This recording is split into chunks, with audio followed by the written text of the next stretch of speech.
Hello, hello, hello, hello, hello, hello. We're going live. We're going live.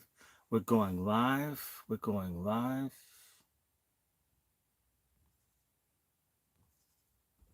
We're going live, everybody. We're going live, everybody. We're going live. We're going live. We're going live. Hello, how is everybody? Come on in. Come on in. Come on in the room. Come on in the room. Come on in the room. Jesus, Jesus, Jesus, Jesus, Holy Ghost, gonna keep you. Come on in the prayer room, come on in the room, come on in the room. Hoax. Y'all out there. Hey, Brother Julius, white woman, hoax to you. We don't care. We do not care. Welcome, MFM, everybody. MFM, I had a great Sabbath. MFM, shalom to all of you. And I mean this, I'm dead ass serious. I'm dead ass serious to you. Shalom. God bless everybody. I know I'm going to get into trouble, but I'm just telling y'all the truth. And uh, my friends, well, I'm going to talk a little bit about genealogy as I always do with people. Uh, it's important. We need to know who we are. We've been lied to so badly. Even I got books everywhere. The reason I've been obsessed with books and all is I knew I was getting lied to as a child. I knew I was getting lied to. That's like, damn, how much lying is going to go on? Lying. So lying. I'm just telling you, I've experienced so much lying. And I'm not trying to be funny. I'm not upset. Trust me, I ain't tripping off of me. I am not tripping off of me. Um,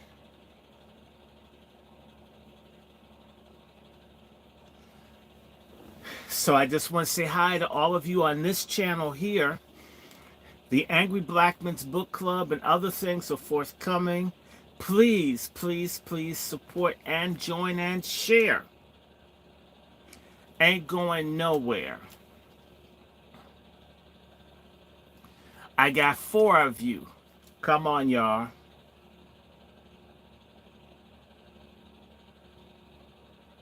Upload short.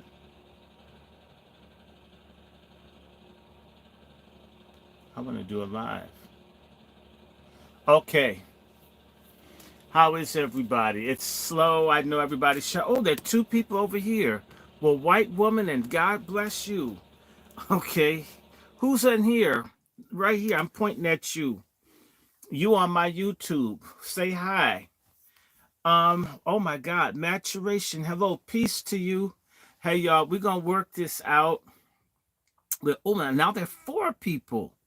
Okay, come on, y'all. Come on in. Let's talk. By the way, I was talking to Sister Devon. I was using, yep, I had to use some drugs. Yes, I use drugs. I do, but natural drugs, okay? I don't I don't abuse my body, but I will take some herbs. I had a bunch of ashwagandha. I feel great. And you know I don't care what anybody thinks. I got naturally high. I am high as hell. And I earned it. And my lesbian neighbors have been smoking weed like their lives counted on it, and that shit had knocked me out. I wasn't even able to participate in my church service today because I had like a, I don't know, withdrawal from all the weed they smoke next door, and it comes right through the wall. So do their goddamn mice. I've been trying to kill them and shit. Mm. Everybody. Hello, maturation. Hello, CPU, CRU, royalty, foundation. Yes, I did use drugs, but the drugs I take are things like beetroot. I took nitric oxide. I took tribulus. Okay, I take natural things because I was falling asleep. Now I got a buzz, and so I'm gonna like, well, I use drugs to help me educate my own people, and I'm gonna keep using. In fact, if you piss me off, I'm gonna bring a bunch of pills to take this shit in front of you. I really don't care. This cold weather's been knocking me out, making me fall asleep. I want to do these lives, and I like gone for 5, 6 hours because it goes hot and cold. And then I come back here in this damn window, the cold air like knocks me the hell out. So I have a heater on to make certain I don't fall asleep. Now, I've been talking about feminism to y'all, and I'm going to be reading more feminist stuff to you. No, I haven't done a turpentine detox. I've I have been talking to you about feminism because feminism is a Trojan horse. They come in on women being mad and upset about stuff, and they use this woman's grievance shit to bring in slow genocide in the black community. And that's why I've been very harsh with black women about it. Because we talk about black men killing each other. We aggressively stop killing, stop the violence. But when folks are aborting more babies than anybody can murder or kill, and that's seen as healthcare, and that's cool. And that bitch Kamala Harris is about to tour the country on just promoting killing black babies. And she's going to speak to adoring crowds of dumb fuck black women. I'm saying it just like that. And stupid ass, whore ass, dick slave, no good black men who are scum, who should be hung by their testicles from lampposts. There's a conspiracy to get rid of us. And they can come through and just deal with grievances of black women, some real and some of that shit imagined and some of that shit deserved. If you choose to pick up Jack the Ripper because you love him, it's your fucking fault. It's not black men's fault because you decided to screw Jack the Ripper. It's your damn fault. You opened your legs. Unless it's rape, ladies, it's your fault. Even if he lied to you, you still chose to be with him. Gotta own up. Women's rights and women's wrongs. Equality means equal responsibility and equal accountability, something that you need to put into your damn vocabulary. Accountability. You are too responsible. I know a whole bunch of folk mad. I had someone complain to me, I don't like when you say, if it's not my cum, I'm not the one. What's your problem with it? Why are you telling me that, what, I'm responsible for another dude's fuck trophy? I have to be accountable because somebody was irresponsible or ungodly? What does it have to do with me? Not before the seat of God am I going to be judged for another man's bad behavior. But in the black community, yep, a black man who doesn't want to be the father to another man's bastards that he didn't want, he's an asshole for only wanting to raise the children that he's made. I want to say to our spoiled sisters around the world, folk who think like that are considered whores. Pretty much. Not my opinion, not my culture, because let me just tell you a quick story. My great aunt,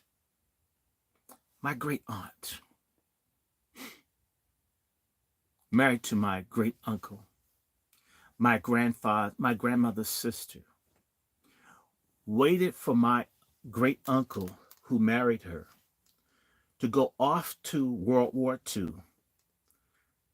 to get pregnant at least one time while he's on the battlefield.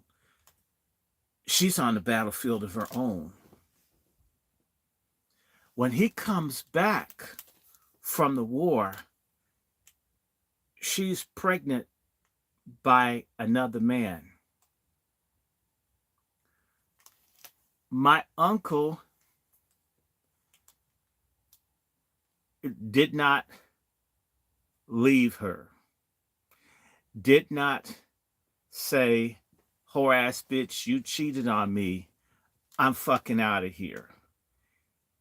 He stayed and raised the children when she cheated on him, when he's on a battlefield.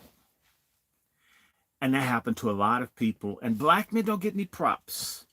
I want to give props. Uncle Llewellyn Warner, Uncle Llewellyn, you were a great man. I'll never forget the fact that you stayed with my aunt when she betrayed you. That you went ahead and stay with her. You didn't say you screwed another dude. This is why this color purple shit pisses me off. Because my family's from Georgia, where this color purple shit supposedly happened. Fictionally. And my uncle manned up and raised a child, someone else's fuck toy, as his own. No, never complained, didn't miss a beat. And I know of other men in my family that raised other black men's children. I didn't say a damn thing. Love those kids, and black fathers get a fucking bum rap for the black fathers that aren't shit. And this is something I hate about the black culture, and this is why I'm very aggressive and I'm harsh towards, because men don't get a break. When the man does the right thing, you don't even hear about it. Father's Day isn't shit in the black community, no matter how good the father is. Mother's Day, even if the bitch has killed all the babies, wants enough roses and shit to be a garden. And it's wrong. It ain't fair. And so I know of men that have raised other people's kids, have been cool about it. In other cultures, you hard-headed, dumb-ass pork-chop feminists, men kill women for doing what a lot of sisters here do and see it as, well, you know, it's something that happened. I'm not saying put your hands on anybody, but at least I should be able to leave. If infidelity makes women want to leave, why can't men leave when women are unfaithful? We have the only women in the world that think a man is obligated to stay when they cheat. But if he cheats, she's got, walking papers. Even if she's the kind of woman that gets with the dude and doesn't like having sex at all. Thank you, great Uncle Llewellyn Warner. You're a great man, a wonderful man, a cool man, a good black father. And I have other men in my family that raised other people's children and did a good job and were cool about it.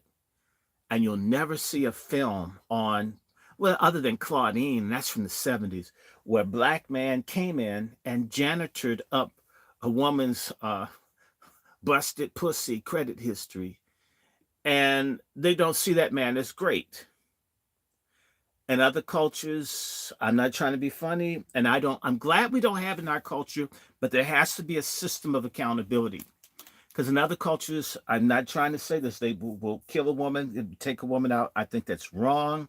I'm not advocating any kind of violence against women, but men have the right to know who the hell the children belong to for real. And if they take on another man's child, to be honored, with home-baked cookies and submission and cooperation,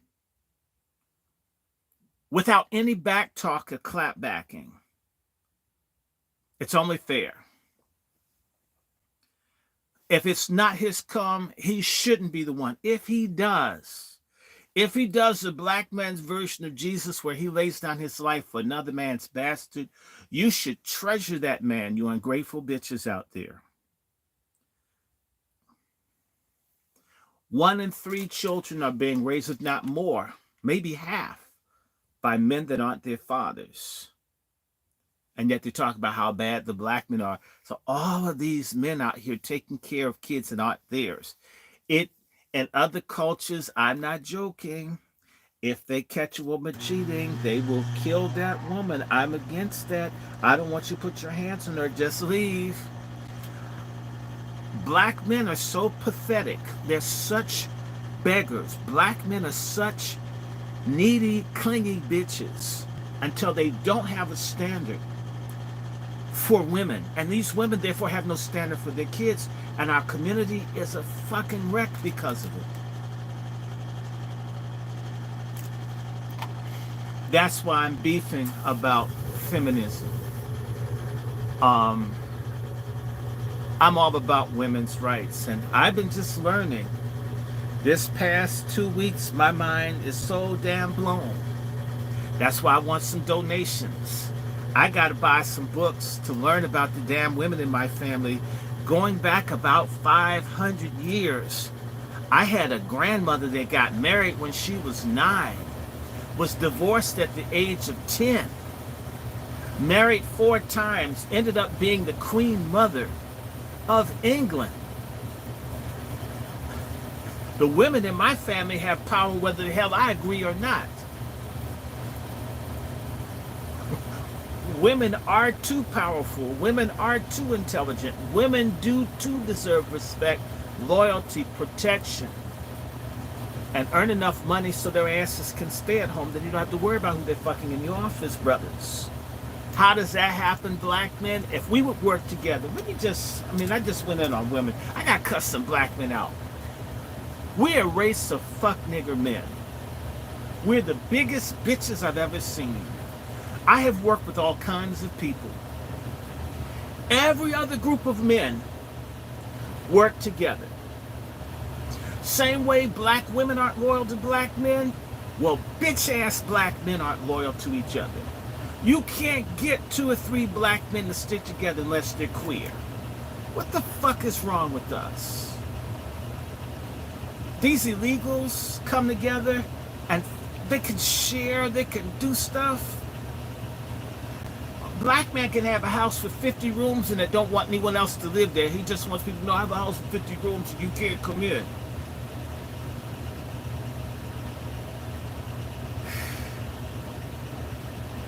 Do you know that the other people, if they had a house with 50 rooms, they would find a way to at least put 10 families in there and pool the money and buy more houses.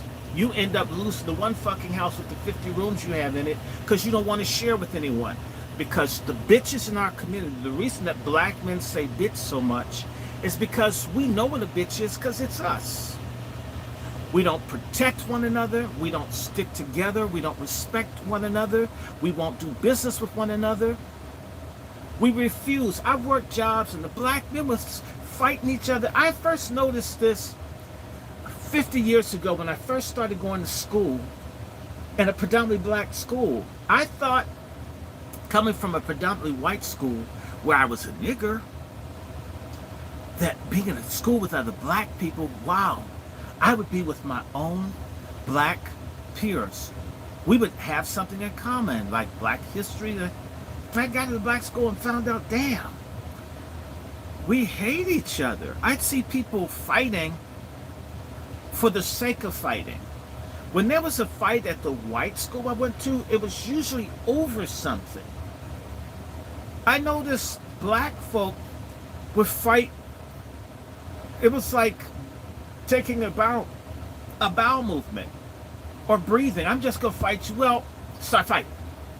They asked them, what were you fighting them for? I don't know.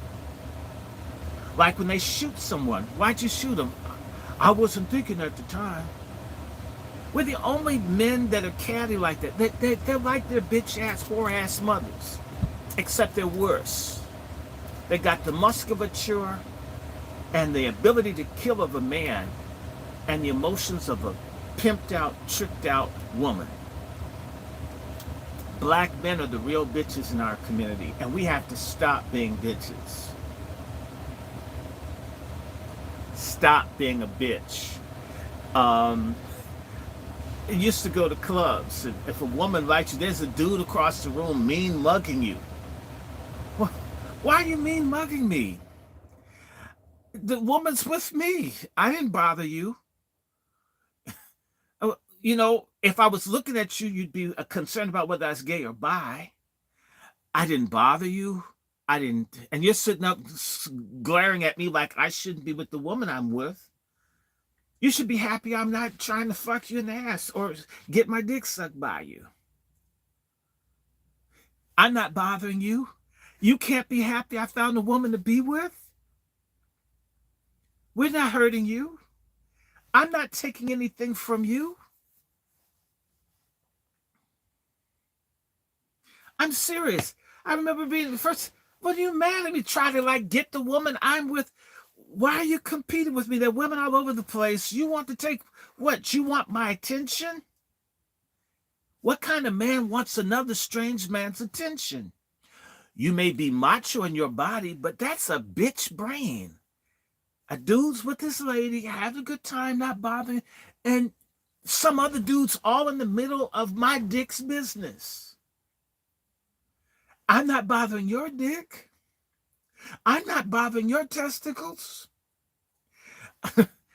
If you want me to send you a drink, I'll get you a damn drink. Now you want to fight me because a woman likes me. You don't want a woman to like me? Well, who's supposed to like me then? Bitch ass black man? Whore ass black man? Woman beating black man? Bastard making black man? Liar? Black criminal man? Asshole black man? Backstabber? Brotherfucker black man? You fucking bitch. We don't work together. We don't like each other. We hate one another. In fact, we don't even like our black women. We rip them up. We use them up. We spit them out. We abuse them early. And then we wonder why they're bitter.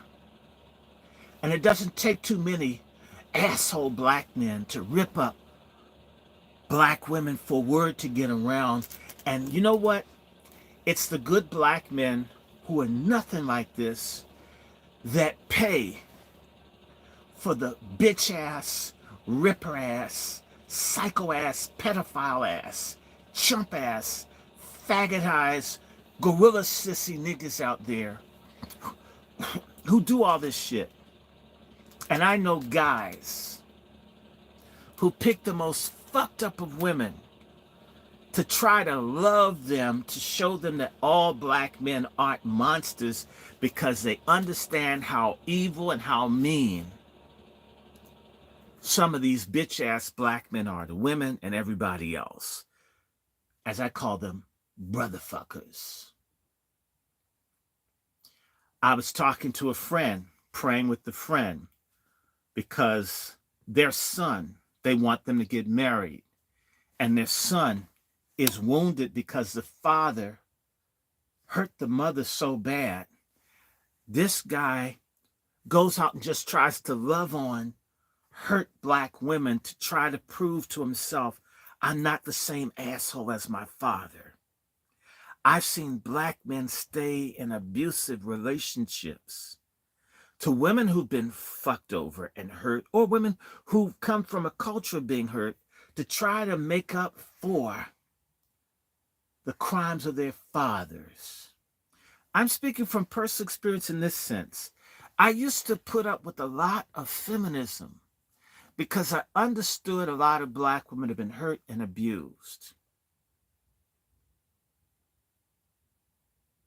A lot of black women have been hurt, have been abused, have been messed over, have been dogged. And so you're very patient because, and I see other black men, that's why a lot of black men can't get with the Passport Brothers and can't get with Kevin Samuels, the Godfather, God bless him, peace be upon him. The reason that they're like this is because by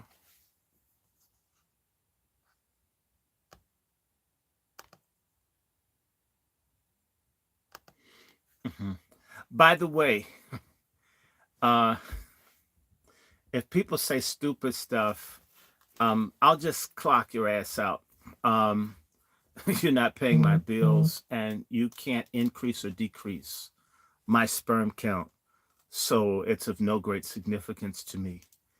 But being very, very, very, very patient with negative black women because you understand maybe their mama got beat, or they've been beat, or they got molested, or their sister got molested, or their father just. And when I realized is that that doesn't necessarily help the woman being patient with her being a jackass because she's been hurt. What's more effective is to tell her, get some goddamn mental health counseling. What black men tend to do is not say anything about it. That doesn't help. So when the woman's been tore up, ripped up, violated serially by black men, and then once the woman's been tore up, ripped up, and hurt by a whole bunch of black men with this dumbass, psychotic, self-hating pimp culture. And for me, the only difference between you that call yourself a pimp and a drag queen is that you don't wear women's clothes. Because no man that truly gives a damn about women is out there ripping women up, violating women. That's somebody's mama. That's somebody's wife. That's somebody's daughter. That's somebody's niece. That's somebody's grandma to be. This pimp culture that black men think is cool, to me, so you have some power. You want to show me some power? Where's our economic, political, military, socioeconomic power? Messing over our women doesn't prove anything other than you're weak. Show me your family. Show me your goddamn legacy.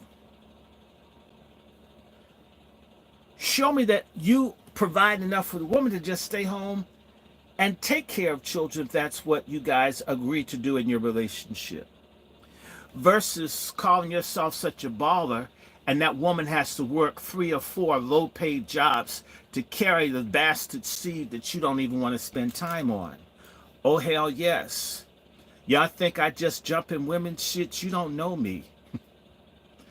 Like Kevin Samuels, I started off kicking black men's ass first. I got to women when I realized that you got to balance this shit out.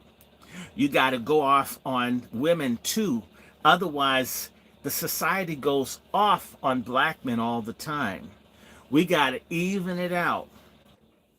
So y'all need to make a New Year's resolution not to be brotherfuckers, bitches, pimps.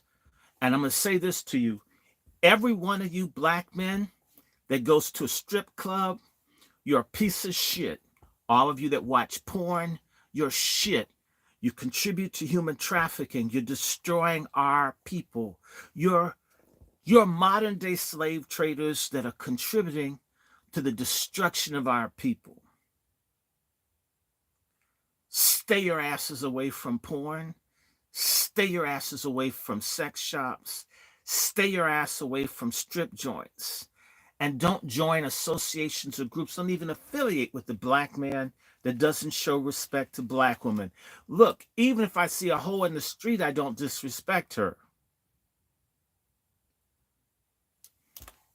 Y'all want freedom?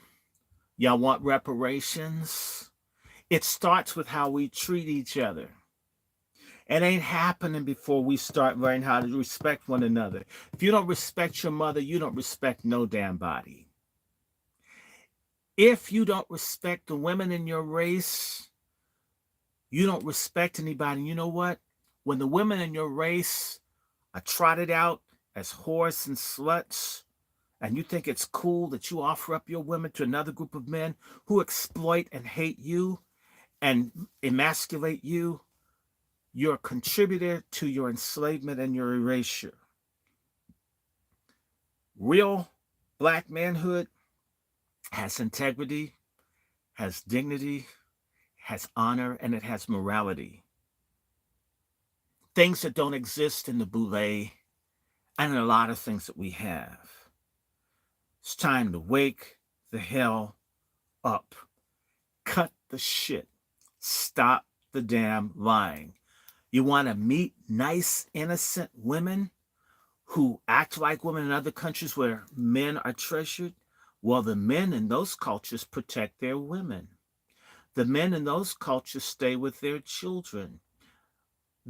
When I meet a woman who's round, she's really kind, she has a protective father that would put a fucking cap in your head if you tried to get over on his child. These women who've been unprotected, preyed on by sometimes their mothers and absentee fathers or their sorry ass boyfriends of their moms. When you rip up a girl early, when you rip these girls up, when you tear generations of women up, they reproduce the bitterness and rage into the children. The boys either don't want to be men, that's explosion in our gay and bisexual males who are ashamed of their fathers or their mother's boyfriends, or they're ashamed of manhood in general, or they model themselves as their father and they exploit and abuse women too. And they expect, right? The women either are very macho because they have to fend for themselves, or they pick abusive guys who like their dad, or whatever. We're part of this cycle. We have to break the cycle. We can cut ourselves a moral ethical check that we're going to repair one another by respecting one another, by giving a damn about one another, by honoring one another. If we did this, it would be a lot harder for folks to kill us, to replace us, to come into our neighborhoods, to push dope on us, you name it. It starts with us. And I don't care who doesn't like it. We, freedmen, FBA, B1, African Americans, Afro Americans, Negroes, coloreds, niggers if I will, need G-O-D, I mean God, and we need it quick, fast, in a hurry. Without God, you don't get nothing. Without God, we're not going to get these damn reparations that we're owed. Without God, we won't have families. Without God, we won't have womanhood. Without God, we won't have real manhood. Without God, the music has gone to hell with these godless people. Best music we ever had were church niggas that quit. I'm done. I'm ready to start reading. But my word to brothers, stop being bitches, please. Please. Let's have a ceasefire on being bitches. If we men stop being bitches, the women would have no choice but to stop being macho. Study war no more. I'm going to lay down my bullshit sword and shield down by the riverside and study being a male whore no more. Ain't going to be a male whore no more. Ain't going to be a male whore no more. Ain't going to be a male whore no more. Oprah Winfrey and all these other people like her, the fuel that drives them is the fuel that we black men invest in doing negative and stupid behavior, whether that's being in denial or covering up or pretending that morbid obesity is beautiful. We are the fuel in the jet of pork chop feminism. It's time for us to siphon the fuel out of the tanks, and then it won't fly nowhere. Your car won't move if it has no fuel. This garbage could stop if each of us did our part. That's a public service announcement. If the shoe fits, then damn it, stop wearing it. If you're a good black man or woman, for all you wazies out there, all you wonderful people like my sister Eve and sister Devon and sister Elaine Riddick and all the righteous black women, many loves, hugs, and kisses to you. The rumor is that I hate women. No, I hate bullshit. I hate male and female bullshit. And I'm fair. A lot of people don't know fairness when they see it. You've heard someone else come down on somebody, and you hear me go off on someone, and you don't understand. If there was a whole thing, you can't take me in one setting because you don't know me. And you don't have to know me. But what you should do is know yourself. You should know right from wrong.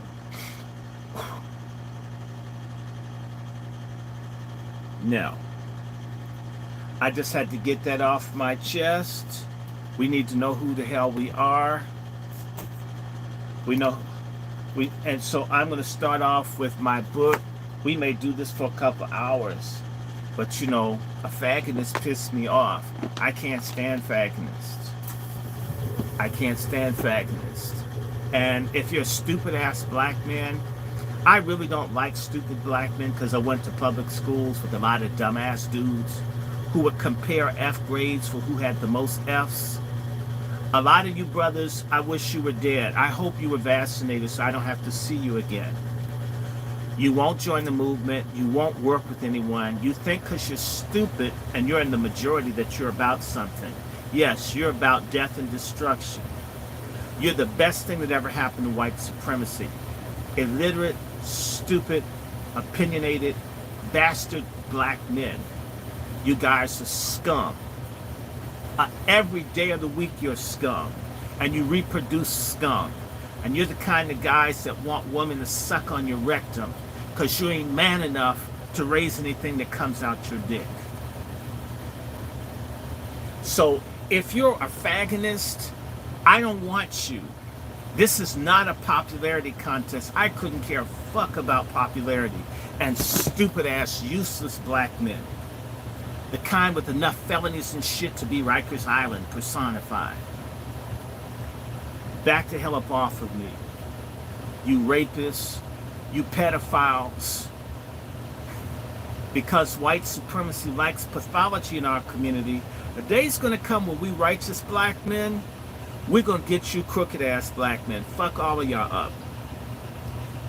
You wanna see some more in our community? It's the day that we go after the scum, the knuckleheads, the morons in our community.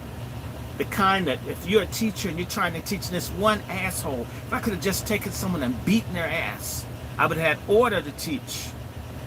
Somebody told them being stupid is cool. Making bastards is cool. You got pictures of kids that you don't feed. You show your friend how strong your sperm is. You need to show them how strong your bank statement is. Shit, you don't know me. You don't know me. If I would dog a woman out, what the hell you think I'd do with the sorry ass man? Fuck with me here. No, I'm sorry. You know, one of those faggots, dumbass, liar niggas, come, the kind of people who screw little girls and stuff. Folks who molest the kids in foster care. If you knew how many people I've had to talk to, molested, kind of guys you would never think would hurt a child, run around here cool because nobody asks questions. We make exceptions because of our oppression as a group. We try not to be hard on people. No, we need to start being hard on people. You need to be hard on child molesters. We need to be hard on bastard makers. We need to be hard on people that don't pay child support. We need to be hard on rapists. We need to be hard on senior abusers. We need to be hard on men that beat women. We need to be hard on men that prey on men. Useless niggas. You come up and think you're gonna turn me. Should I turn you? Bitch ass nigga, come on here. And the stupid ass question was, what did I have on? This, whether it's old or raggedy, whether you like it or not, belonged to the most influential preacher in West Africa, Reverend Dr. Benson Idahosa, one of the richest men in Nigeria. This is his. It was given to me because people feel like I have something to say. And I have other clothes that belong to Bishop Benson Idahosa. If you don't know who the hell it is, ask a Nigerian. And my DNA, according to some tests, is 41% Nigerian. And I wish I was as tricky as them, because then I could really play your asses. Let the church say amen. Now, you know what? I'm going to turn the main light off. I'm going to put my nice light on that's soft. Are y'all ready for American Dilemma? I'm going to hold the book up. I'm going to say a little bit about it. And we're going to get right into it. I'm sorry I had to go off on somebody, but fake-ass people out here. The biggest problem, again, is if you want to see black women change, Change yourselves, black men. Change yourself. Stop pretending if you're running 4 or 5 overweight women that you're a lover. In reality, you're a broke person running. Basically, you're a part-time gigolo to morbidly obese women who subsidize your bullshit. It's not pretty. It's ugly. A trick is a trick. A male trick. I mean, so what? It's going on your dick. The real thing is not who you screw, but the legacy you leave through the children that are cared for, that become something. You black men that are like that, you should be ashamed. Your kids, when we hear about them with their fucked up names, they're in the news, they're dead. 14-year-old boy trying to kick in someone's door, scared mother with her daughter, shot to death, a 14-year-old stupid-ass young black male, and we haven't begun to see your bastard children get shot down. And when they kill your child, when they kill your legacy, they've killed you. A lot of you black men are dead and don't know it. You're living dead. Your children are aborted. They're in jail. They're trannies. They're studs. You have a legacy of wickedness and death. There's nothing to respect. You run around wanting to be respected all the time. There's nothing respectable about your ass. I'm glad I'm a black man. I probably hate black men too. Damn, I would be a stud. I'd probably have the lesbian with the tongue the size of a king cobra. The way that I've seen black men act. Don't fuck with me up in here. Let me change the lighting in here.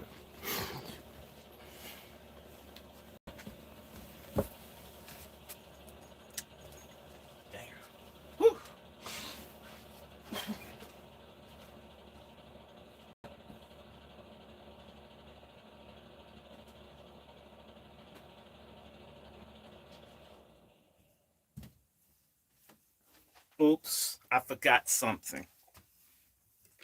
Okay, it'll do it this time.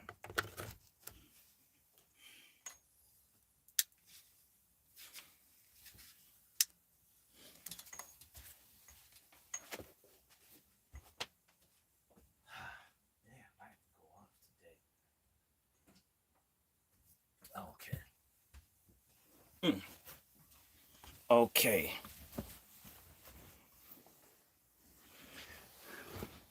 I'm sorry. Man, coons be making you feel violent and shit. Stupid ass black men. Damn. I'm gonna tell you one more story. When I went to school, the black guys in DC school they prided themselves on not doing their schoolwork. Everything's a fucking joke. Even when they make kids there, it's a joke. There was a guy I went to junior high school with.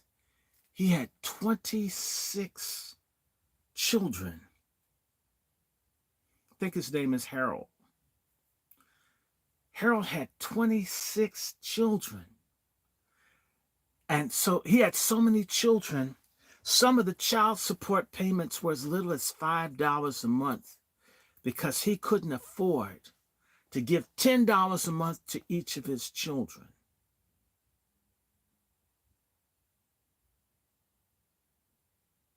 Or actually, once it got to the later ones, $5, $10, $20 a month, that's not even diaper money. But you know what? He got that pussy. Like that dude that was in Marvel. I don't remember his name. I don't care. That stupid ass actor messed with the white woman.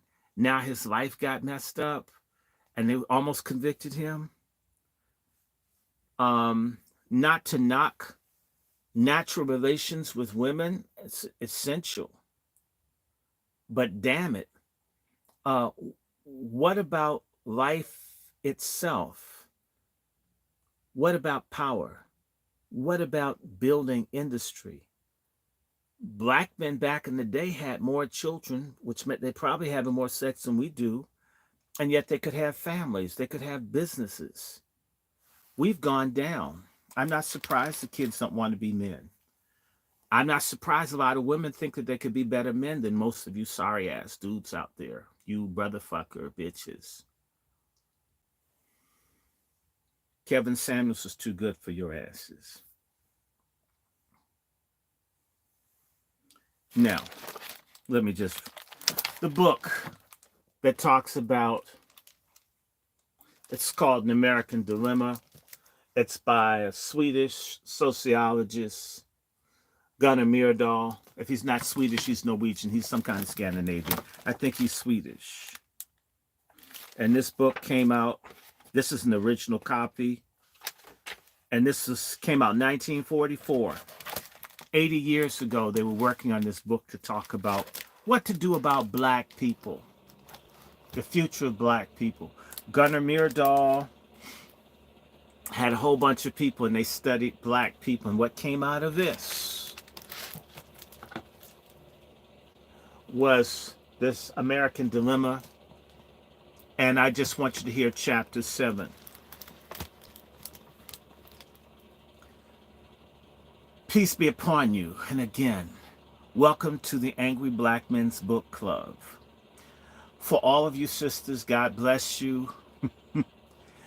If you think that we're just going to give women hell, you don't know me. If you heard I was a misogynist, I am a misogynist against feminists.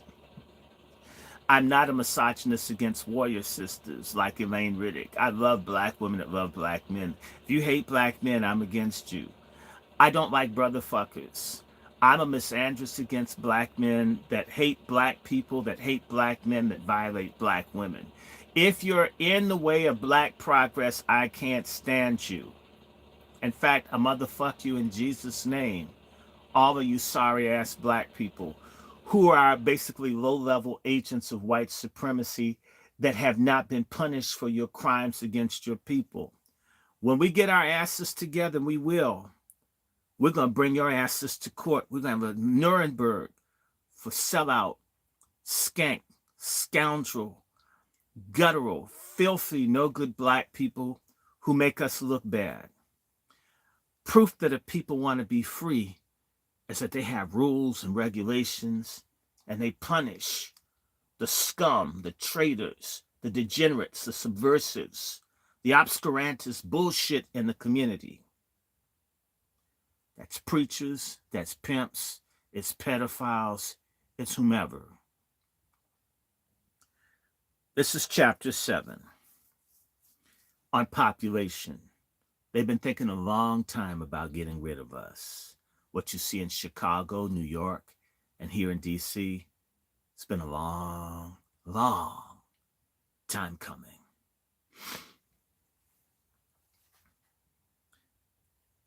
Part 1, Chapter 7, Population, the Growth of the Negro Population. There were about 17 times as many Negroes in the United States in 1940 as there were in 1790, when the first census was taken, but in the same period, the white population increased by 37 times. Negroes were 19.3% of the American population in 1790, but only 9.8% in 1940. Except for the first decade of the 19th century and the 1930s, this proportion has been steadily declining. The trend in the proportion has been governed by the natural increase of the two population stocks, by the expansion of the territorial limits of the United States, and by immigration. Since all figures on these things are uncertain, it is not possible to make an accurate imputation of the changes and relative importance of these factors. Since descendants of immigration after the second generation are included in the category of native born, it is still less possible to calculate what proportion of Negroes would have been had there been no immigration of either race to the United States after 1790. In the previous chapter, we have discussed the considerable slave import, legal up to 1808 and the illegal from the time until the Civil War. After the war, immigration of Negroes became inconsequential.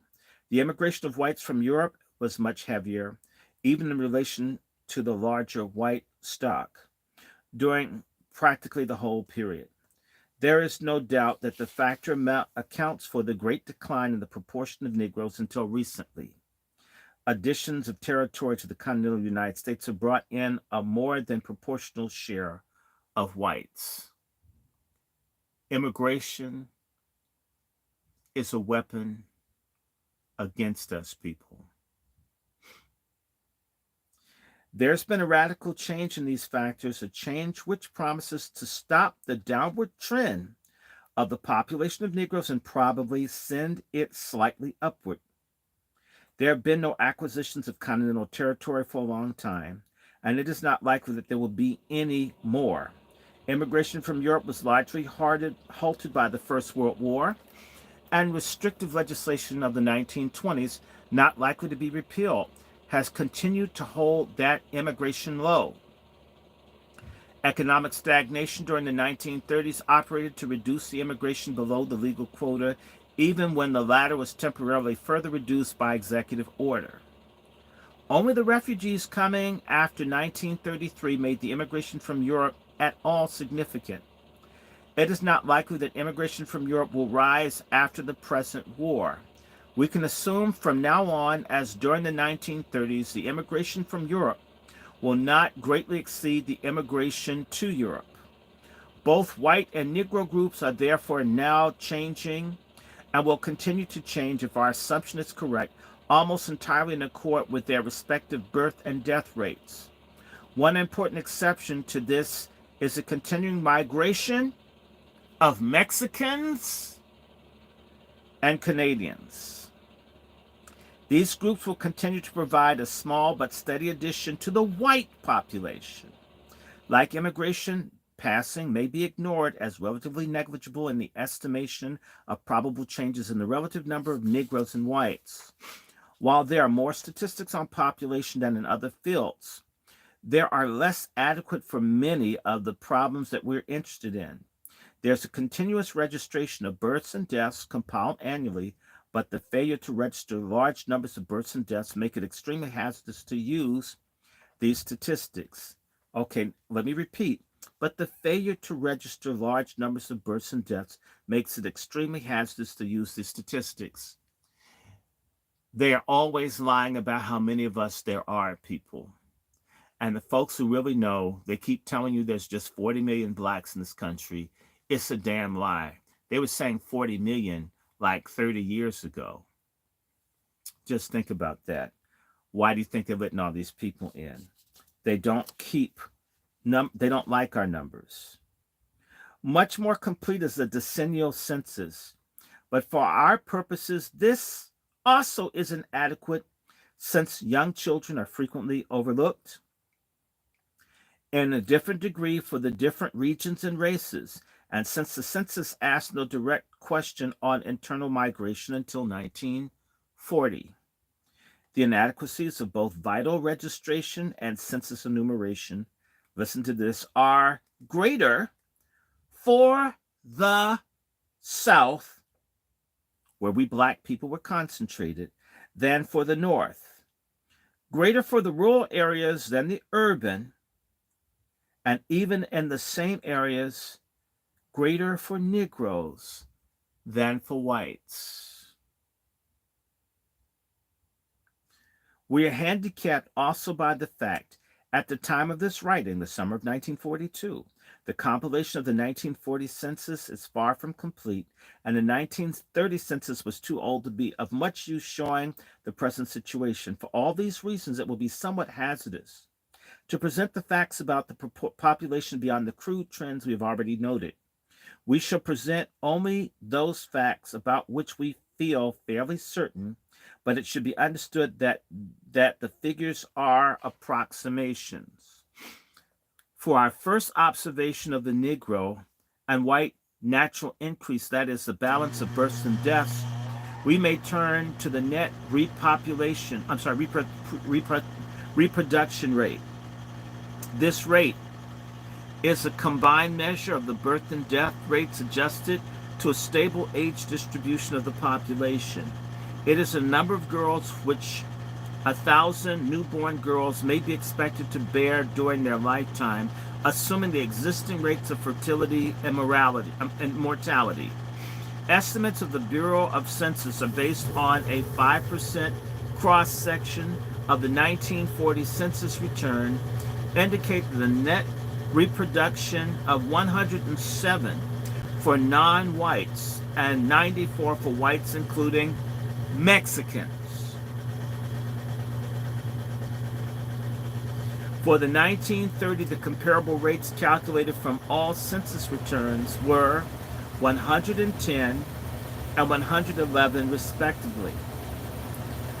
Despite the errors in the data, it is possible to derive the following tentative conclusions: that Negroes, like whites, are not reproducing themselves so rapidly as they used to. 2, that probably their rate is now higher than that of whites. And 3, that this differential is a new phenomenon, at least insofar as it is significant. If such a differential continues into the future, and it is not fully compensated for immigration of whites, the proportion of Negroes in the American population may be expected to rise, though slowly. They don't want us to grow. While the country as a whole around 1930, the net reproduction rate for Negroes and whites was about the same. The Negro rate was significantly below the white rate in each region of the country and in the rural and urban areas taken separately. This situation occurred, of course, because the Negroes were concentrated in the South and in rural areas which have high rates for birth for both whites and Negroes compared to other areas. In other words, it was only because of their unusual geographic distribution that the Negroes were reproducing themselves as rapidly as whites. During the 1930s, it would seem that a fundamental change took place. The white rates had dropped until they were no longer above the Negro rates in each region and in the rural and urban areas taken separately.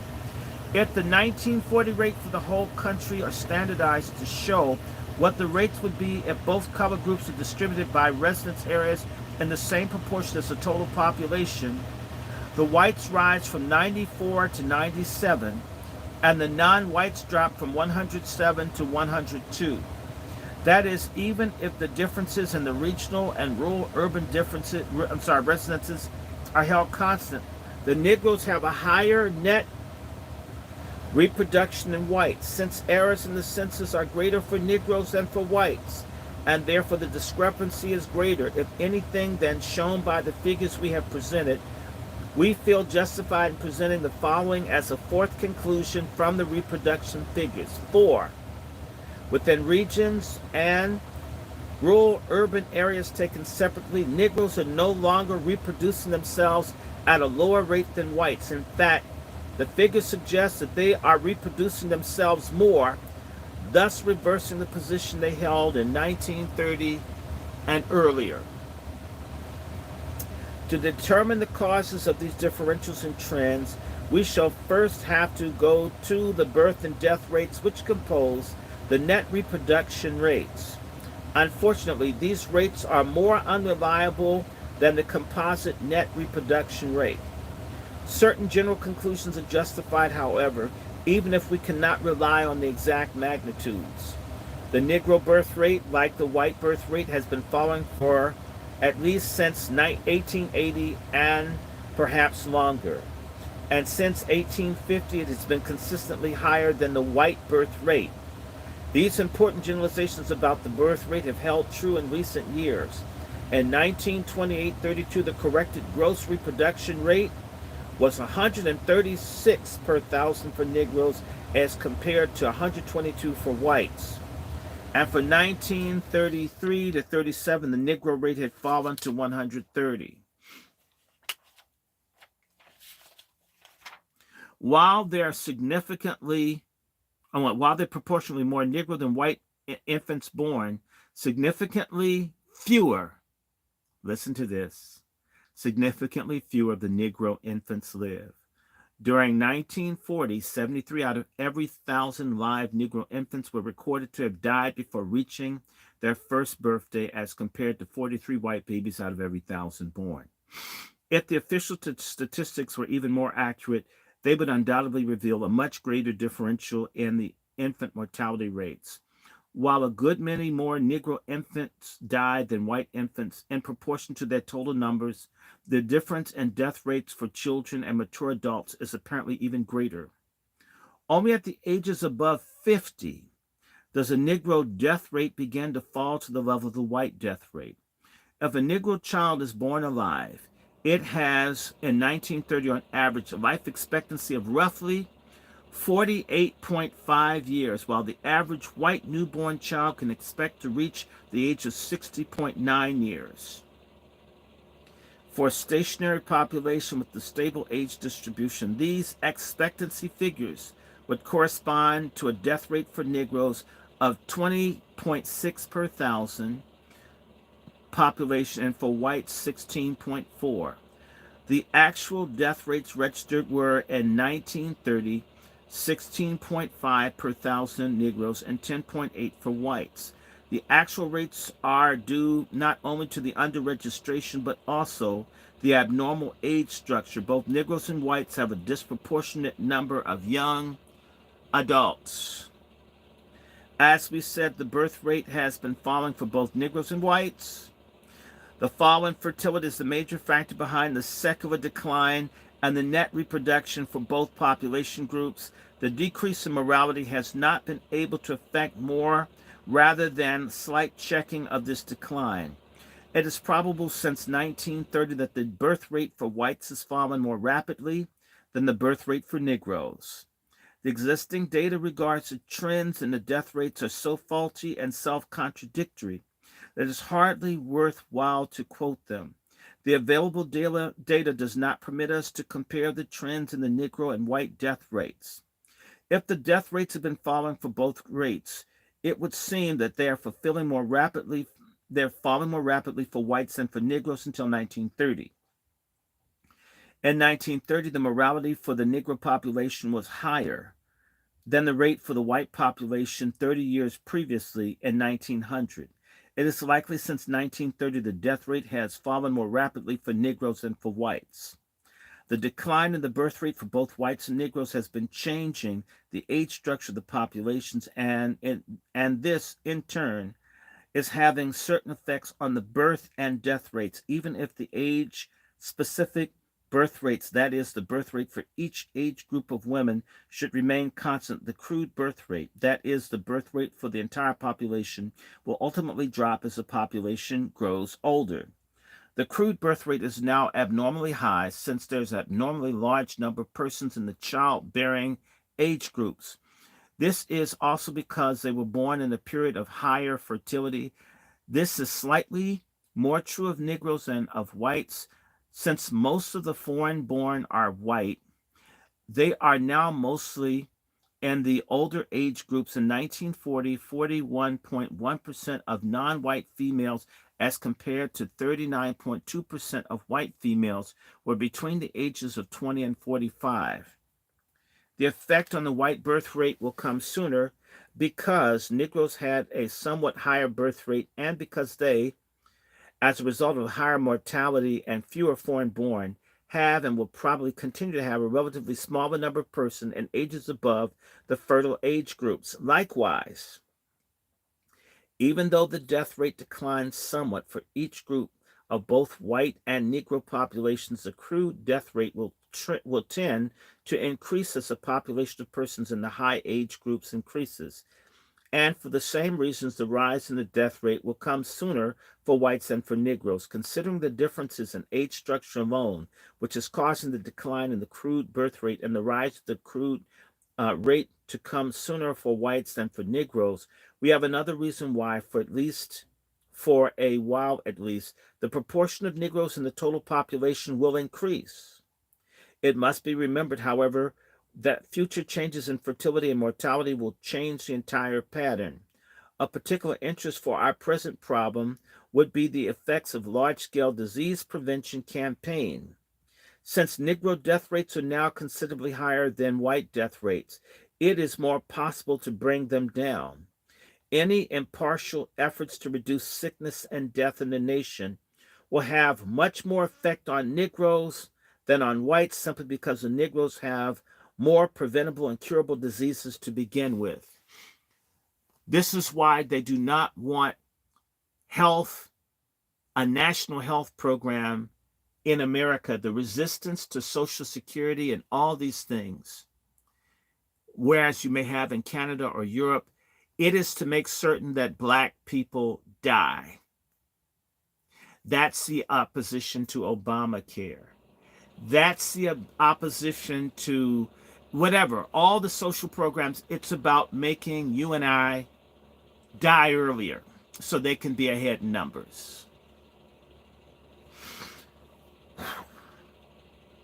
We have observed that a more rapid fall in the Negro mortality has probably already occurred during the 30s. What happened in the 1930s, as racist as he was, Roosevelt, social programs, peanuts, just anything given to the Black population causes our numbers to rebound.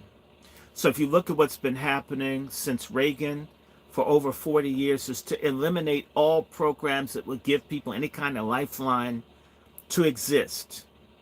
Our public policy is about us being made to die off without calling it that. It's called benign neglect. Letting in 10 million illegal migrants and cutting off programs to Black folks. Health. We've had 10 million children removed from Medicare, Medicaid. Who do you think lost out? And yet we've guaranteed medical care for illegals that came in the country. Y'all wonder where this stuff's coming from.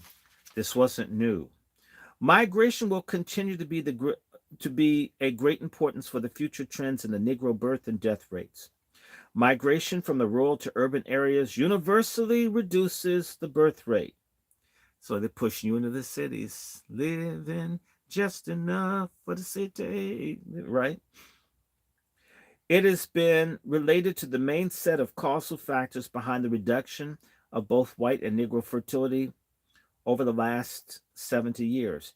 And recent decades, the effects have probably been more pronounced for Negroes than for whites. Since a large proportion of Negroes have left the farms for the cities, they were driven from the farms. It was called the Agricultural Adjustment Administration, and before that, it's called white capping, it's called white terror. Black folks were forced to leave for their lives and drive into cities, they're on welfare, tell them how many kids they can have, you can't get jobs, and we'll die off. We'll be in the shitstorm situation that we're in right now. They're sitting down, how do we get Black people to slowly die off? Okay. Again, in recent decades, these effects have probably been more pronounced for Negroes than for whites, since a large proportion of Negroes have left the farms for the cities, and since the rural South and the urban North represent the more extremes of the country and city than the places where whites predominantly come from and go to. Even within the South, the places which Negroes have been migrating, the largest cities and the rural areas of the Mississippi Valley, are those of the lowest birth rate.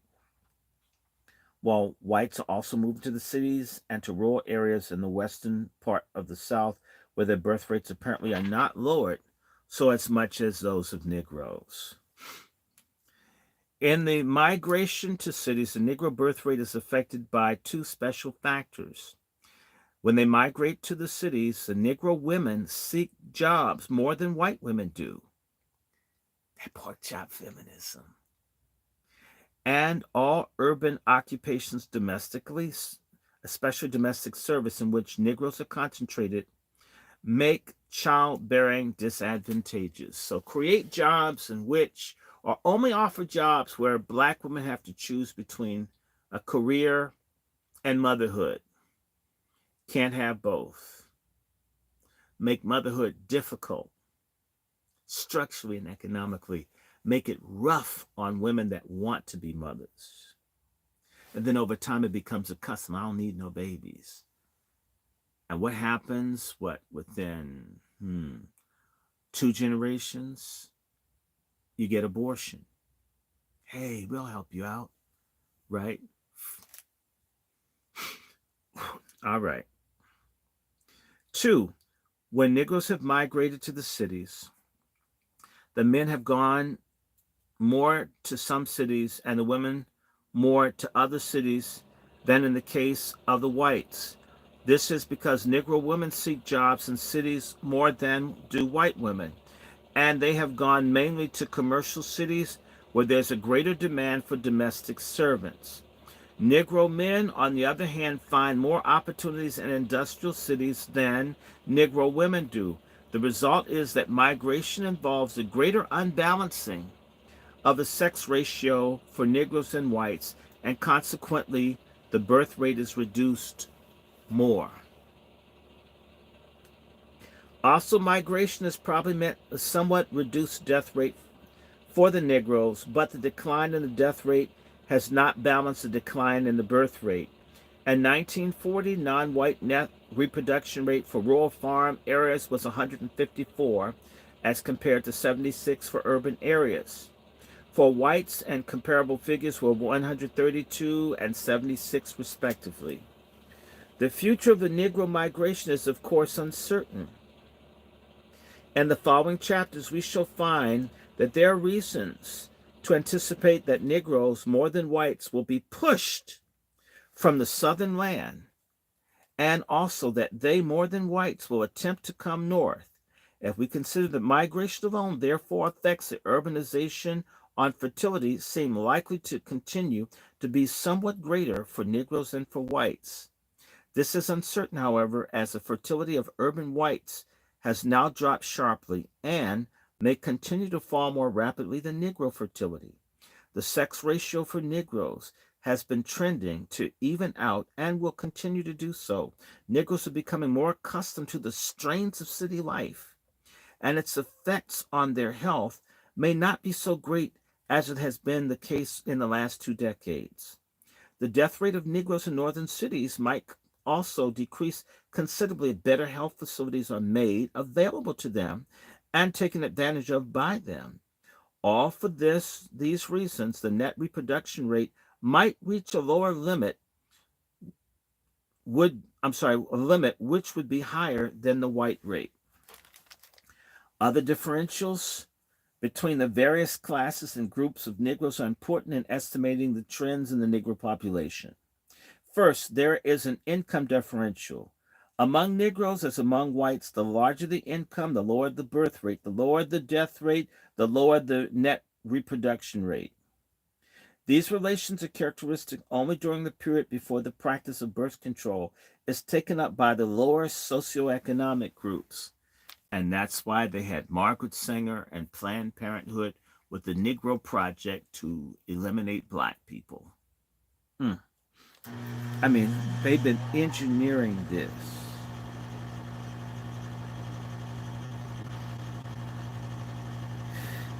But for America as a whole, and particularly for the Negro people, this phase is likely to last for many more decades.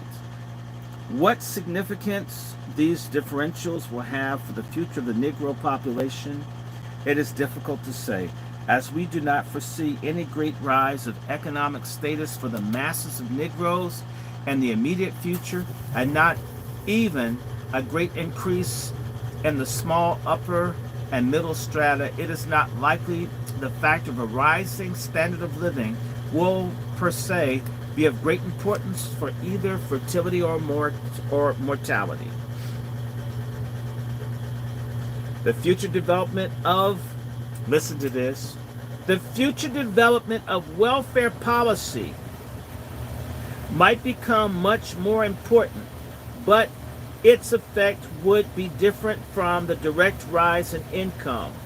If the Social Security system is extended, and if allowances are going to be given to children, they're talking about SNAP, AFDC,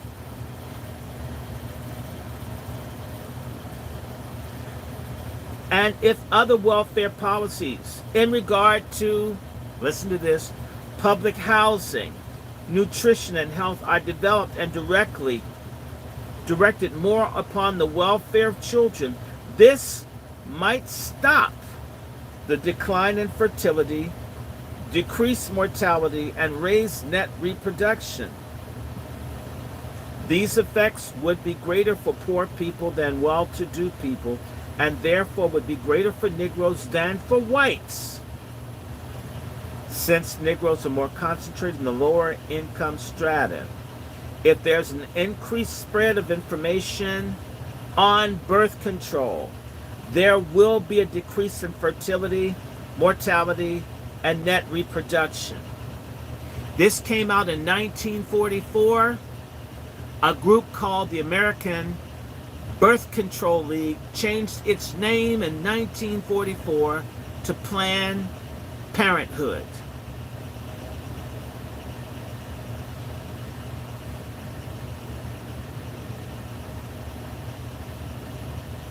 Another possible influence on the future of Negro population in America, in the United States, is immigration.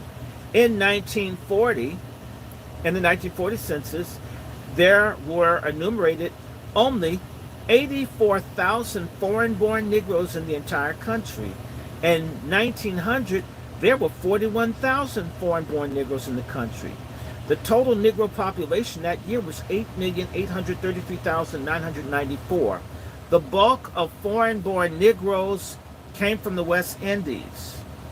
Lack of opportunities for Negroes in the United States makes it improbable that the rate of Negro immigration will become significant. But there is always a possibility, despite the fact that the majority of these immigrant Negroes live in New York City, and most of the remainder live in other cities. They seem to have high fertility. Popular theories on the growth of the Negro population in America have been diverse. At times it has been claimed that Negroes breed like rabbits, and that they will ultimately crowd out the whites if they are not deported or their procreation restricted. At other times it's been pronounced that they are a dying race, bound to lose out in the struggle for survival. Statistics, both of the comprehensive kind United States Census and the limited kind gathered in sample surveys, have been used to bolster both arguments. With the very insufficient and inadequate measures of the factors of change affecting the reproduction of the Negro population in America, it is difficult to piece together satisfactory prediction of the future course of the total number and proportion of Negroes in the United States. And it can be stated confidently that both these extremes of popular ideas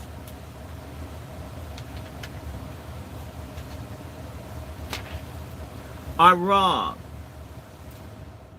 In their reproduction, American Negroes are like American whites and show the same sort of differentials by region and groups. From 1790 to 1930, the proportion of Negroes in America decreased to about half of what it had been during the beginning of this period. But this was due not to any peculiarities in reproduction, but to the overweight of white immigration. The situation began to change during the First World War and the 20s. The immigration of whites from Europe fell until it was no longer significant. If there's no substantial change and foreign immigration again, and if conditions affecting births and deaths of both whites and Negroes remain about the same as they are now, or change so that the effect on whites is similar to the effect on Negroes, it is probable that the proportion of Negroes in the total population will rise slowly. There will be a rise of 0.1% of the proportion of the Negroes and the total population during the 30s. This increase may continue and become somewhat more marked, but not much. The main reason for this is Negroes are concentrated in the rural South, where the birth rate is generally very high. If Negroes continue to migrate to southern and northern cities, the rate of the Negro reproduction will be lowered in relation to the white rate, although possibly not so much as in the past. If there were an economic improvement among Negroes, which does not seem immediately likely, it would seem probable that this would also tend to decrease fertility more than mortality. The development of a social welfare policy, which seems more probable, would in all likelihood break the fall in fertility as well as decrease mortality. A migration of discrimination and the granting of medical and other health advantages to Negroes, particularly if concomitant with a general improvement of these advantages for all poor people, would have profound effects in reducing the large Negro death rate and raising Negro reproduction. The spread of birth control among Negroes would decrease the rate of reproduction. Immigration of foreign-born Negroes, which does not promise to become important, would increase the Negro population, not only because it adds directly to their numbers, but because these immigrants seem to have high fertility. Of course, the changes affecting the Negro population will not go into a vacuum. There will be similar changes in the white population, all of which will affect the future proportion of Negroes in the total population of the United States. A dominating factor will be the decline in fertility of both population groups. Comparisons with other countries, as well as between different groups in America, make it seem highly probable that this decline will continue. But for several reasons we have noted, it is likely for a short time the decline in the white birth rate will be more rapid than the decline of the Negro birth rate. How do y'all like this? Because we're getting there. Oh, we're getting there. We're getting there. I got a little bit more to read. How many more pages I got? Let me see. I got 13 pages, and I can get through this. Chapter 7, Part 4. Ends and Means of Population Policy. By the way, Gunnar Myrdal wrote this up for the Carnegie Endowment. And this was to be given to the government for what do we do about black people? What we going to do about niggas, right?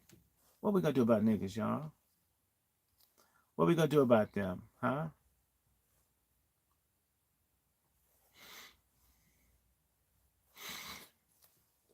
Let me put this back on. What are we going to do about black people? So listen to this.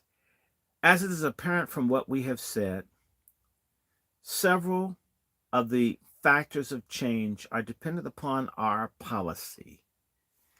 Policy meaning that a lot of things are being, the government is very concerned about our existence. The government isn't supposed to bother a population. That's genocidal, people. That's genocide. We don't want too many of these people.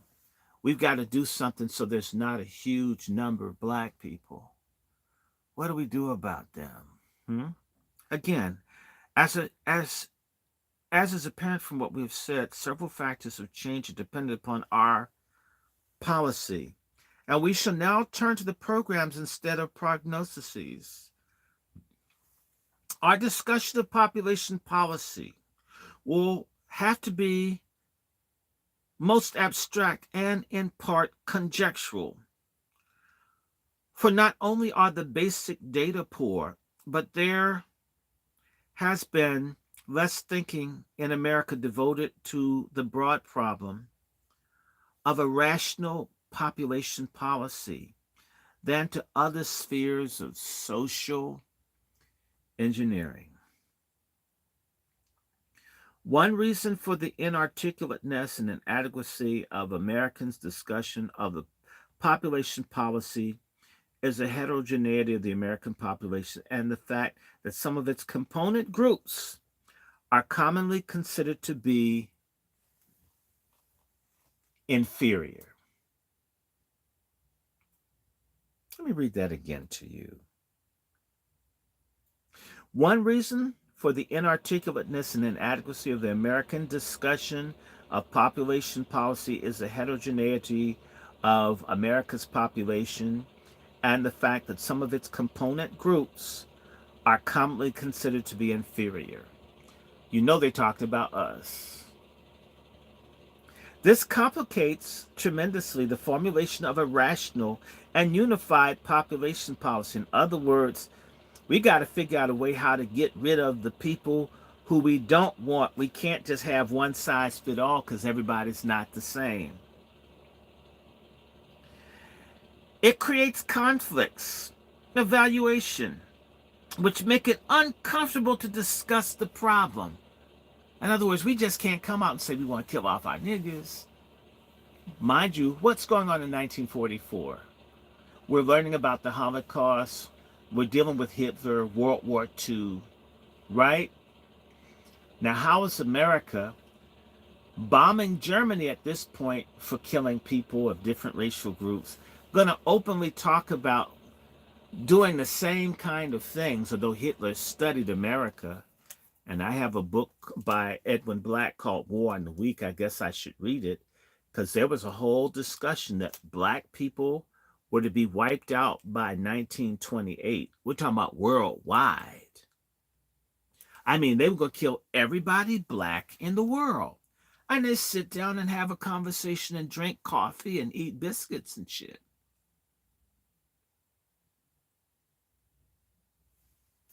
The strength of the church and religion in America presents another inhibition. So for all of you that don't like religion, in this instance, religion is preventing people from a final solution that at least some people practicing what they preach makes it harder for them to just come and wipe us out. This is what he said. Specifically, the fundamentalistic Protestant religion,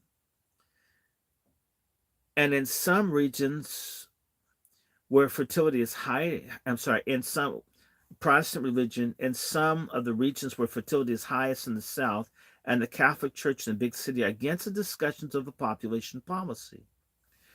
We shall avoid the unsettled problem of an American population policy at large and restrict our treatment to the Negro angle of it. In stating our value premises, a distinction must be made between ends and means.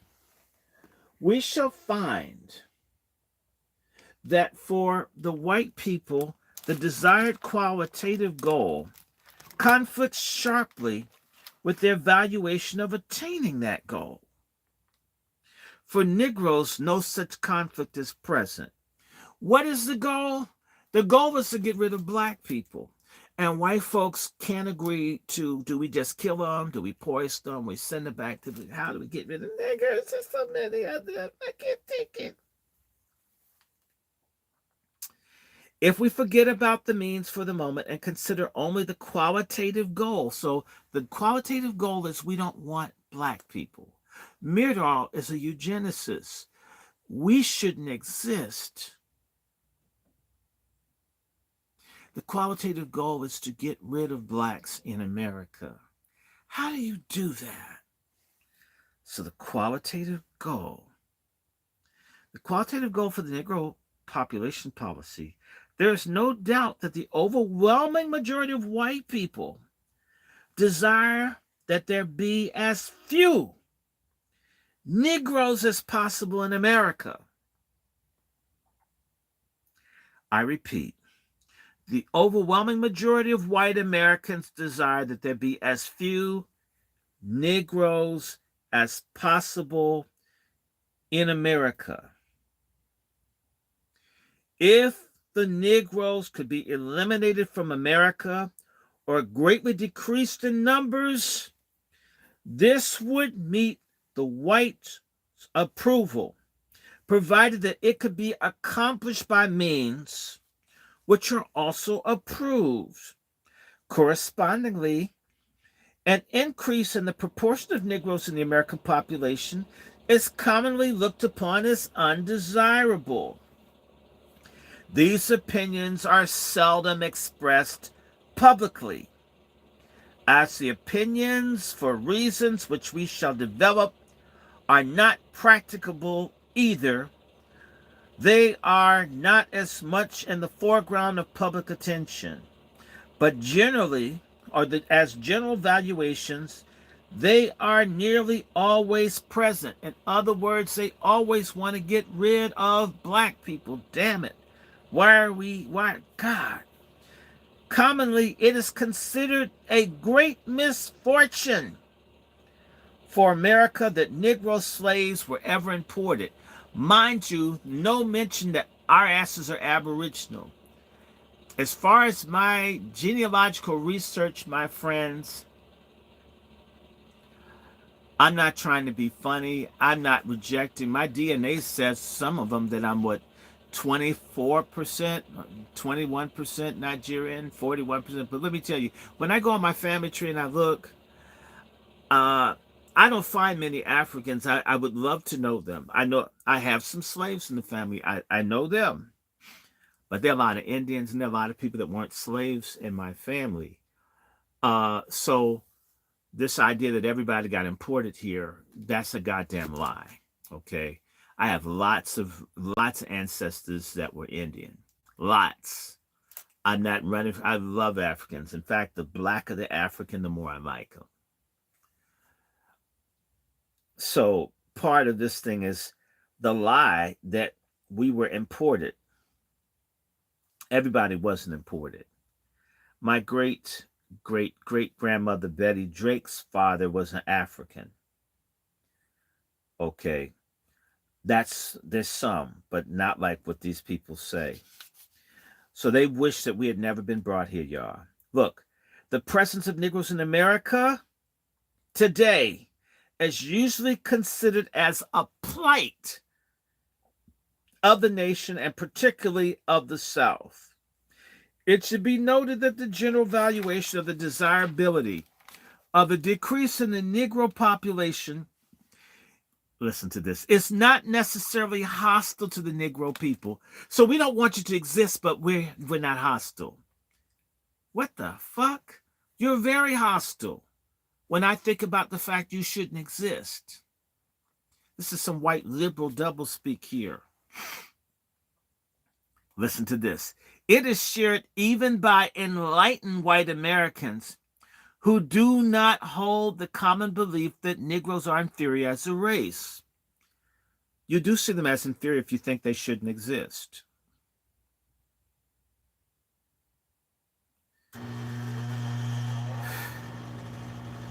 Usually, it is pointed out that Negroes fare better and meet less prejudice when they are few in numbers. So if there are not as many black people, we won't hate you as much. It's not true. Go to New Hampshire, go to Vermont, go to places where there are very few black people in America, and they're disproportionately in prisons, even when the numbers are small. When you're hated that much, when people existentially hate you, when you have Israeli on Palestinian hate of us, we can't do anything. This man's lying. It is an important qualification to be made to these statements. As we have found at many points in our study, people are not always consistent with their evaluations. Many white Southerners live by exploiting Negroes, and many fortunes have been built up by cheating Negroes. Many white Southerners realize that their economic dependence on the Negro and would not like to lose him. Many white Southerners have opposed all back to Africa or 49th state movements which would eliminate Negroes from their midst. When Negroes began to migrate northward in great numbers during the First World War, many white Southerners made strenuous efforts to stop them. Propaganda was distributed, threats were made, Negro leaders were bribed, favors were bestowed, Northern labor agents were prohibited, fined, or beaten up.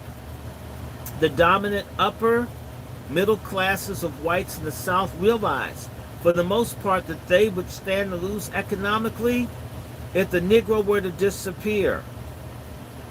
We subsidize our oppression, people. All of you doing this stupid ass fake Christmas shopping. We're investing in people who don't want us to exist. Our dumbasses.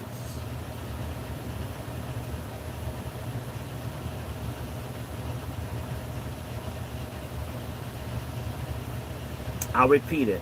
The dominant upper middle classes of whites in the South realized for the most part that they would stand to lose economically if the Negroes were to disappear. With the decline of the cotton economy, in which we shall analyze in chapters 11 and 12, the valuation is not so strong now as in 1917, 1918. Two, the valuation is not held by most Northerners or by Southern poor whites. So much for intersectionality, pork chop feminists. And this valuation in the economic sphere is not necessarily tied to the Negro.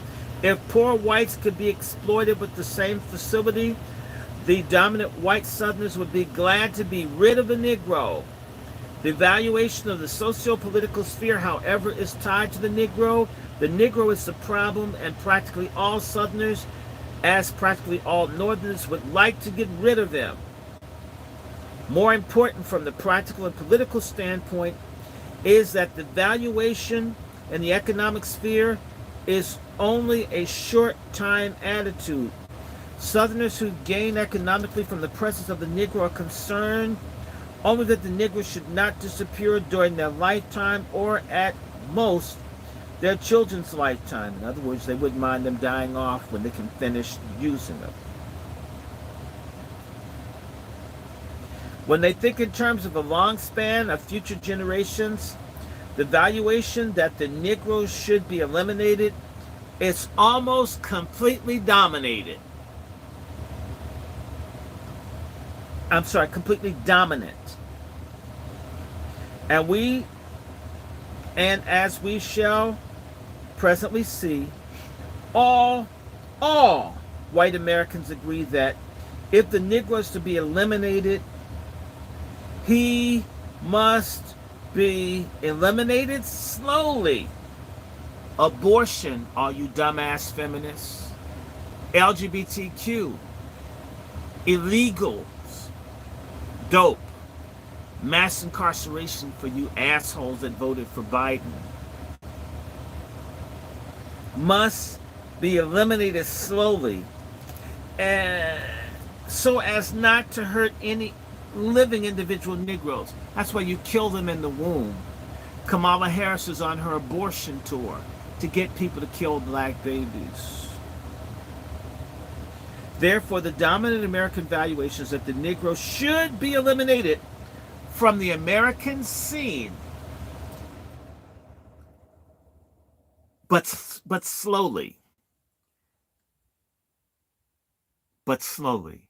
I'm thinking about a friend. I'll say who? Glenn Ford of American. What's this thing called? Black Agenda Report. Had 6 of his children aborted. 6. There are a lot of black men out there that have 20 of their children aborted. Slowly. The Negroes cannot be expected to have the same view on the qualitative goal of the Negro population. I disagree. That's why they have so many black women that are feminists, so many black men that are fagonists. A fagonist is a black male feminist. He thinks like a lesbian, although he's a man. They think abortion is good. So now you have black Democrats. You have all these people that are down with Planned Parenthood. You've got Emily's List. You've got Maxine Waters. You've got all of these no good, sorry ass black Democrats, and a lot of them black women, that bitch Oprah Winfrey, her butterball ass. Now they, in this time, have gotten us to buy into their too many. Kill off the black people. Call it health care. Call it family planning. Call it quality. We don't need quantity. Do you think those people coming across the border are dealing with quality, or are they coming over in numbers? Our ancestors had lots of children, so some of them would survive.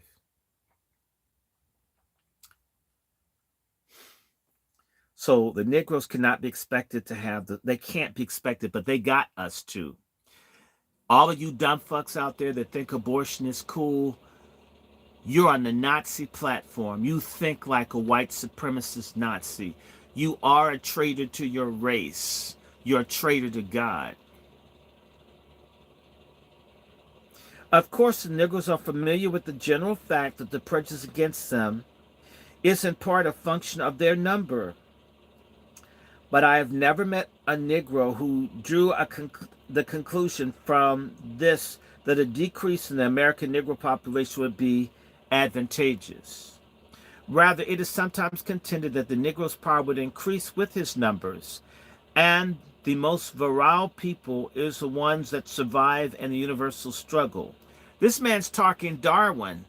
Darwin was a racist. Darwin's family used to own slaves. Francis Galton, cousin to Charles Darwin, who came up with eugenics, is that black people shouldn't exist.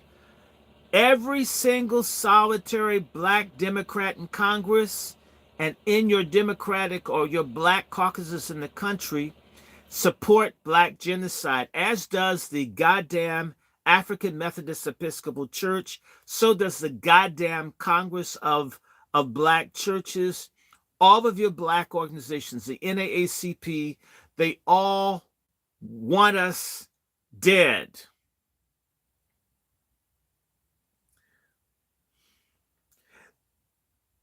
Listen to this.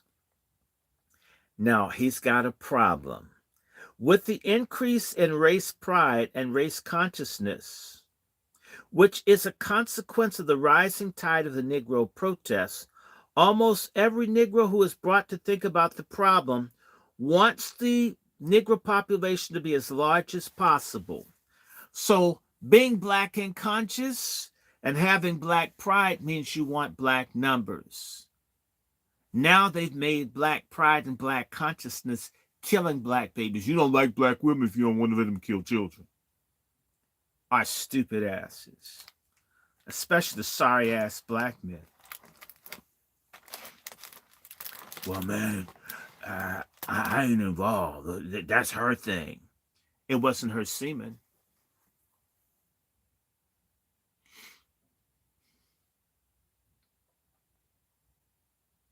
They're sometimes even expressed in writing. Someone that was at Howard University, Dr. W. Montague Cobb, for instance, opens his summary prescription for the Negro with the following precepts. He should maintain his high birth rate, observing the conditions of life necessary to this end.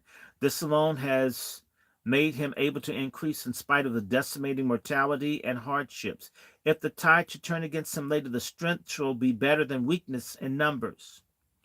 He should make a fetish of health, progressive eradication of tuberculosis, venereal diseases. We fuck too much, people. We don't love. We don't make families. We fuck. Even animals reproduce. This fucking, we have explosive rates of syphilis all over the country, black people. All this whore culture. This everything's about your dick or your ass or your pussy, you stupids. You're part of slow genocide, your personal habits. If everybody started being hoes and twerking and spreading diseases, we won't be here. So why not drop out? Venereal diseases, pneumonia, COVID, and maternal and infant mortality. These rates are going up. They're killing our women and babies in hospitals. We'll give him a sounder and more abundant parental stock and offspring. He should cultivate excellence in sports. This spreads helpful habits. While whites and Negroes have widely divergent valuations in regard to the desirable quantity of the American Negro population, they agree on the qualitative goal. It is implicit in the American creed, with its stress on the value and dignity of the individual human being, that both white and Negro Americans in principle find it desirable to raise the quality of the Negro people. He quotes Du Bois, who used to publish with Margaret Sanger. Du Bois was a fuck up on this. Du Bois was a fuck up. That's why they hold him up to us. Du Bois believed in eugenics. Du Bois was stupid in this. Du Bois didn't have that many kids, and Du Bois did some really stupid stuff. Du Bois, for example, criticized Negroes who are quite led away by the fallacy of numbers. Fuck Du Bois. They want the black race to survive. Of course, Du Bois. They are cheered by senses of increasing numbers and a high rate of increase. Of course, Du Bois. They must learn among human races and groups, as among vegetables. Quality and not mere quantity really counts. You'll never hear about any people struggling, Palestinians or others, about there being too many of them.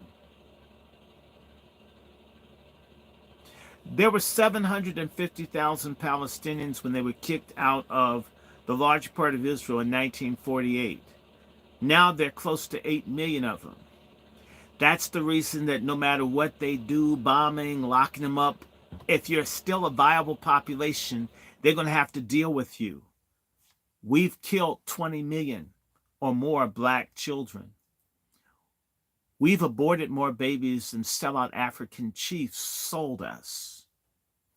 We need to repent before God. Black people being punished by God for killing so many of each other, for fagging ourselves out of existence, sterilizing each other with venereal diseases, being whores.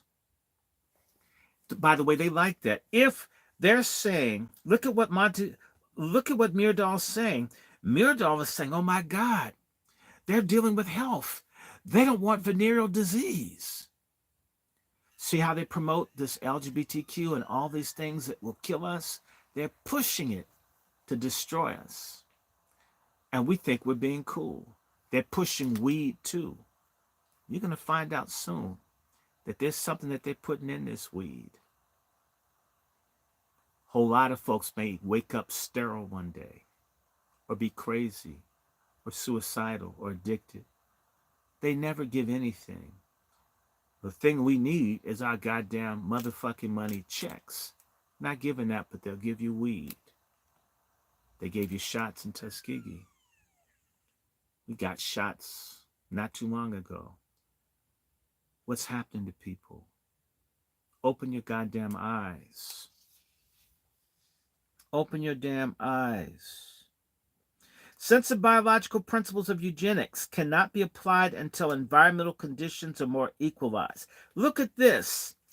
He's talking about eugenics, the perfect race, what's meant to get rid of us. So we can't really get rid of black people until we fix them. A lot of people hailed this book, The American Dilemma, because Myrdal, he's a European, a Scandinavian.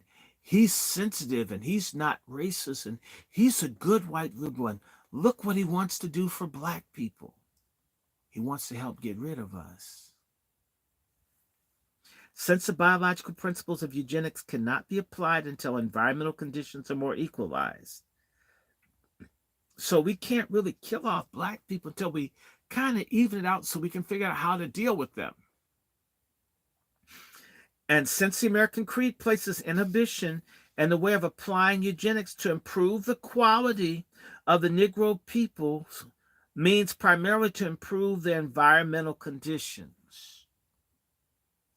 It is true that the average white does not want to sacrifice much himself in order to improve the living conditions of Negroes. This is the explanation of discrimination in public service generally. But on this point, the American Creed is quite clear and explicit.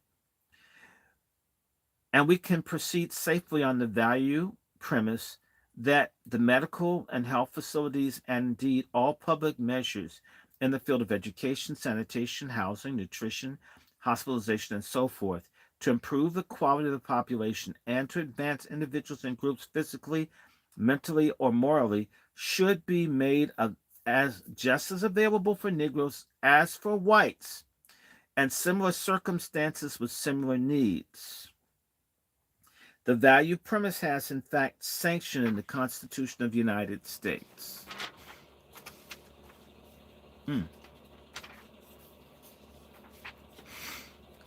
In our further discussion of the means in the Negro population policy, we might start out from the desire of the politically dominant white population to get rid of Negroes. This is a goal difficult to reach by approved means, and the desire has never been translated into action directly. This was before Roe v. Wade, that Clarence Thomas helped strike down, and for no other reason you should like him for that. And probably never will be. All the most obvious means go strongly against the American creed. The Negroes cannot be killed off. Compulsory deportation would infringe upon the personal liberty in such a radical fashion that it is excluded.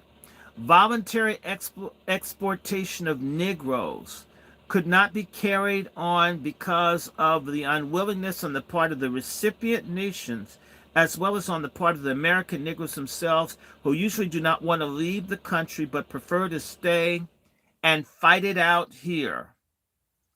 Neither is it possible to effectuate a goal by keeping up the Negro death rate. A high death rate is an unhumanitarian and undemocratic way to restrict the Negro population, and in addition, expensive to society and dangerous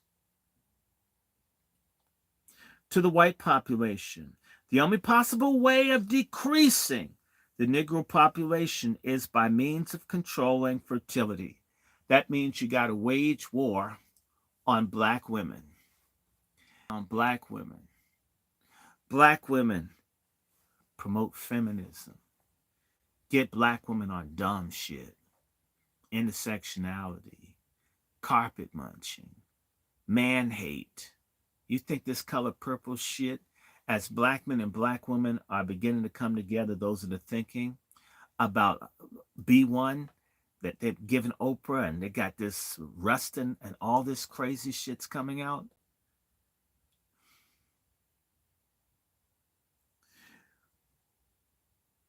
But as we shall find, even birth control for Negroes as well as whites will, in practice, will have to be considered primarily as a means to other ends, that of decreasing the Negro population. Birth control, all of this is to kill us off, to eliminate us. In the final analysis, all these theoretical possible policies to effectuate the white desire to decrease the Negro population are blocked by the American creed, except birth control, however, is largely attached to the other end. This is why the desire is never publicly expressed.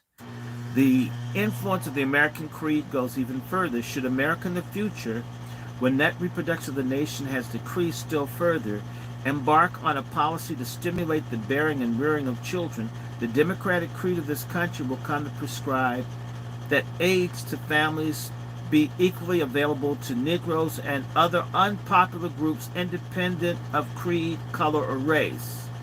In sum, if America does not turn fascist, the numerically and politically dominant white population will be driven by its national ethos to abstain from taking any practical measures to realize its desire to decrease the Negro population. Instead, it will be compelled to extend to the Negro population measures taken primarily to build up the white population. This is, of course, exactly what the Negroes want, and a unity of purpose becomes established on the basis of the American creed. Meanwhile, the basic conflict of valuations on the part of the dominant whites, as we have pointed out, one of the explanations why there's so little discussion of broad population policy in America, it helps further to explain much of the discrimination and indifference about Negro welfare and the great difficulty of stamping it out. On the other hand, it should at least give extra impetus to make effective birth control available to Negroes, as we see signs of this already in several southern states.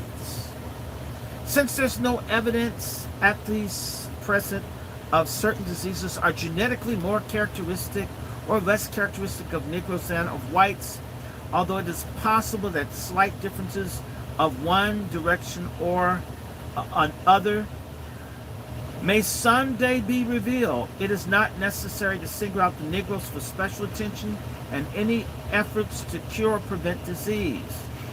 The application of equalitarian principles of need and the cure of diseases and ill health and the equality of opportunity and their prevention, which are our value premises in this section, will suffice to eliminate any special Negro disabilities.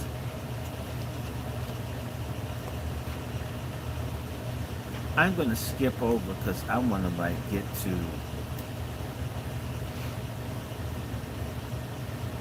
I don't want to. I want to get to the funky part. Y'all want me to do all of it, or do you want me to get to the heart? Because it's just a little bit longer. What y'all say?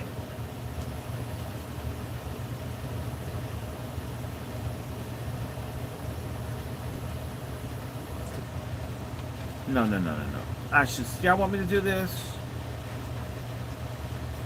Huh? Y'all want me to do the whole thing? Come on, y'all, talk to me.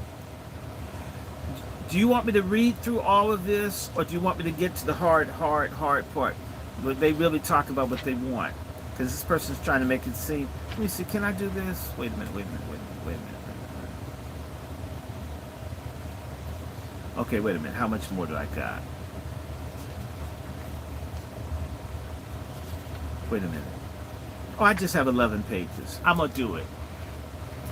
I'm going to read all of this for you.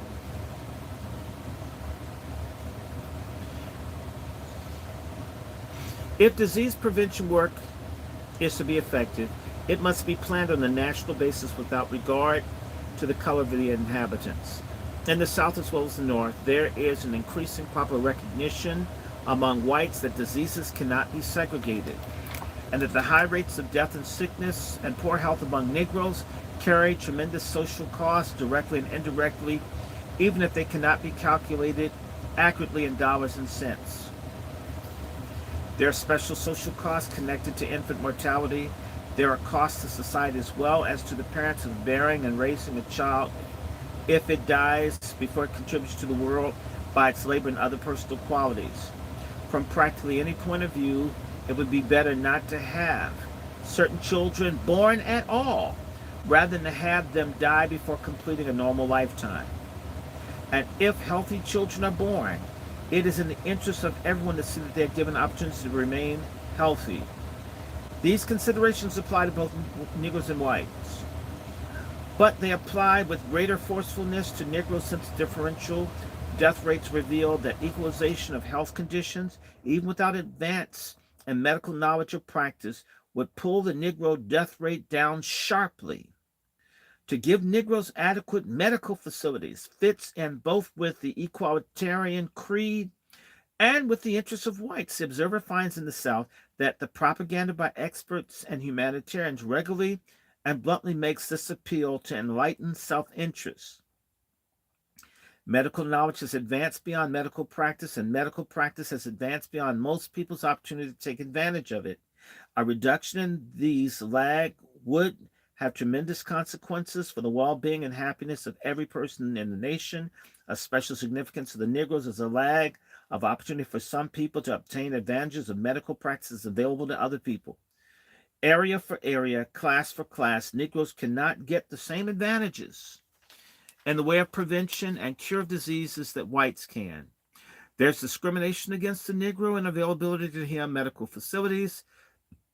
It is hard to separate the effects of discrimination from those concentration of Negroes in in areas where medical facilities are not easily available to him, and those in income brackets which do not permit the purchases of medical facilities in the competitive market.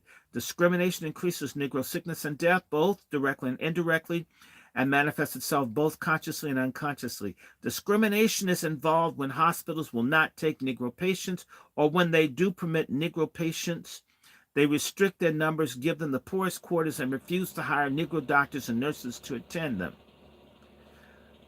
The number of hospital beds available to Negroes in the South is not known except in Mississippi, where there are 0.0 beds per thousand Negroes as compared to 2.4 per thousand whites in the Carolinas, where there are 1.2 beds per thousand Negroes as compared to 2.1 per thousand for whites. In 1928, there were available in the United States one hospital bed for each 139 of the white population, but one hospital bed for every 1,941 of the black population. This means that each time a white inhabitant of the United States has 14 times a good chance for proper hospital care as has the Negro citizen. Facilities for the Negroes are generally of a much poorer quality than for whites. In 1937, only about 35% of Southern Negro babies were delivered by a physician as compared to 90% of Southern white babies and 98% of Northern white and Negro babies.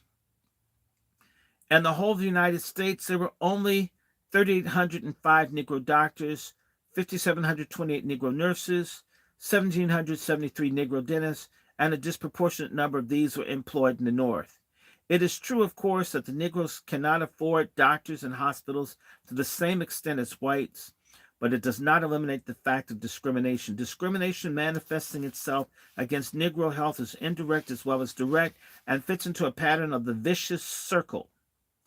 Inadequate education for Negroes, partly due to their economic inability to keep young people in schools and partly due to inferior schools for Negroes in the South, not only prevents the training of Negro medical experts, but also keeps knowledge about sanitation and health in the general population at an extremely low level.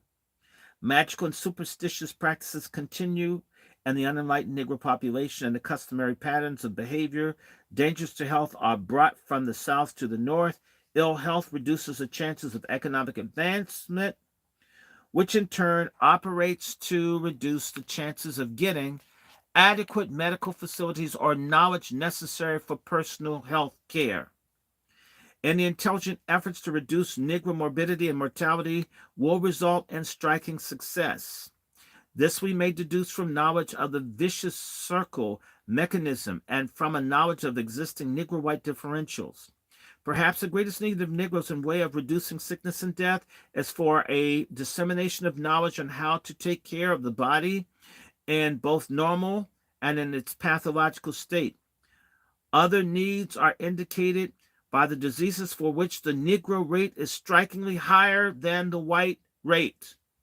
These include pellagra, a result of dietary deficiency, syphilis, a function of inadequate information on one hand and social disorganization on the other, homicide, partially due to cultural isolation and subordinated people and lack of police protection in Negro communities, pneumonia and influenza, a function of inadequate care, tuberculosis, a result largely of inadequate sanitation and poor diet. These diseases not only kill but also reduce the efficiency of Negroes to a much greater extent than that of whites. Pellagra, syphilis, and tuberculosis at least can be recognized as public problems, the eradication of which is necessary to the health and efficiency of the entire nation. The infant mortality rate is registered as 69% higher among Negroes than among whites in 1940. The actual difference is probably even greater. The discrepancy in maternal mortality rates between the two races is much higher. The official figure indicates the rate for Negro mothers is 2.5 times as high as the rate for white mothers in 1940. Both infant mortality and maternal mortality among Negroes have been declining in the last decade, but the fact that they are still much higher for Negroes indicates that much can yet be done to reduce these types of deaths among Negroes. Ill health reduces the Negro birth rate in ways other than killing off mothers and their childbearing period. In the first place, it increases sterility among men and women. There is more sterility among Negroes than among whites, is shown by the fact that there are more childless women, both married and unmarried, among Negroes, and that the higher Negro birth rate is due to a higher average number of children per mother. This sterility is not innate, as Pearl has demonstrated, but is caused by general diseases. This is what I'm talking about, and it's still an issue. Venereal diseases. Venereal diseases. There are a whole bunch of sisters out here who can't have children. Pelvic inflammatory disease. They chlamydia. They got all this stuff. And they caught it from a lot of you niggas with your dirty dicks out here. It does too matter where your dick has been. It's not a dipstick. Venereal diseases, induced abortion, and organic deficiencies. So folks killing babies back in the day sterilized people. And by the way, they sterilize you when you go to some of these abortion places and don't tell you. All these things may be reduced by means available to modern science or by more general diffusion of a few simple items of information. The same causes keep the Negro stillbirth rate high and so lower the birth rate. In 1940, the reported Negro stillbirth rate was 58.1 per 1,000 live births as compared to 27.6 for whites. If the unreported stillbirths and spontaneous abortions were added to this, the discrepancy would no doubt be much greater. All these types of death rates have apparently been falling recently for the Negroes as well as for whites. It is useless to cite statistics because reporting of deaths has progressively improved and therefore no adequate comparison can be made between the two periods. But the direct and indirect evidence available show a decline in the death rate. The strongest progress seems to be in reducing deaths among Negroes due to tuberculosis, syphilis, diphtheria, whooping cough, diarrhea, and enteritis. But the Negro rates are still much higher than the white rates, and there's much that can be done for both Negroes and whites. In Chapter 15, Section 4, we will comment somewhat more in detail both upon what is being done in the way of public policy to prevent and cure disease, upon the actual discrimination against Negroes, which up to now has been rendered the public measures less effective for them. I need to remind you, the Tuskegee experiment was going full tilt when this was going on. They found penicillin around the time this book was published and didn't give it to the people in Tuskegee.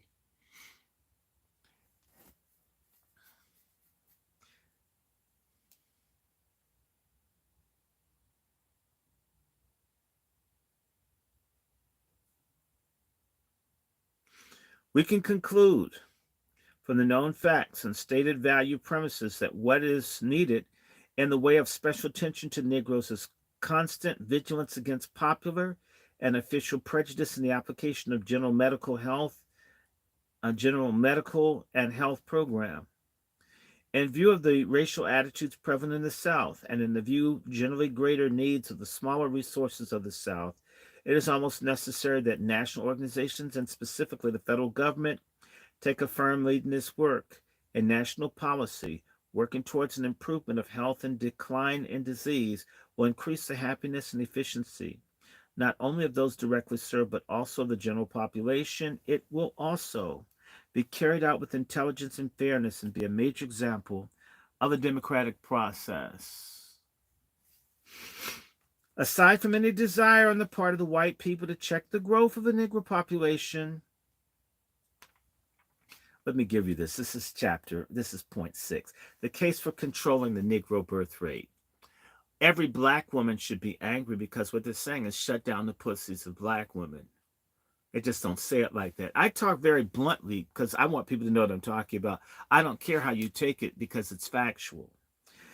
The case for controlling the Negro birth rate, aside from any desire on the part of white people to check the growth of the Negro population, there are in the South a great number of Negroes, as of whites, who are so destitute that from a general social point of view, it would be highly desirable that they did not procreate. The same is true, though, to a much lesser degree about the North.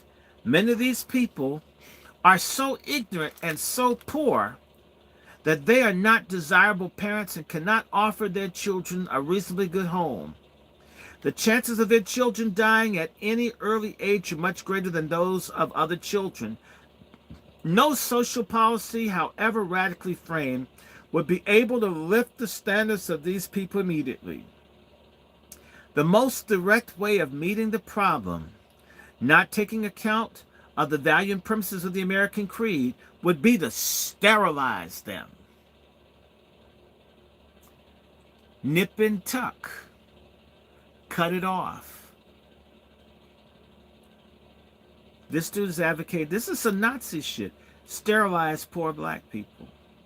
In fact, most whites would want to decrease the Negro population, particularly the lower class Negroes, would strengthen the argument for the sterilization of destitute Negroes.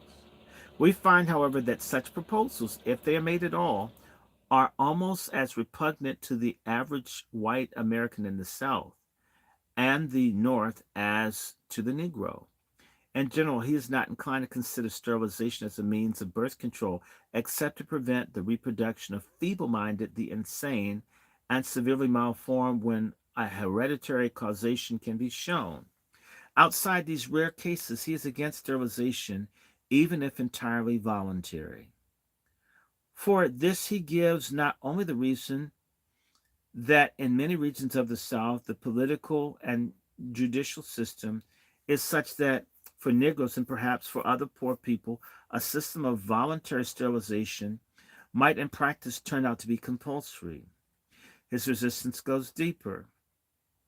He reacts against the idea that any individual, for reasons which have no biological but only social causes, should undergo an unnatural restriction on his procreative possibilities outside of the narrow field of negative eugenics. Sterilization is therefore excluded as a means of controlling fertility, except for individual cases in which the life or health is threatened by child rearing.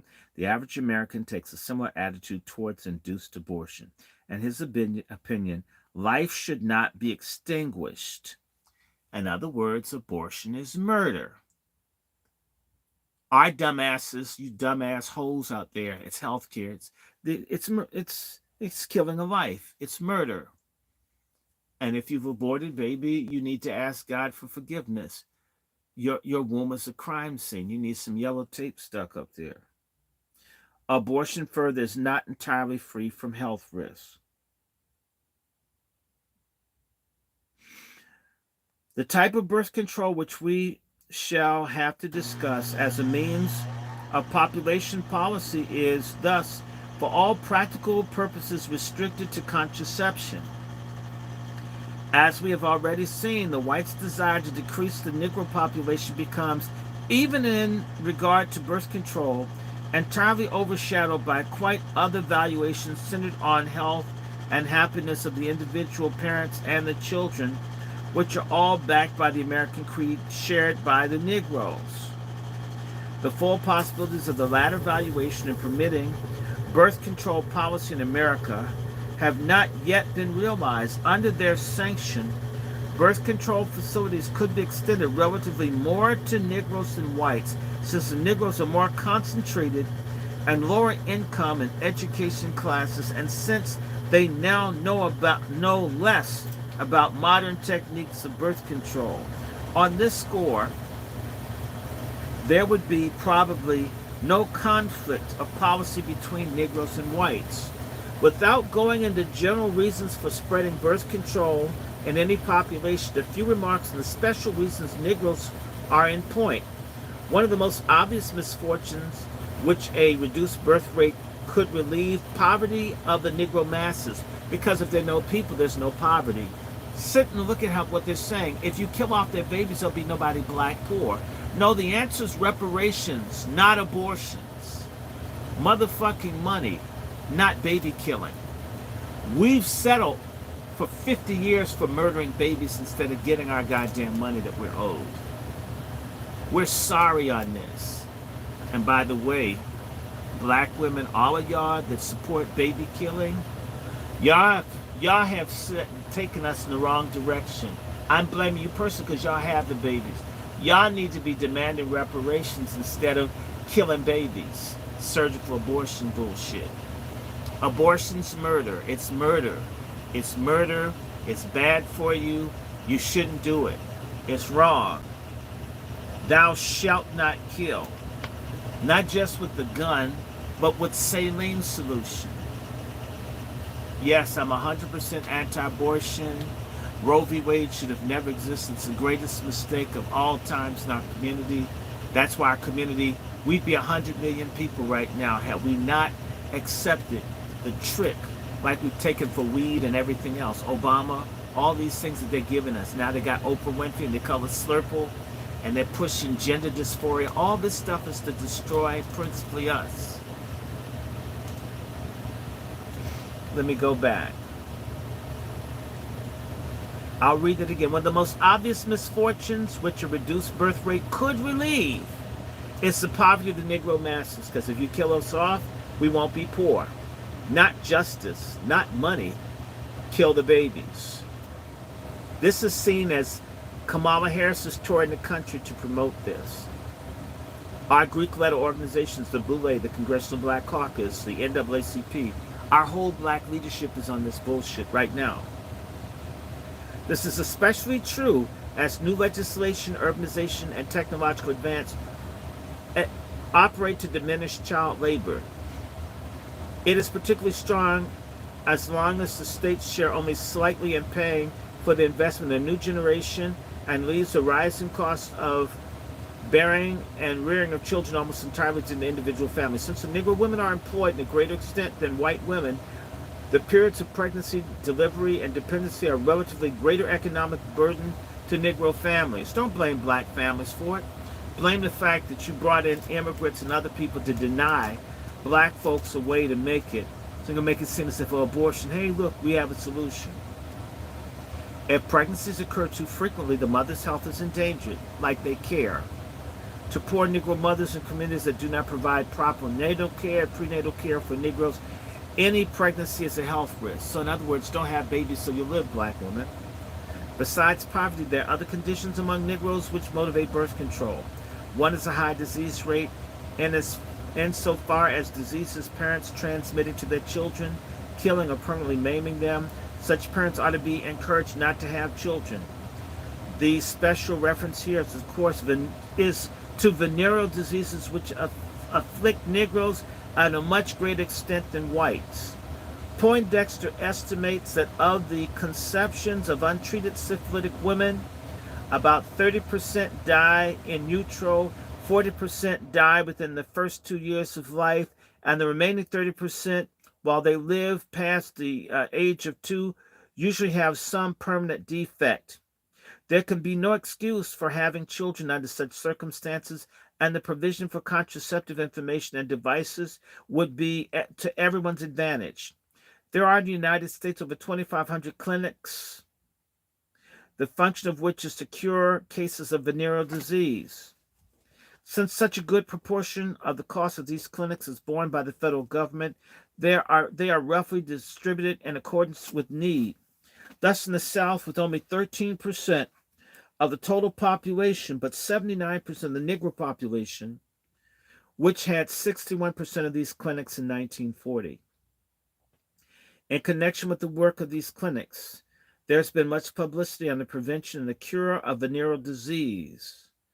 It would be a simple matter, and one much in accord with the purposes of this work, for the clinics to provide and give information about contraceptives to those that have the diseases which they are combating. The funds for these activities need to be increased and clinics set up where none are now available. A case could also be made for extending the scope of circumstances under which physicians may legally perform therapeutic abortions. A third special problem in the connection with the formulation of a policy towards Negro fertility is suggested by the extremely high illegitimacy rate among Negroes. Reported illegitimate births constituted 16.2% of all reported births among non-whites in 1936 and 2% among whites. Damn it, today it's 70%. Why do we have to be so damn evil and immoral? Hmm. The illegitimate child is under many handicaps and seldom has the opportunity to develop into a desirable citizen. Even if he has a good mother, she cannot give him the proper care since she must usually earn on her own living and cannot afford to place him under proper supervision. The absence of a father is detrimental to the development of a child's personality, as a mockery from the outside world, which is the illegitimate child sometimes forced to experience. Two, the unwed mother tends, although there are many exceptions, to have looser morals, pork chop morals, and lower standards. He's basically saying single mothers are hoes, many. And in this respect does not provide the proper milieu for her child. It would be better for both society in general and for the mother if she had no child. In all these respects, the extra strength of the reasons for birth control among Negroes is due only to the fact that as a group, they are more touched by poverty, disease, and family disorganization than is common among whites in America. Well, poverty is a social construction. They made us poor. Not paying people for hundreds of years could make anyone poor.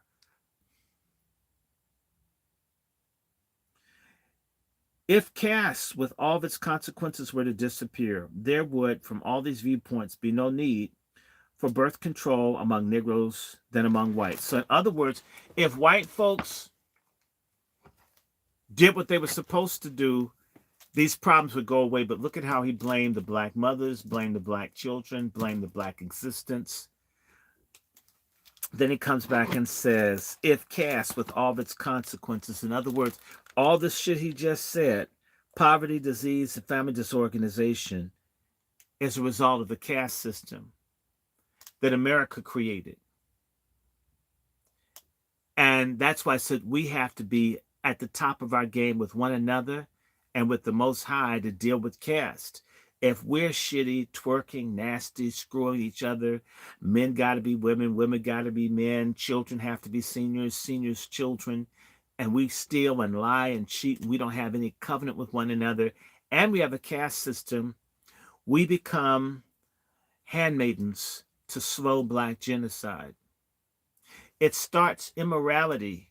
Our intraracial immorality facilitates the interracial immorality of the system.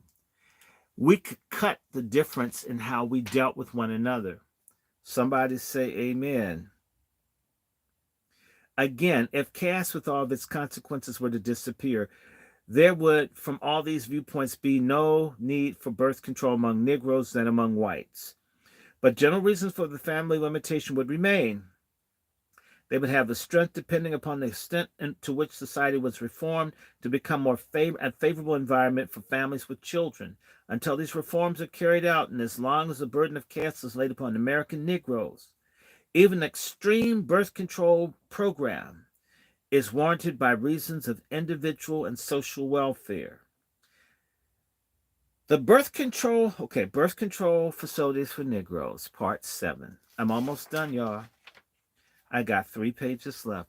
The birth control movement in America was one which had the support of liberals but met the fiercest opposition of the Catholic Church and other organized groups with conservative leanings. It also had to deal with the inertia and puritanical morality of the masses. Only in the last 15 years has it become possible to discuss the subject publicly without being criticized or condemned as immoral. Only in the last 5 years has the legal prohibition against the dissemination of information about birth control led up significantly, and there's still all sorts of legal obstacles to the movement. In the last decade, some significant changes have occurred. Public opinion, as measured by the polls, is increasingly in favor of birth control. National magazines have frank articles on it. The number of contraceptive clinics have rose from 34 in 1930 to 803 in 1942. And 3 states, North Carolina, South Carolina, and Alabama, heavily black areas, people. Public health authorities have taken to the lead to bringing birth control clinics to rural areas where they are the most needed.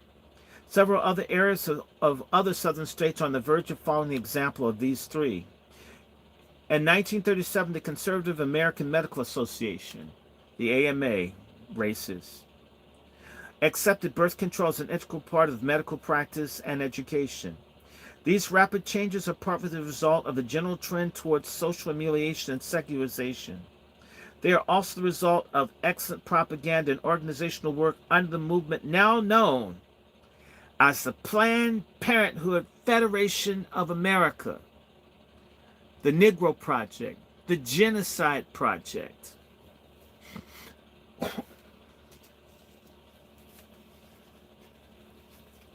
Obama supports this, Hillary Clinton supports it, Biden supports it, the CDC supports it, Maxine Waters supports it, the NAACP supports it. Here it is, now known as the Planned Parenthood Federation of America, the leading spirit in the movement since 1916 has been Mrs. Margaret Sanger. While the birth control movement is generally considered to be a liberal movement, and in the South is generally the least hospitable section of the country to liberal movements, the South now leads other sections of the country in accepting birth control. The relative absence of the Roman Catholics in the South and the great attention recently to the birth control organizations to the South and the greater need of the South are important reasons for this. But it is reasonable to assume that the larger number of undesired Negroes in the rural districts has something to do with the lack of opposition on the part of the white South. There's some variation in the technical organization of the programs in the 3 southern states, which now have public birth control clinics, but there's enough in common to describe a general pattern. These clinics were started by the action of a chief health officer in each state. He sent letters to each local health officers to ask them if they would accept birth control clinics as part of their regular health clinics. Those who accepted, and this is now includes most health officers in North Carolina, a significant proportion in South Carolina and Alabama, receive advice and instruction and special supplies. The regular local health offices, some of which therefore now have birth control clinics, are paid for by the state governments and by the child bureaus of the federal government on a grant and aid basis, but they are under the control of the locally appointed health officials. The cost of birth control supplies is often borne by the private birth control organization of the state.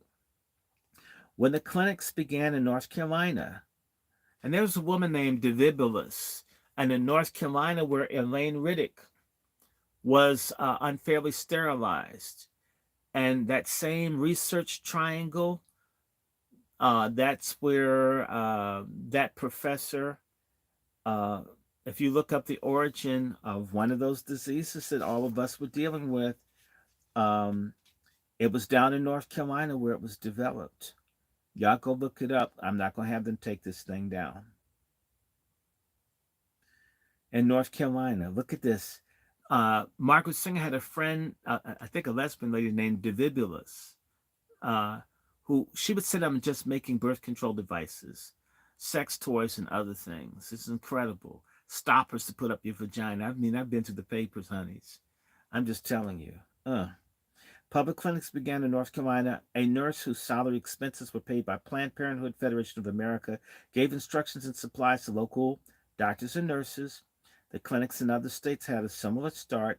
Thus, at the beginning of the expenses of the program were borne by private groups. So look at how the white feminists were there to shut down their stupid intersectional black pork chop feminist stud allies. They want to sterilize you, black women, and you're their friends. They tell you the black man, he's your enemy. Black men are all monsters. That's why they love Oprah and all this strong black woman bullshit as they sterilize you, get you to kill your babies, bust up your families, teach you don't need to have a child and the children are bad. But they don't tell you a lot of women develop breast cancer from abortions and not having children at all. I'm not going to stroll on it because y'all learn. Okay, born by private groups, but there's a strong tendency towards state support with federal aid. Sometimes the patients pay a nominal fee. Most of the 452 privately supported birth control clinics in the United States in 1942 wanted the sponsorship of the Planned Parenthood Federation of America or its local affiliates. Most of these are in cities. The Harlem section of New York got a clinic in 1930. It was in Abyssinia Baptist Church. Sorry, Adam Clayton Powell, I have to tell the truth. The Federation, if it wasn't the church, let me make it clear, the church supported it. They got the black preachers, sellout preachers to support them. The Federation, with funds made available by white philanthropists, these are white people who hate our guts, is conducting 2 demonstration projects important to Negroes, one in urban Nashville, Tennessee, and the other in rural Berkeley County, South Carolina. Both projects are for Negroes only.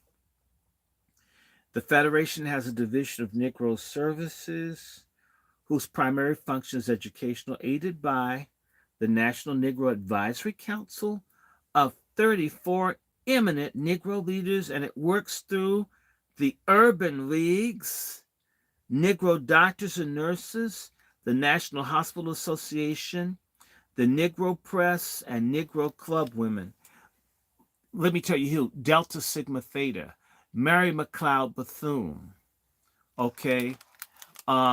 The National Medical Association, which are largely Greek letter people, the Boule. Some of the 200 Negro genes teachers have requested information from the Federation's Division of Negro Service, as have hundreds of Southern white health officials and doctors. The activity of the birth control movement's workers, the Southern whites, and the Negro leaders, all with the same aim of spreading birth control among Negroes, promises a great development of the movement in the future.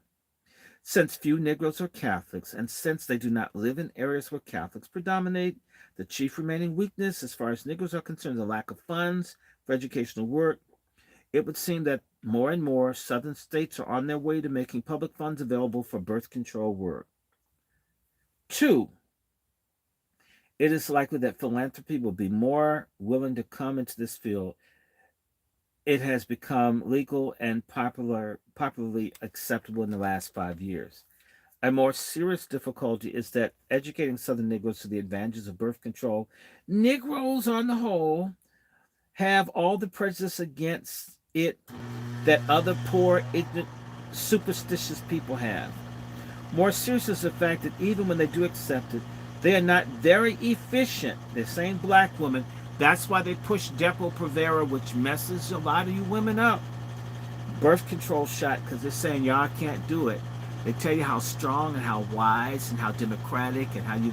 Then when it comes to birth control, y'all know what to do with y'all pussies. Let us help you.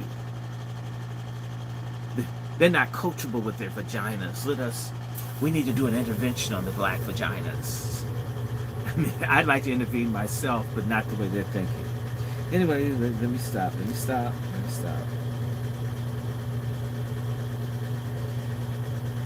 More serious is the fact that when they do accept it, that they're not very efficient in obeying the instructions and sometimes come to feel it is a fake. An intensive education campaign is needed, giving special recognition to the prejudices and ignorance of the people whom the campaign is to benefit. The use of Negro doctors and nurses, like with Tuskegee, like with Dr. Dorothy Farabee Bolden, the black woman, where they went around sterilizing black women in Mississippi. Yes, they did use the AKAs and the Deltas to mess up black women. Yes, they did sterilize tens of thousands of black women. Yeah, black folks did it. The Boule helped do it. They owe black women reparations. With the growing popular and legal acceptance of birth control, it would seem that the shift in emphasis is needed. None of the present activities should be cut out, but the time has come for more direct and more widespread educational work. The birth control organizations, having been stung so many times, are chary of direct propaganda that might antagonize doctors and others to feel among the best people. It is true that they seek to reach the masses of Negroes through urban leagues, Negro newspapers, jeans teachers, and Negro club women, but they only tell people to see a doctor and so do not get over the fact that they are more easily accessible to devices in birth control and venereal prophylaxis than the ones usually prescribed by physicians. Of course, special cases do require medical attention, and all persons should be told to see a doctor if possible. Medical advice will always be an asset in getting over improved techniques of birth control and adjusting individual problems and in securing the general health improvement. But there is no need for all people to refrain from birth control or prophylaxis until they have seen a doctor. So far, contraception has been most successful on a mass basis among city people who learn about the simple method from friends, not from doctors. What city Negroes now know, as evidenced by their low birth rate, merely needs to be told to country Negroes. The birth control organizations can do this more effectively, more speedily, and more scientifically than can rumors and jokes. The main reason for advocating this shift and emphasis is that the mass instruction and propaganda reach more people in less time and lower cost than the clinics run by doctors and nurses. The need for birth control is common and is only slightly touched by present activities despite their high cost. If birth control is to achieve mass utilization, there must be a shift in the emphasis from time-consuming and expensive instruction of individuals to a speedy and inexpensive education of groups. And there should not be only groups of women, but also groups of men, faginists, and simps. Birth control is fundamentally a simple matter. It calls for adult education before clinical consultation. That is chapter 7 of Gunnar Myrdal's An American Dilemma. How are y'all feeling? How is everybody doing now? I did it. That's chapter 7. I'm sorry I was late, y'all. This is a big, thick-ass book. I'm not trying to read all of this. Look at how thick this is. This is how do we get rid of black people? An entire book. This is like the white man's playbook. How to get rid of black people. Slowly and carefully. And Planned Parenthood, which Black Lives Matter and practically every civil rights group in the country supports, are all with the program to get rid of black people. What you're seeing now is social engineering. Everything that's happening to us has been engineered. It's not an accident. It's a plan. And the only way that can be counteracted is that we've got to work, those of us that want to survive, together. Can't make anybody. Let me just remind everyone, and I've got more. I should do another book. Should I take a few more minutes, y'all? Let me see. I need to move this up. I can't see. Should I read some more? Y'all want me to stop? Because, you know, I have more. I should. Now that I've read this, I need to add a few pages of something else so you can understand that this is not it's not my opinion, okay? It's not. What y'all say?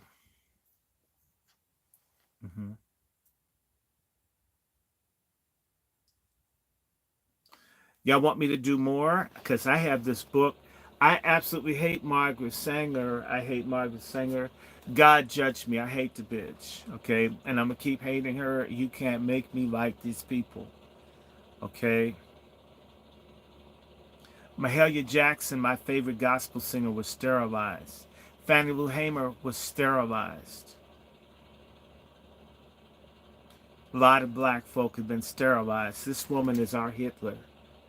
This woman, Margaret Sanger, all of you, with it, you shouldn't, and anybody that's down with her is your enemy. Y'all want me to do some more? I got 4 people up here. Hi. I got 38 here. I got 10 here. I got how many of I got 6. So altogether there's 6, 16, 39, and 4. So if I add y'all together, that's 43, 53. So I got about 60 people. And then this thing over here, it won't give me a signal. I don't know what's up with that. I'm trying to get a signal on just one of these things that keeps dropping off. Maybe there's too much broadband being used, but that's all right.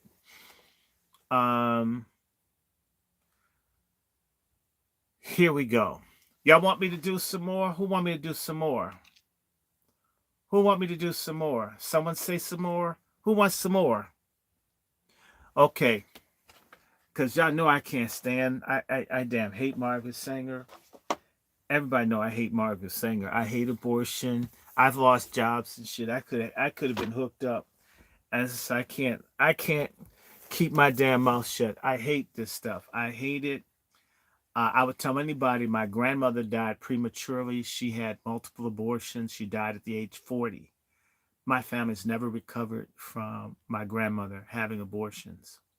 I never grew up with a paternal grandmother. I hate abortion. I hate it. I hate it. Whenever I think about it, it makes me angry. I hate abortion. It's hurt 4 generations in my family. We've never recovered from my grandmother dying at 40. Abortion's murder. Abortion kills women. Abortion's a crime against God. Abortion facilitates white supremacy. I don't care what anybody says. I can't hear you. If you're for abortion, please get the hell off my site. I don't like abortion. I hate abortionists. I hate all of it. I hate Planned Parenthood. And they're lucky I'm a Christian. If I were not, I mean, I would be like Hamas. I'd be like one of these people in jail for like bombing these places. I'm not saying hurt anybody. I'm just saying, lucky I'm a Christian. I've loved my heart because there's a Planned Parenthood 1 block from where my mother. We were just over by it the other day when I was with Sister Sean. Now everybody know I hate Planned Parenthood. This is a real story. A couple of years ago, I was with my mother driving down the street that she grew up on, and when we got to the right off of Florida Avenue. When we went by this building, I started screaming. I freaked out. And my mother got upset. What's wrong with you? I can't explain it to you. I began to freak out. And I told my mother that building, they're going to kill people in that building. Mom, they're going to kill people in that building. They're going to kill people. I can hear the soul screaming for mercy. This building is on the 1200 block of 4th Street Northeast. It's an abortion clinic. It's about 5 stories tall. Okay, it's 1 block from where my mother grew up. My mother grew up at 1115 4th Street Northeast. This abortion clinic is 1215 4th Street Northeast, exactly 1 block over. And I freaked. And I later learned that the building that caused me to have this meltdown is an abortion clinic. It's the largest in the area. I've had that happen. I went to this place. We thought we were going to a video store out in Maryland. It was with my cousin. And when we pulled in, I began to almost vomit. I freaked out. And it turned out this video store was a front for a abortuary. And I had like a meltdown. We had to get me out because I started freaking. And it turned out it was an abortion place. I didn't know shit. You could feel that the evil, the demons. What abortion has done is it's destroyed us. We've called down curses from our ancestors who went through hell, slave ships, everything. And now we kill babies like it's like cutting off a toenail. Have we lost our goddamn minds? We've lost our souls. They're encouraging people to come here to have babies, and they get you to kill your baby. Doing everything to help these people, giving benefits and everything to everybody but us. I got 2 books. This is a 102-year-old copy of Margaret Sanger's book, The Woman in the New Race. This is an original, y'all. let me see what I should do. I'm going to do a piece of this because this won't be too long. I just want y'all to hear.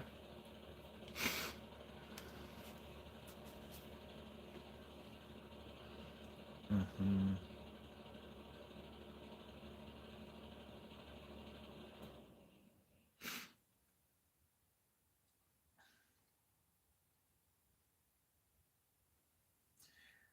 Hmm. Okay. Progress we have made 210. Let me see. And this book is really short. This is wonderful.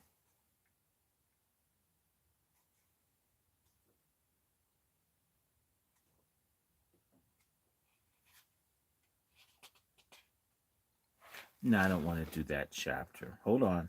Give me one. I got my chapters for the other single book. I just want you to hear what she says. Mm-hmm. Let's see if she says. Because this is really hmm.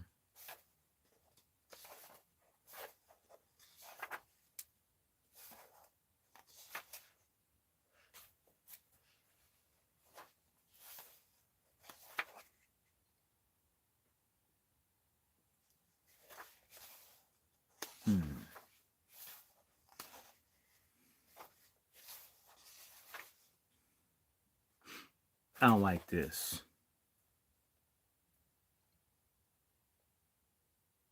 I don't like that.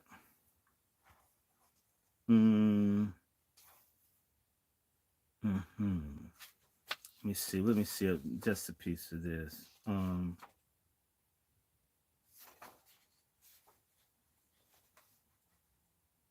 gonna do it just a little bit longer. Bear with me. I just want to make certain I give you a sexy part of this. A lot of stuff is some of the stuff doesn't get to the heart of it. I want to for you to hear how crazy this broad is. Okay, here we go. Mm.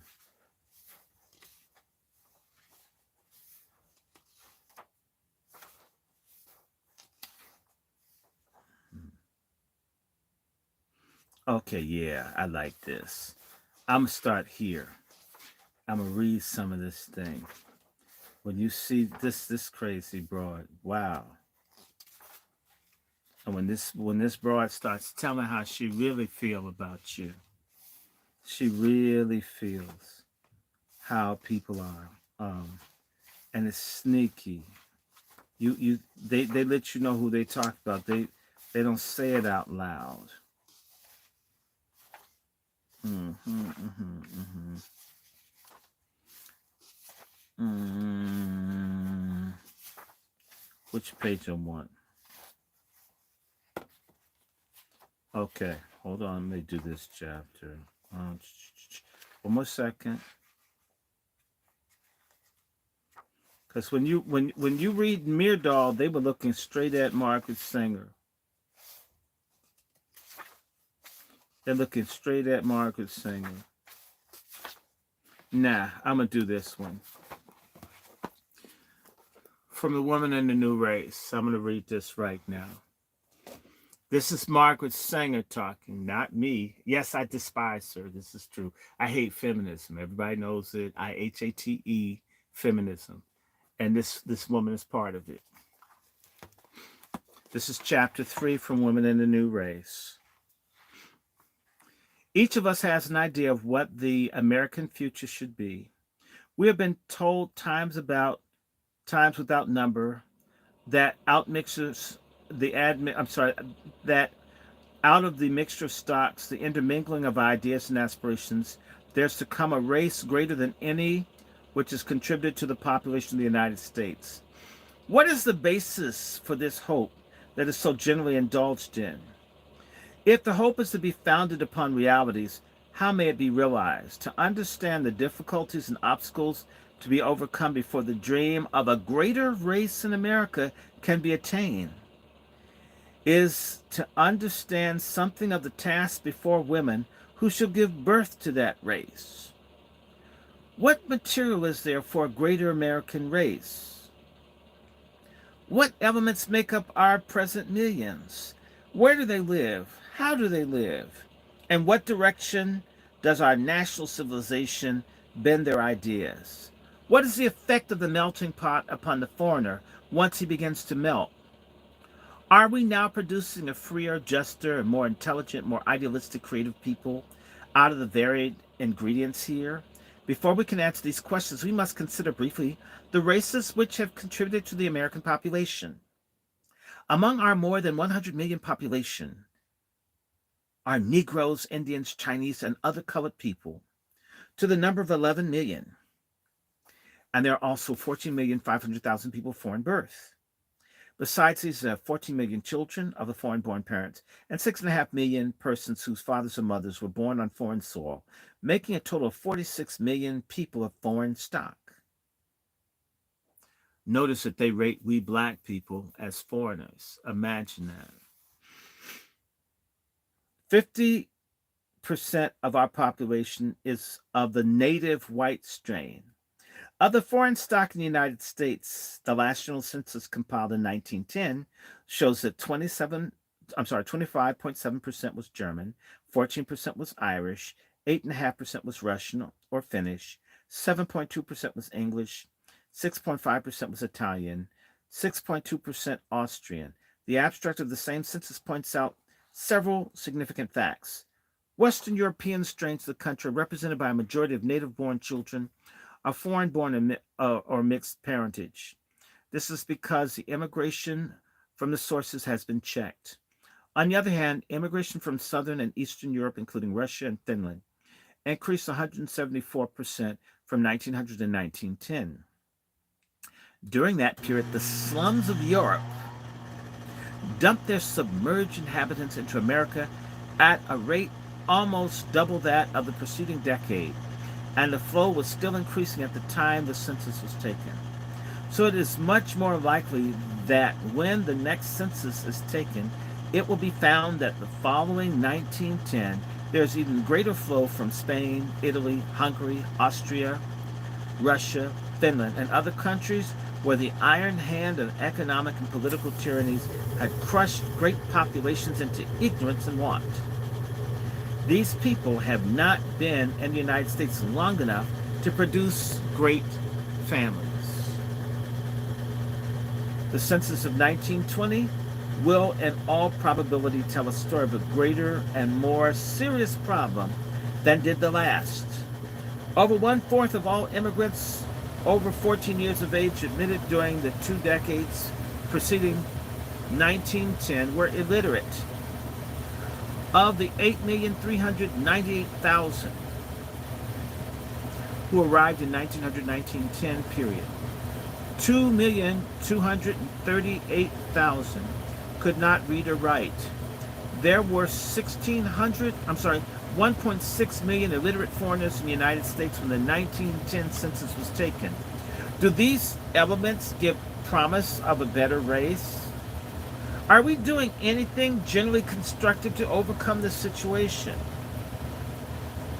2/3 of the white foreign stock in the United States live in cities.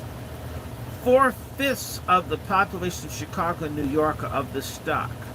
More than 2/3 of the populations of Boston, Cleveland, Detroit, Buffalo, Pittsburgh, Milwaukee, Newark, Jersey City, Providence, Worcester, Scranton, Patterson, Fall River, Lowell, Cambridge, Bridgeport, St. Paul, Minneapolis, and San Francisco are of other than native white ancestry.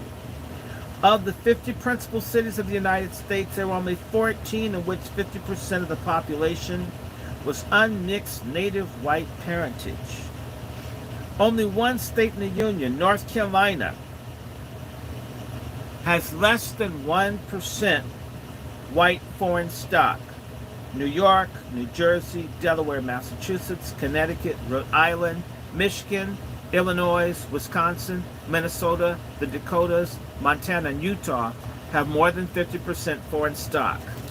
11 states, including those in the Pacific Coast, have from 35 to 50%. Maine, Ohio, and Kansas have from 25 to 35%. Maryland, Indiana, Missouri, and Texas have from 15 to 25%. These proportions are increasing rather than decreasing owing to extremely high birth rate of the foreign strains.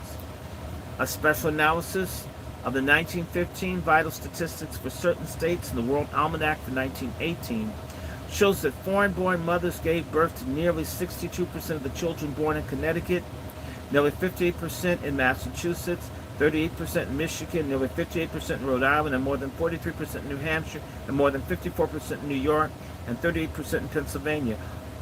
All these figures, be it remembered, fail to include foreign stocks the second generation after landing. If the statistics for children who have native parents but foreign-born grandparents or have one foreign-born parent were given, they would doubtless leave but a small percentage of births from stocks native to the soil for several generations. Immigrants or their children constitute the majority of workers employed in many of our industries. 7 out of 10 of those who work in our iron and steel industries are drawn from this class, says the National Geographic magazine in February 1917. 7 out of 10 of our bituminous coal miners belong to it. 3 out of 4 who work in packing towns were born abroad or are children of those who were born abroad. 4 of 5 of those who make our silk goods, 7 of 8 of those employed in woolen mills, 9 of 10 of those who refine our petroleum, and 19 out of 20 of those who manufacture our sugar are immigrants or the children of immigrants. And it might be shown that a similarly high percentage of those in the ready-made clothing industries, railway, and public works construction of the less skilled sort, and a number of others. What these foreigners who have come in hordes have brought with them their ignorance of hygiene and the modern ways of living, and that they are handicapped by religious superstitions is only too true. But they also bring in their hearts a desire for freedom from all the tyrannies that afflict the earth. They would not be here if they did not bear within them the hardihood of pioneers, the courage of no mean order. They have a simple faith that in America, they will find equality, liberty, and opportunity for a decent livelihood. And they have something else. The cell plasma of these people are freighted with potentialities of the best in the old world civilization. They come from lands rich in traditions of courage, art, music, letters, science, and philosophy. Americans no longer consider themselves cultured unless they have journeyed to these lands to find access to the treasures created by men and women of the same blood. The immigrant brings the possibilities of all these things to our shores. But where's the opportunity to reproduce in the new world the cultures of the old? What opportunities have we given to these people to enrich our civilization? We have greeted them as a lot of ignorant foreigners. We have shouted at, bustled, and kicked them. Our industries have taken advantage of their ignorance of the country's ways to take their toil in mills and mines and factories at starvation wages. We have herded them into slums to become diseased, to become social burdens, or to die. We have huddled them together like rabbits to multiply their numbers and their misery. Instead of saying that we Americanize them, we should confess that we animalize them, and the only freedom we seem to have given them is the freedom to make heavier and more secure their chains. What hope is there for racial progress in this human material, treated more carelessly and brutally than the cheapest factory product? Nor are our social handicaps bound up in the immigrant. There is, in the United States, when it comes to the Federal Industrial Relations Committee, finished its work in 1915, several million migratory workers, most of them white, many of them married but separated from their families, who are compelled, like themselves, to struggle with dire want.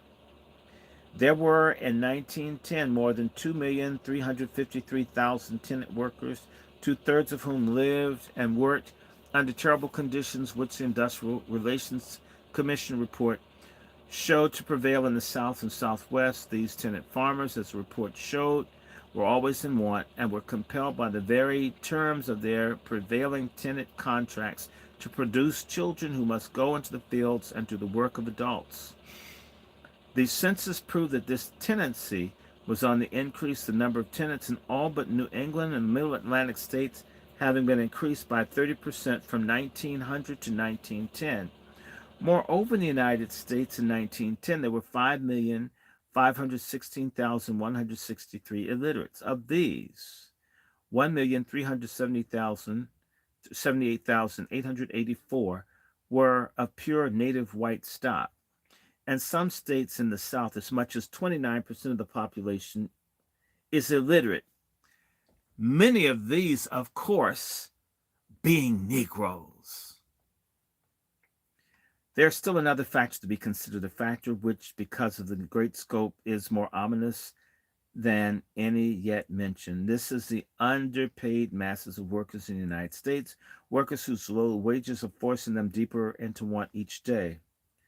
Let Senator Borah, not a radical nor even a reformer, but a leader of the Republican Party, tell the story. 57% of the families in the United States have incomes of $800 or less. He said in a speech before the Senate, August 24th, 1917.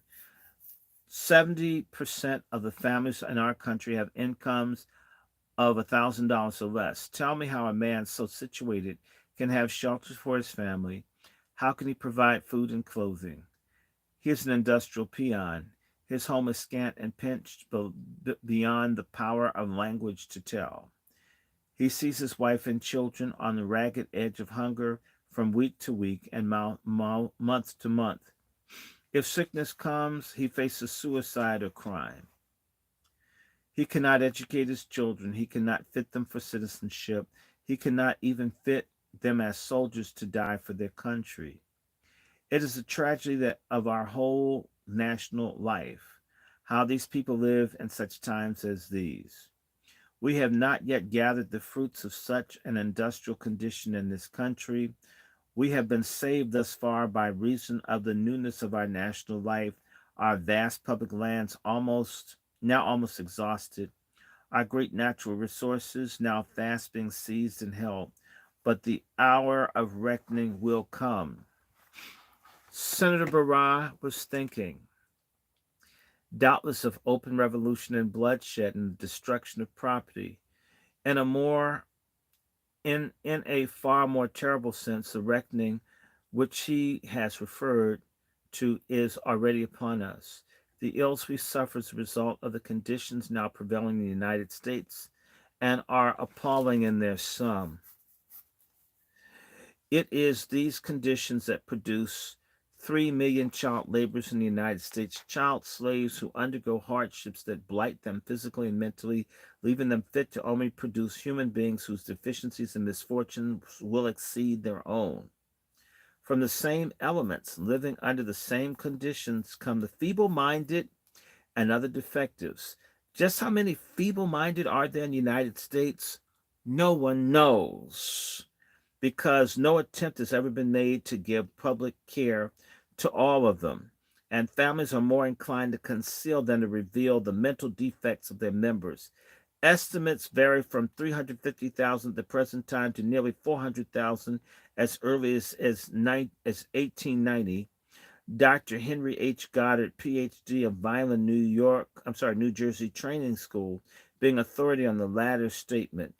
Only 34,137 of these unfortunates were under the institutional care of the United States in 1960, the rest being free to propagate their kind, piling up public burdens for future generations. The feeble-minded are notoriously prolific in reproduction. The close relationship between poverty and ignorance and the reproduction of the feeble-minded is shown by Ann Moore, Ph.D., in a recent report to the Public Education Association in New York in 1911. She found that an overwhelming proportion of the classified feeble-minded children in New York schools came from large families living in overcrowded slum conditions, and that only a small percentage were born of native parents. 60,000 prostitutes go and come anew each year in the United States. This army of unfortunate, as social workers and scientists testify, come from families living under conditions of want.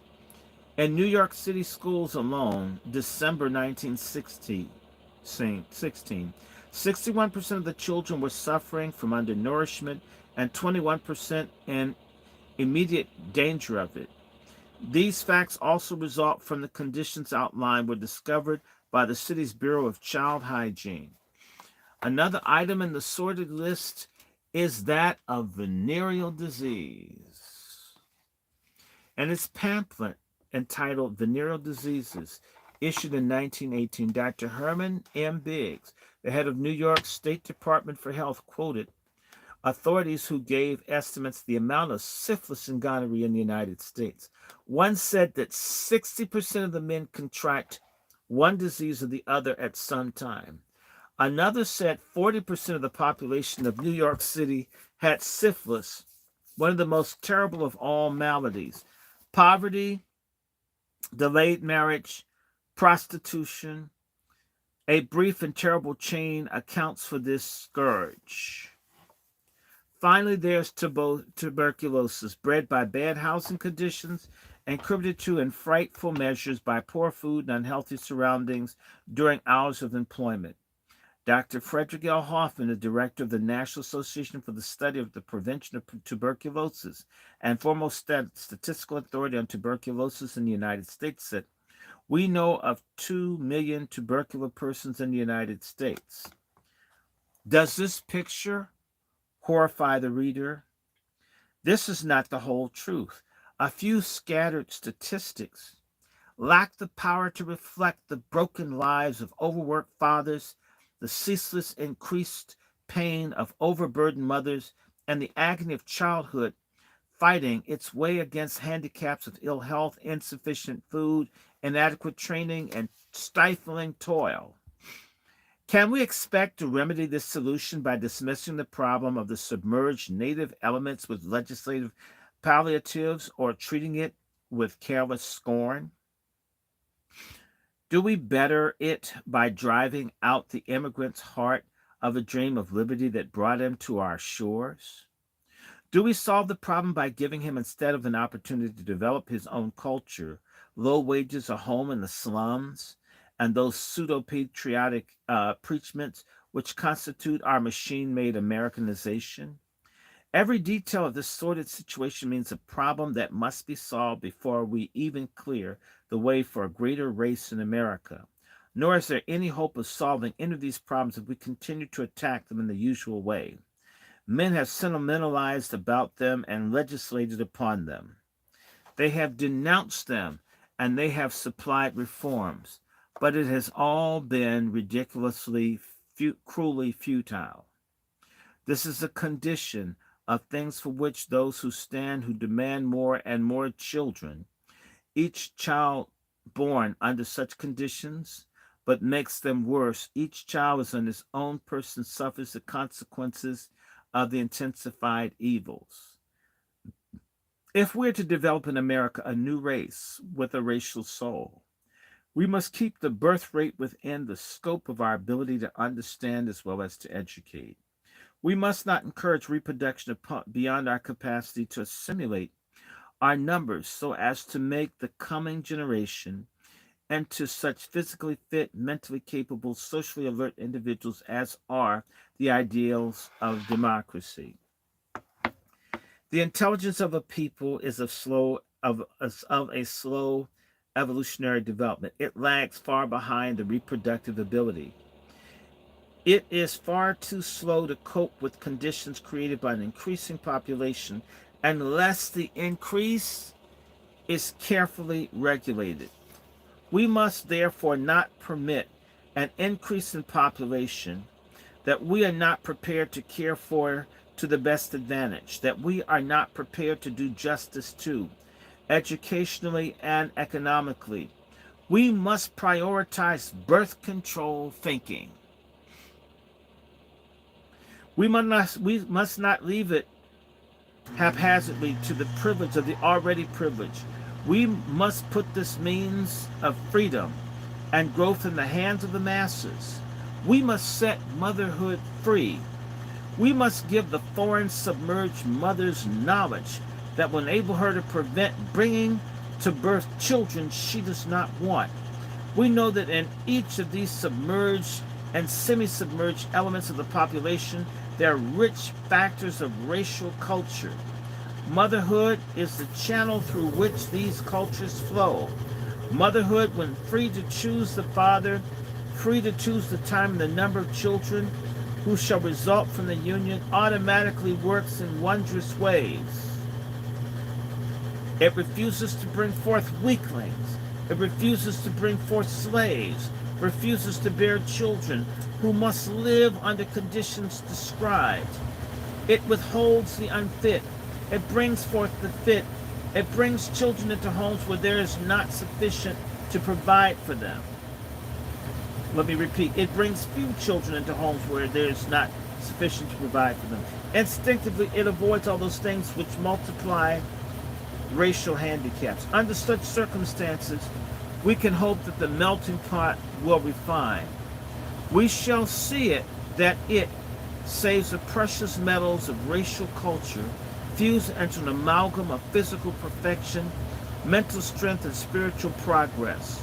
Such an American race, containing the best of all racial elements, could give the world a vision and a leadership beyond our present imagination. This book was written, and trust me, it was available in German. She's talking about the master race, and one of the people who was deeply influenced by Margaret Sanger is none other than Adolf Hitler. 100 years ago, Adolf Hitler was trying to take over the German government for the Aryan, for the perfect race that she's talking about, the perfect race.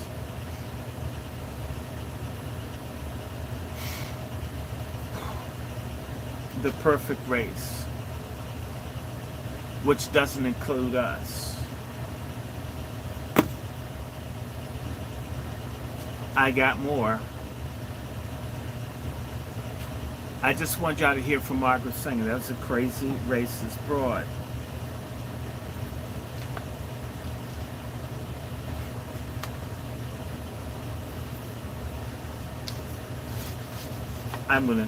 When I do this, I'm gonna stop. So let me see if I can go until about 2:30. Take an hour of reading.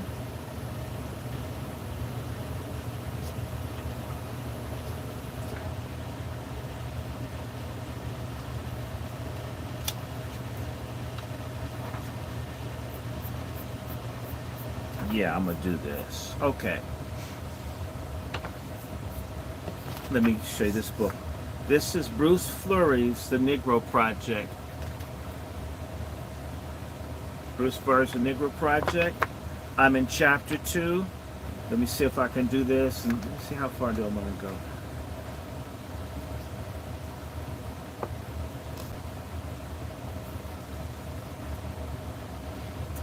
I'm going to go up to chapter 4 if I can.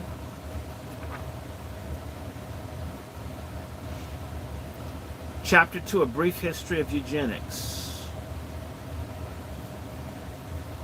Eugenics, the movement to improve the human species by controlling heredity. In this chapter, we will examine the origins of the eugenics movement in the United States, including those who were prominent and carrying forward the motivation behind their actions, and the connection between the eugenics movement and Margaret Sanger's Negro Project.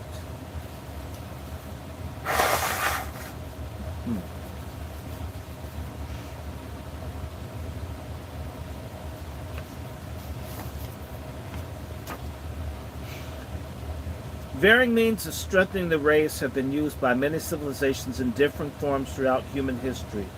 One being the practice engaged by the ancient Greeks, which involved abandoning sickly infants on mountainsides to be left to the tender mercies of Mother Nature.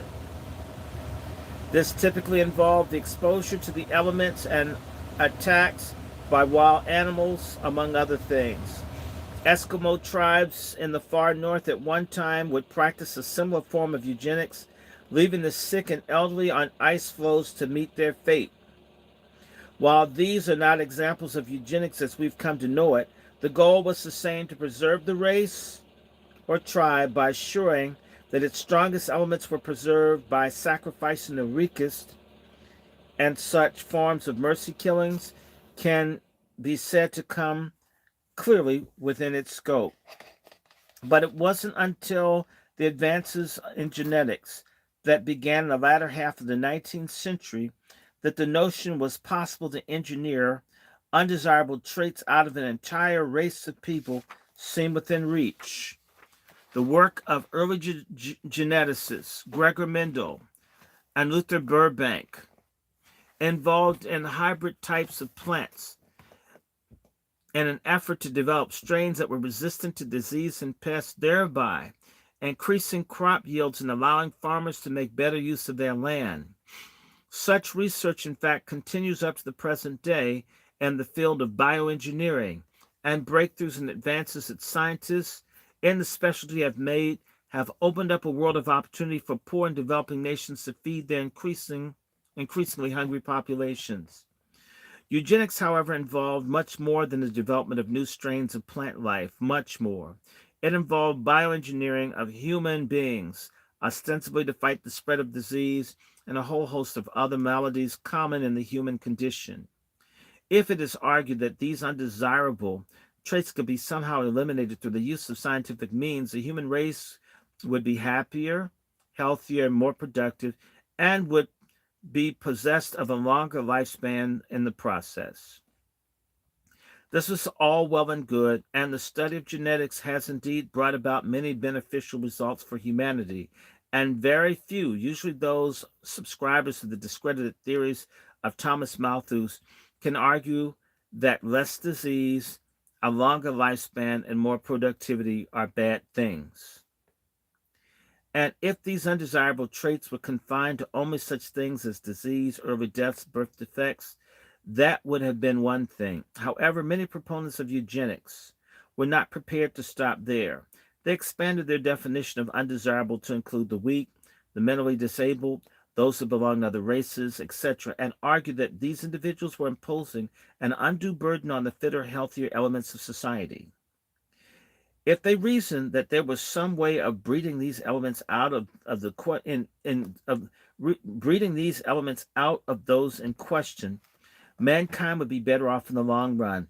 And the field of eugenics held out the opportunity for man to achieve the long dreamed of goal, the realization of a kind of utopia, heaven on earth, if you will. It offered him a chance to remake himself through scientific means by eliminating those unwanted traits from human species and strengthening those that were most desirable. Two forms of eugenics have been practiced both here and abroad down through the years: positive and negative eugenics. The proponents of the former saw it as a means to reduce human suffering by eradicating unwanted genetic traits before birth, and much of this kind of research that is being conducted today, both in adult stem cell studies and more controversial embryonic variety, is aimed at bringing about the same result. While the use of adult stem cells has yielded solid, tangible results in fighting a number of diseases and physical handicaps, the jury is still out on the use of embryonic stem cells, which necessarily involves the killing of living human organisms so that the such cells may be harvested. In fact, those who advocate for the use of embryonic stem cells cannot as yet point to any successes, nor is it likely that they will ever be able to do so.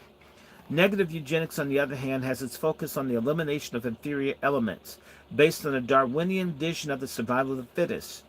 Some of those so-called inferior elements include all the mentally ill, handicapped, epileptics, lepers, and those of different races and ethnicities, blacks, Orientals, Asians, Jews, and Slavs, or just those whose society has labeled useless eaters, a phrase used by Heinrich Himmler in Nazi Germany to describe anyone who could not contribute to the realization of Hitler's thousand-year Reich. The idea that society could be improved by eliminating these elements by any means necessary had a strong appeal to many Germans, and the Nazi brand of eugenics would have a vast, lasting, and significant consequences for all of humanity. Many of that remain with us long after the demise of its most notorious supporter and practitioner, Adolf Hitler. Indeed, because eugenics was so deeply embedded in Germany under Hitler, many people think that the practice was devised in that nation. After all, the Third Reich, using its conduct of domestic and foreign policy, and embodied it in the infamous Nuremberg laws. Reinhard Heydrich's Reich Office of Race and Resettlement, and the Action T4 Forced Euthanasia Program, and finally the final solution to the Jewish question. Many people believe that American eugenics got their ideas from the Germans. That is, however, a huge mistake. Sadly, the concept of eugenics as a legitimate scientific discipline that has been taught for over 100 years in the classrooms all across America and the world actually originated in England and was inspired by the belief of the British biological determinist Sir Francis Galton. Galton was the first cousin of Charles Darwin, who wrote the evolutionary work Origin of Species. Galton had spent much of his time studying the upper classes of British society and came to conclude that their success was due to the notion of their genetic makeup was superior to the other members of the social strata in England. Galton coined the term eugenics by combining the Greek prefix "eu" with good or well with the prefix "genes," born. In 1883, he defined the new word as a science which deals with all the influences that improve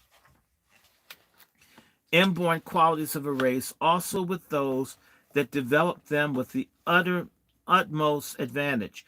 Galton then compiled his observations in a book entitled Inquiries into the Human Faculty and Its Development, which he published that same year.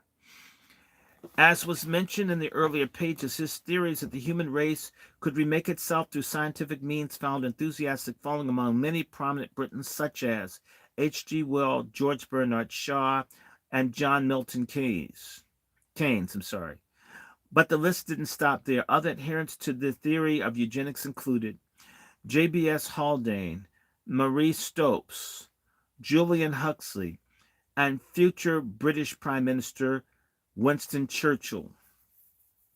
Although the field of eugenics originated in England, Galton's theories found fertile ground in the United States and were embraced by some very important and wealthy Americans, among them Stanley Webb, Presidents Theodore Roosevelt and Woodrow Wilson, Clarence J. Gamble, and of course Margaret Sanger. Many of them bought into the idea of positive eugenics, i.e. encouraging reproduction and the fitter elements of society while discouraging it in those perceived to be more unfit. Although we have seen Sanger's case the aspects of negative eugenics vis-a-vis the black population became the prime mover behind the implementation of the Negro Project.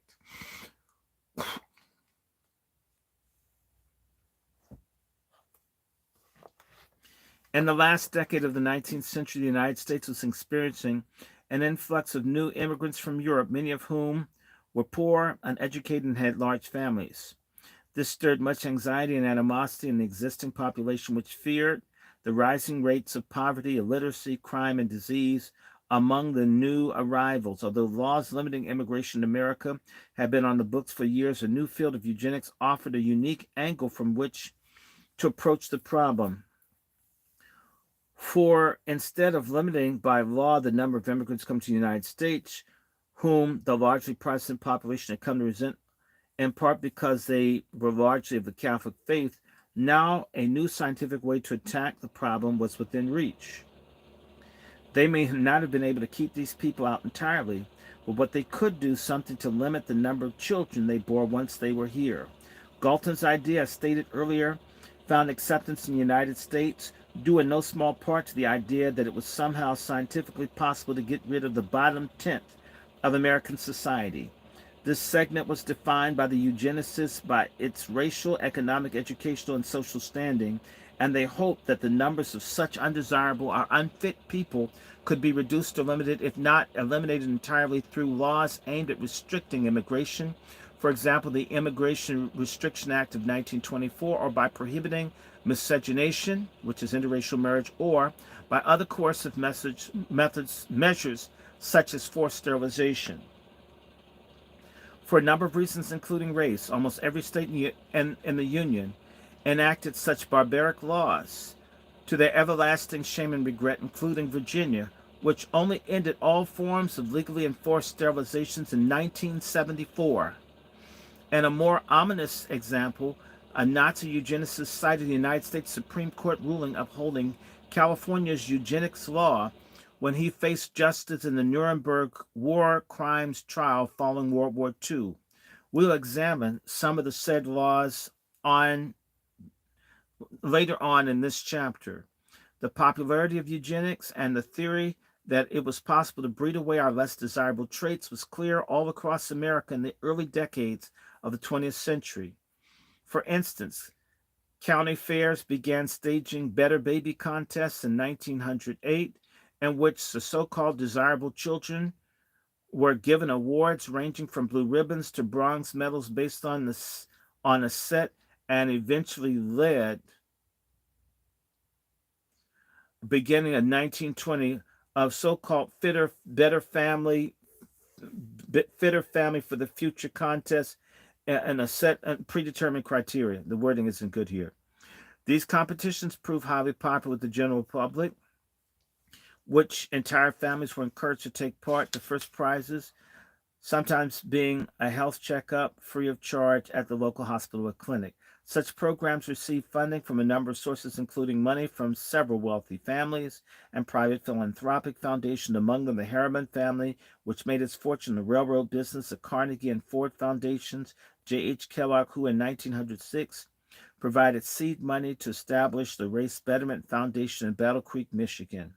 As we have seen previously, Margaret Sanger's work in birth control and eugenics was bankrolled to a large degree by a number of anonymous grants from the Rockefeller family and the foundation it created.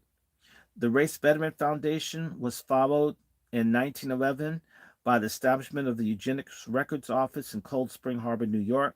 Founded by biologist Charles H. Davenport, it received its initial funding through grants issued by the Harriman family and the Carnegie Foundation. Over a span of several years, the Eugenics Record Office compiled a mountain of data called family pedigrees that purported to show those from socially and economically poor backgrounds fit eugenicists' definition of someone who was unfit and thus a candidate for sterilization, or in the view of conservationist Madison Grant, a candidate for extermination. I repeat, a candidate for extermination. Adolf Hitler was a major fan of Madison Grant. In fact, I have a Madison Grant book in here. I should pull that out and maybe make Madison Grant the next person I address, because he's very key to everything that happens. Let me keep reading on. Madison Grant is the father of all this. I'll put out Madison Grant. I think I may have the book right here. I think I've got it. I've got it nearby. I may read that later today. In his book, The Passing of the Great Race, 1916, Grant went as far to call interracial marriage a social and racial crime, and warned that social acceptance of such marriages would lead America to what he called racial suicide, and eventually the disappearance of white civilization. Such family pedigrees, as the ERO called them, were, according to Edwin Black in his book War and the Weak, often faulty, cobbled together out of equal proportions gossip, race prejudice, sloppy methods, and leaps of logic, all caulked together by elements of actual genetic knowledge to create the glitter of genuine science. Eugenicists were convinced that Mendel's success in crossbreeding plants could be applied to people as well, and they pointed to thousands of years of human experience in the breeding of different varieties of domestic animals, such as dogs, cats, and livestock, to bolster their case. In their view, eugenics was the wave of the future, and they believed that it was only a matter of time before similar successes could be achieved with human beings. But humans are not plants, nor are they animals. They are, as the saying goes, a horse of a different color. And breeding a race of perfect people would soon prove to be even more difficult, and history has shown a more disastrous proposition than even they themselves had imagined. Although eugenics later proved to be a pseudoscience, it was all the rage in the United States in the early decades of the 1900s, especially at university and college, on the college and university level. In fact, no fewer than 376 courses were offered in the subject by 1928. One prominent member of academia who endorsed the study of the field was David Starr Jordan, the president of Stanford University in Palo Alto, California. Starr, along with Alexander Graham Bell, the inventor of the telephone, and geneticist Luther Burbank, was a member of the American Breeders Association, the ABA, which was founded in 1906 with Charles Davenport as its director. According to its mission statement, the ABA was established to investigate and report on heredity in the human race and emphasize the value of superiority blood and the menace to society of inferior blood. If one did not know better, one would rightly think that these chilling words came right out of Nazi Germany. Sadly, such is not the case. They were the sentiments of the members of the supposedly respectable American organization, which included some otherwise very honorable people. But the ABA was not alone in its mission. Soon, similar groups sprang up around the country, including the American Association for the Study and Prevention of Infant Mortality, the first group to begin studying infant mortality rates and utilizing principles of eugenics. Although their efforts were concentrated in other areas of social and political activities, women's groups like the National Federation of Women's Clubs, the Women's Christian Temperance Union, and the League of Women Voters were soon on the eugenics bandwagon as well. These other groups were instrumental in getting state governments across the nation to enact forced sterilization laws based entirely on eugenic principles, often with long-term and catastrophic consequences. Indiana was the first state to adopt such legislation and was followed over by a number of years by Connecticut, California, North Carolina, and Virginia, among others. As noted earlier, California's eugenic sterilization law, under which more than 20,000 people were forcibly sterilized, served as the basis for much of Nazi Germany's infamous racial purification statutes and was upheld by the United States Supreme Court. Virginia's law, euphemistically called the Racial Integrity Act. This is a law that basically was a paper genocide. I have family from North Carolina and Virginia, Indians, and basically what the Racial Integrity Act, first of all, outlawed intermarriage and also eliminated Indians as a category. All of a sudden everybody was, you couldn't be, you were just black and you're white. They didn't recognize the whole Indian category as eliminated. I had family that lived on the Nottoway reservation, and all of a sudden you're black. I'm not knocking, I mean, I own Africa, I love Africa, but anyway, let me move on. It's crap. Crap. Racial Integrity Act was passed in 1924 and was a direct result of efforts of eugenics supporters like Dr. Larry Laughlin, Ernest Cox, John Powell, and Walter Plecker, the infamous Walter Plecker. Laughlin's role in promulgating the law was especially odious. In 1914, he issued a model eugenical sterilization law that was his first major act in the Eugenics Records Office. That's the ERO, you'll hear me mention. Aimed at passing legislation that authorized sterilization of the socially inadequate, the law could cover a laundry list of institutionalized individuals who were housed in facilities that were maintained wholly or in part at public taxpayer expense. Those people who came under the definition as feeble-minded, insane, criminalistic, epileptic, inebriate, which means drunk or alcoholic, diseased, blind, deaf, deformed, and dependent. Further, Laughlin proposed that orphans, tramps, ne'er-do-wells, the homeless, and paupers all be candidates for coercive sterilization procedures. How different would things be today if the parents of Helen Keller, or Stephen Hawking, two shining examples of unique human ability to overcome unspeakable handicaps, had been sterilized and rendered unable to bring them into the world? For they would have clearly found themselves in the crosshairs of the compassionate Dr. Harry Laughlin, who himself was an epileptic and therefore would have been a prime candidate for sterilization under his own proposed law. The state passed its law on the grounds that heredity plays an important part in the transmission of insanity, idiocy, imbecility, epilepsy, and crime, and targeted those defective persons whose reproduction supposedly presented a menace to society. The first victim of this law was a 17-year-old girl named Carrie Buck, who had a child out of wedlock.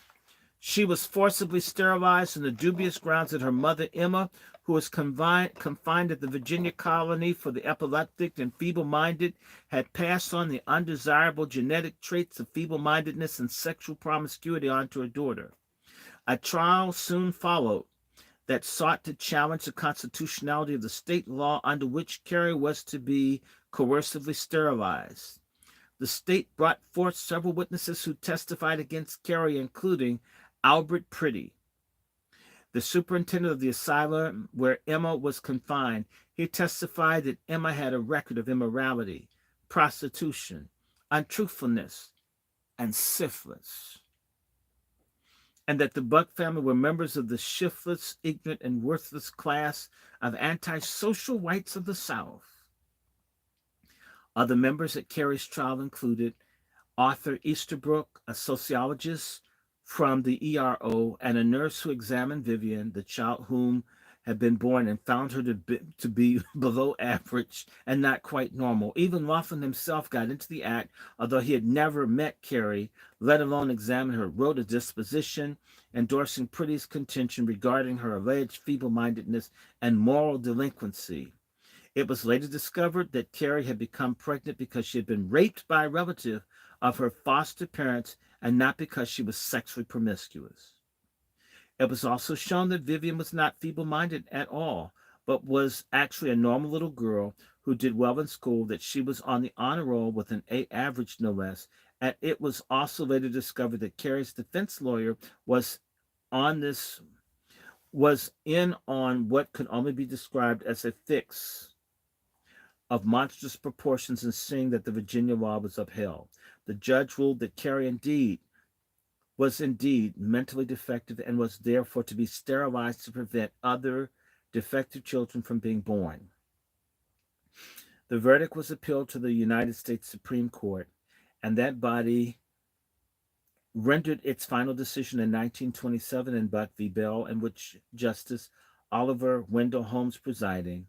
Holmes was a proponent of eugenics and should have stepped down from the case. However, it was his ruling that doomed young Carrie, and in the words he used justifying his decision, will undoubtedly be regarded in the same vein as those of Chief Justice Roger B. Taney and the justifying of slavery in the Dred Scott case. Quote, "It is better for all of the world," close quote, Holmes wrote, quote, "if instead of waiting to execute a degenerate offspring for crime or to let them starve for their imbecility, society can prevent those who are manifestly unfit from continuing their kind," unquote. He concluded, quote, "3 generations of imbeciles are enough," unquote. Holmes's ruling was all the impetus needed to promulgate more sterilization laws across the country, especially in the Deep South, and in a sad footnote to the story, the Virginia law the court upheld has never been overturned. That's still a law in the books, people. It's still a law on the books, people.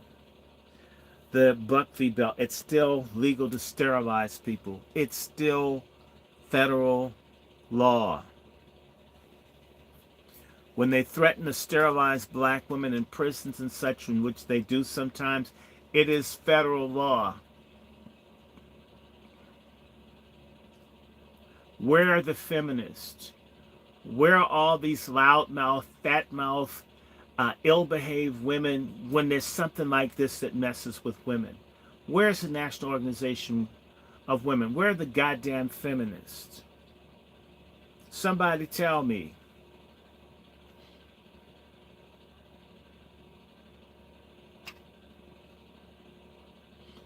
Okay, this is messing with my transmission. I don't know. Wait a minute.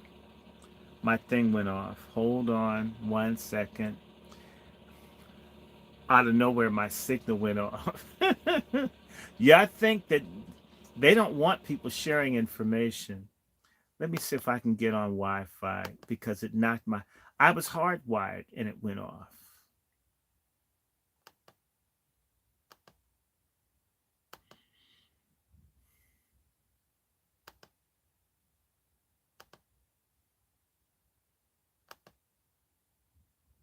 Let me see if I can get in here. Uh, and this, I mean, that's hardwired and it took me out. Just 1 second, folks. I apologize.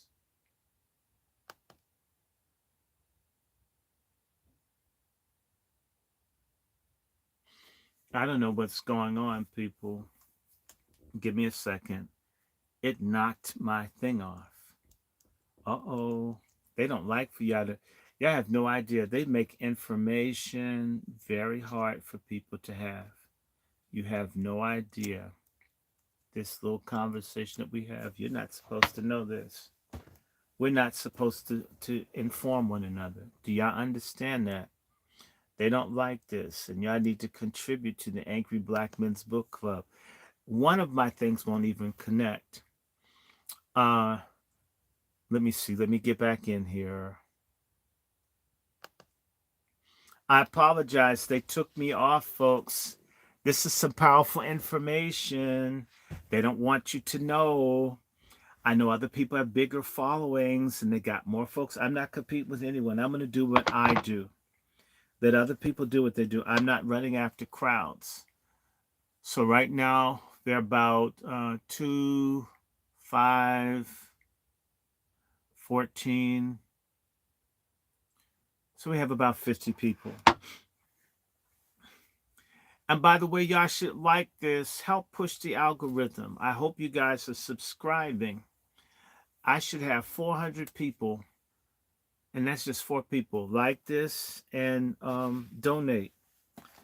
I'm feeling good. You know, I took my drugs, my herbs and all. I just, shoot, I can do this a few more hours. Y'all want me to keep reading? Because I feel like it. By the way, this Buck v. Bell, it's still legal to sterilize people. It's still legal. It's still the law of the land. The feminists, and this is about, really, it's an attack on black people. Don't be surprised one day if they just grab and sterilize black folks when they, because we haven't fought. Why isn't it? Where's Maxine Waters? Where are all these strong, fat mouthed black women whose asses need to be beat because they don't do anything for us? They don't do any women stuff. I'm just saying this to you, women. The sorriest ass advocates for women in this country are women themselves. They get the power. They're as indifferent to women's issues as men are. I'll tell anybody I can find a lot of men sorry as shit in terms of how they deal with women. It's pathetic how women are treated. And when women get elected, they should stop playing ball, going along and get along. When you're a woman, you should be an advocate for women and children. It's disgusting when women want to fit in. Be a woman. Remember what it's like. If in fact women are persecuted, shouldn't you be an advocate for women? Okay. Let me go back. I'm going to read. So 3 generations of imbeciles are enough, is what he said. Home's ruling was all the impetus needed to promulgate more sterilization laws across the country, particularly in the Deep South. Who's in the Deep South? We are. Damn. And in that sad footnote to history, the Virginia law that the court upheld has never been overturned. And in another case, Skinner v. Oklahoma, was heard by that body in 1942 after the state had tried under its 1935 law to sterilize Jack Skinner, a thief who was convicted 3 times for crimes ranging from stealing chickens to armed robbery. On this occasion, Justice William O. Douglas struck down the state law, noting that a 3-time chicken thief could be sterilized. A 3-time embezzler could not. He ruled that Skinner could not be sterilized for his crimes, writing, quote, "We have not the slightest basis for inferring that the inheritability of criminal traits follows the neat legal distinctions which the law had been marked between these two offenses," close quote.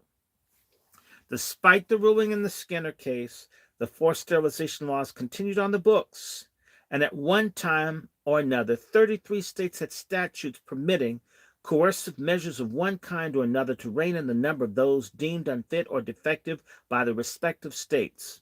We have already seen how the eugenicist Harry Laughlin defined such people, often through the use of highly subjective, erroneous, and biased criteria. And while Carrie Buck and her daughter were white, as was Jack Skinner, there were those eugenicists who, as shown, believed that sterilizing members of other races, simply because they were members of other races, was not only desirable and acceptable, it was a necessary remedy and a solemn obligation. A solemn obligation. Damn. Remember the words of Margaret Sanger in calling members of minority groups human weeds, and justifying her Negro Project or the sentiments of Madison Grant, who believed that minorities should be exterminated should they dare to forget their place and marry others outside their race.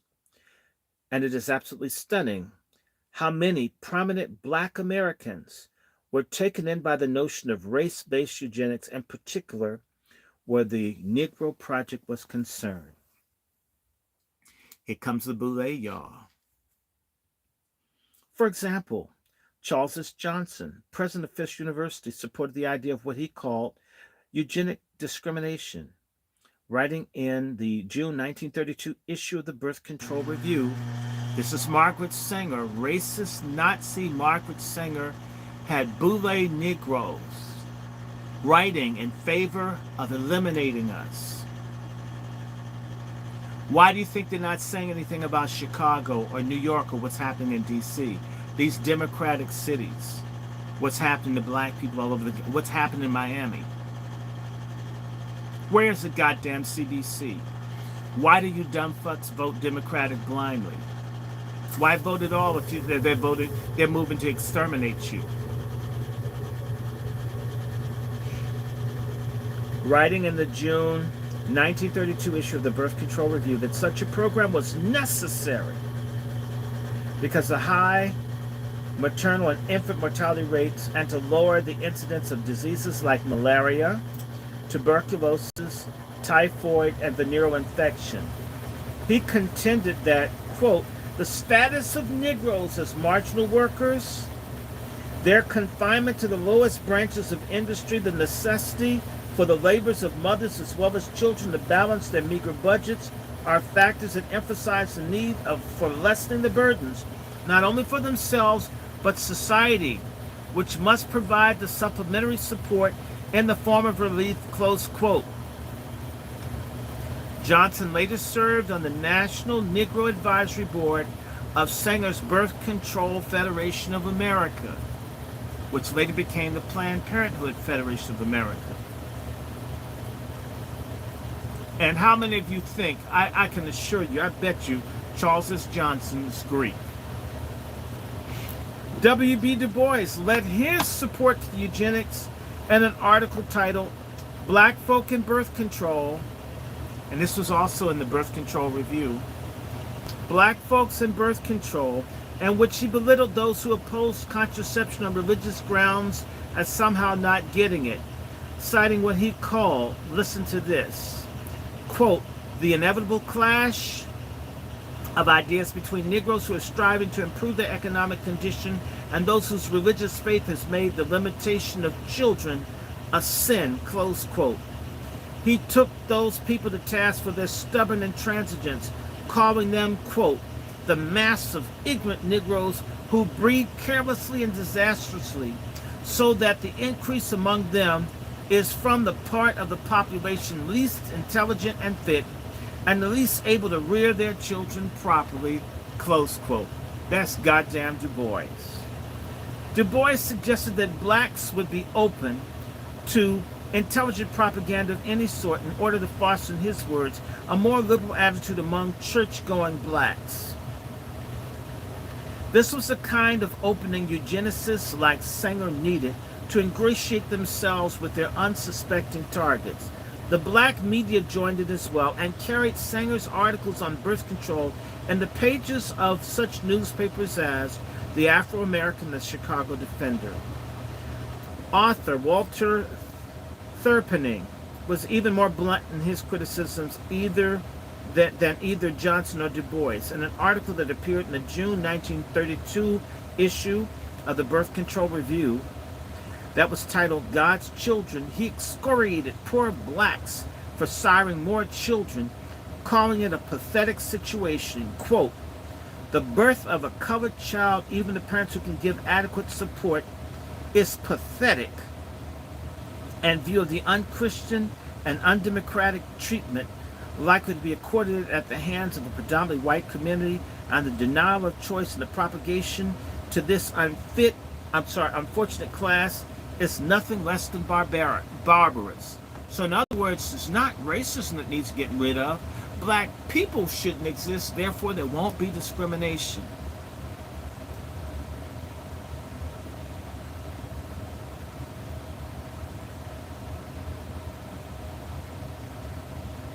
Let me keep going.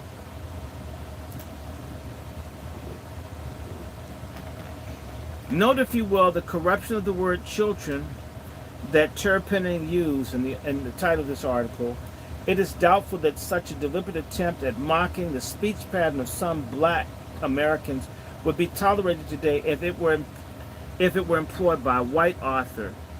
But this was the work of a respected black man, so no one evidently challenged him on this point. It is also revealing to learn that the phrase of the denial of choice goes back as far as the early 1930s before being picked up by the feminist movement some 40 years later to promote its pro-abortion agenda. So a fagonist helped come up with this kill babies agenda. From the inception of the laws mandating forced sterilization beginning in 1907, tens of thousands of people were victimized by the practice.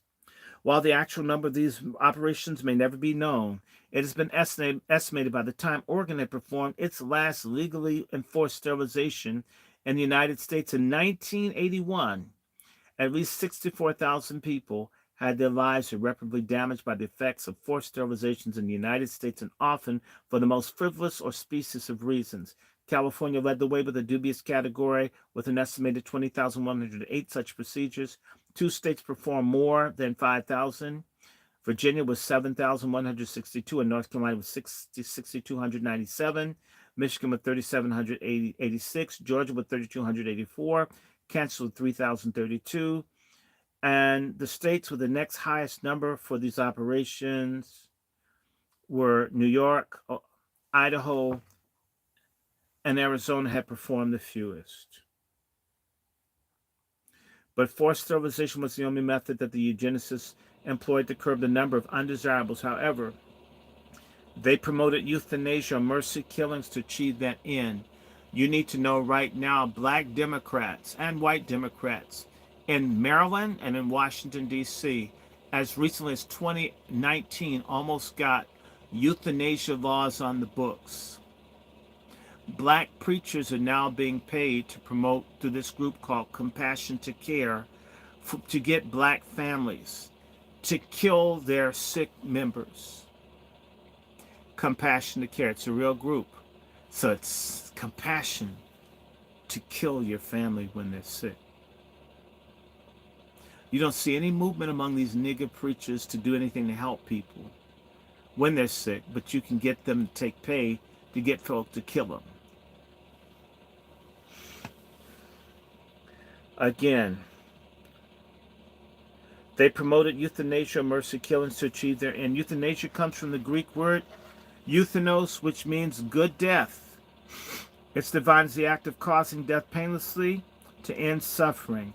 Euthanasia had been practiced for centuries all around the world, going back as far as the time of Roman Emperor Augustus, who first referred to it as a specific medical procedure by Francis Bacon in the 1600s. Although the debate on the ethics of ending life prematurely in this manner has been going on for most of recorded history, the discussion in the U.S. began in earnest in the latter stages of the 19th century. Robert Ingersoll and Felix Adler were two of the most prominent early advocates for euthanasia in the country. Ingersoll arguing in 1894 that the case of devastating disease such as terminal cancer patients should have the right to commit suicide to end their suffering, and Adler for for for for the same time 3 years later. Um, okay. And Adler also added that doctors should be able to assist their patients who were suffering from overwhelming pain and taking their own lives. The dawn of the 20th century saw the first attempts to legalize euthanasia on the state level when Henry Hunt introduced a bill that would to that end in the Ohio legislature in 1906, and had a similar one introduced to the Iowa Assembly the same year by Ross Gregory.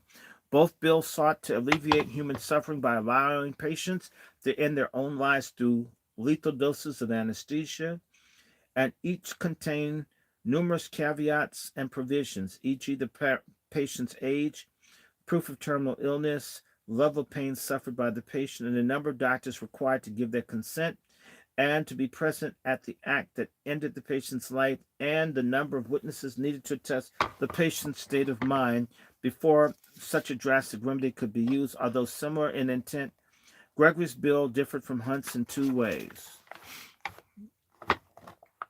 First had to deal with the age of the candidate, in which Gregory would allow a patient who was as young as 10 to be euthanized.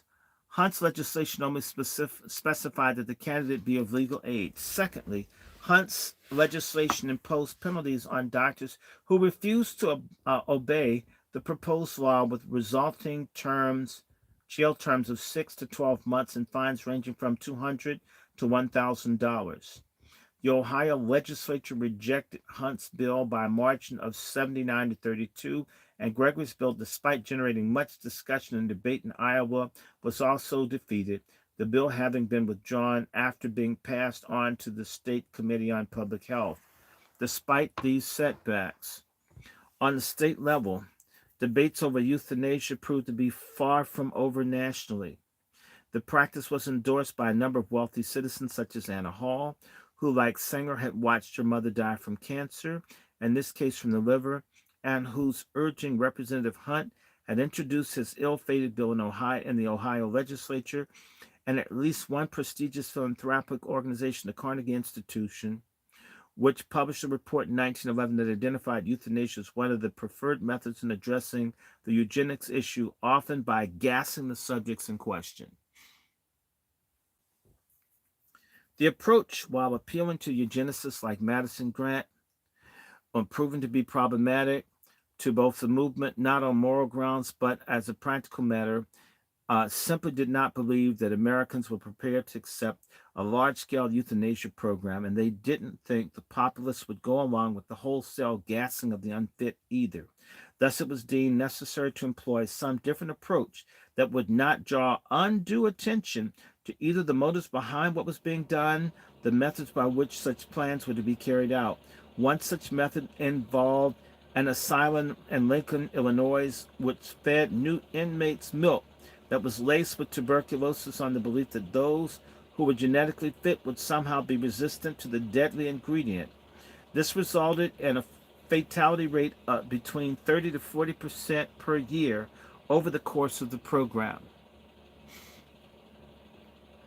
Though many of the people today associate mercy killings with the modern right to die movement pioneered by Dr. Jack Kevorkian, or the present Oregon, Washington State, and Montana laws approving doctor-assisted suicide, the idea of ending the lives of the unfit on an organized basis, either by gassing them, poisoning them, isn't, as in the example above, or by various forms of legal neglect, actually predated each by several decades. In fact, the movement tried to create an air of medical and scientific legitimacy as far back as the early 1900s. 1930s. One way which was attempted was an effort to the 1931 Illinois Homeopathic Medical Association, which aimed at passing laws to improve the right to euthanize imbeciles, the others considered to be unfit. Despite this mercy killing, remained on the fringes in America for at least the next few decades and resulted in eugenicists continuing to rely on forced sterilization and segregation programs to achieve their goals. Eugenics had fallen out of favor by the end of the Second World War, in no small part because Americans rightly associated it with the horrors of the Nazi Holocaust. However, the euthanasia component has not only survived, it began to gather strength in the following decades and was finally voted into law first in Oregon and later in Washington State and Montana, and of course had a new, more benign sounding title, physician-assisted suicide. With the exception of those states, euthanasia has yet to be recognized anywhere else in the United States, and the efforts of advocates like Jack Kevorkian notwithstanding, it has, however, long been legal in countries such as Albania, Belgium, Colombia, Japan, Luxembourg, and Netherlands. Euthanasia was declared legal by Holland's Supreme Court in 1984, but it wasn't until 2000 that the Dutch Parliament passed a specific law allowing the practice. At first, only voluntary euthanasia, in which patients gave their consent, was permitted. But soon after, the law was applied to those incapable of doing so, involuntary euthanasia, as long as 3 witnesses would agree to the procedure. Euthanasia has been hotly debated in England for centuries, but the British have never given it the force of law despite the efforts of groups like Voluntary Euthanasia Legalization Society, which was established in 1935. And while euthanasia is presently illegal in Germany, such was not the case approximately the same time. It's a matter of the historic record that Hitler's Third Reich routinely killed thousands of its own people for a number of years under its forced euthanasia program known as the Action T4, which we examined closely in Chapter 3. This was in addition to thousands of forced sterilizations of German citizens under its various racial purification laws, which we will look at more closely later on. Although it is difficult to know exactly how many people have been euthanized either voluntarily or against their will, we can point to some fairly reliable numbers that have come out over the years from places like Germany and Holland. What we do know is that both types of euthanasia were widely practiced during Hitler's Third Reich and were a major factor in the implementing of his final solution to the Jewish question. We also know the death toll of this scheme, which was conducted in almost complete secrecy and was absolutely staggering, with more than 200,000 either physically or mentally disabled people done in by lethal injection, starvation, and gassing between 1933 and the end of World War II. This, in addition to 6 million Jews who were exterminated during his reign of terror in Germany and in the occupied lands to the east. We know that this figure was not confined to just Jews alone. Non-Jews were murdered by the bushel by the Nazis, as were Catholics, gypsies, and homosexuals, Hitler's political enemies, and just about anyone else whom the right determined was unfit. Holland's program has been in place for the last couple of decades, with a death toll of more than 130,000 as of 2010, resulting from voluntary, involuntary, and non-voluntary forms of euthanasia. Non-voluntary euthanasia being administered in situations where the patient's consent is unavailable. This is an alarming development, to say the least. The Dutch law, originally intended to give help to incurably ill to end their suffering by terminating their lives with specific restrictions. But evidence is now emerging that shows that the program is being extended to those who do not just have terminal illnesses, but to those who suffer from depression or who are just plain tired of living at all. The gift of life is the most precious of all, and one on which the very existence of civilization itself is based. Such a cavalier attitude is a dangerous one to have, one which bodes ill indeed if such reasoning is ever accepted on a worldwide basis. The euthanasia movement purportedly has always revolved around the idea that if one possesses the right to life, one must also have the concurrent right to die, as long as they have the ability to give their consent. But what happens if that ability is not present through no fault of one's own, such as debilitating injury or illness that renders one incapable of doing so, or through their failure to provide a notice to a loved one or an other party of intention in this regard? Who will make this critically important decision? The family, the spouse, doctors, or the courts? Maybe even the government. Probably the most high profile example of this dilemma in recent years was the case of Terry Schiavo, a Florida woman whose life was ended through the involuntary euthanasia following a lengthy battle involving her husband, her immediate family, her doctors, the courts, and even the United States government itself. Terry, born Teresa Marie Schindler on December 21st, 1963, in the Philadelphia suburb of Lower Moreland Township, Pennsylvania. She had weight issues throughout her life, but was able to control them through adolescence and into her college years, which were spent at Bucks County Community College. It was there that she met Michael Schiavo, whom she began dating in 1982 and would later marry on November 10th, 1984. 2 years later, Terry and Michael would move to Florida, settling in St. Petersburg. Terry was originally diagnosed from having suffered massive brain injuries that were caused by a fall in her apartment on February 25th, 1990. She was taken to Humana Northside Hospital, where she was intubated and placed on a ventilator after attempts were made to resuscitate her. It was determined that her injuries led to the lack of oxygen to her brain that caused her to lapse into a comatose state. During admission, she was found to be suffering from a condition called hypokalemia, brought on by low potassium levels in the bloodstream, even though her sodium and calcium levels were normal. Electrolyte imbalances such as hypokalemia can be caused by vomiting, either self-induced or otherwise, as well as drinking excessive amounts of fluid, which can result in heart rhythm abnormalities like sudden arrhythmia, death syndrome. Self-induced vomiting, as it should be noted, is common among those who suffer from bulimia, a debilitating eating disorder from which Terry had been suffering. At the hospital, her medical chart read that Terry apparently had been trying to keep her weight down with dieting by herself, drinking liquids most of the time during the day, and drinking about 10 to 15 glasses of iced tea. During her stay at Humana Northside, she was attended by Doctors Garcia de Sousa, a board-certified neurologist who treated her before, Victor Gamboni, an internist who was also the Schiavo family physician. Together, they determined that Terry had lapsed into a permanent vegetative state.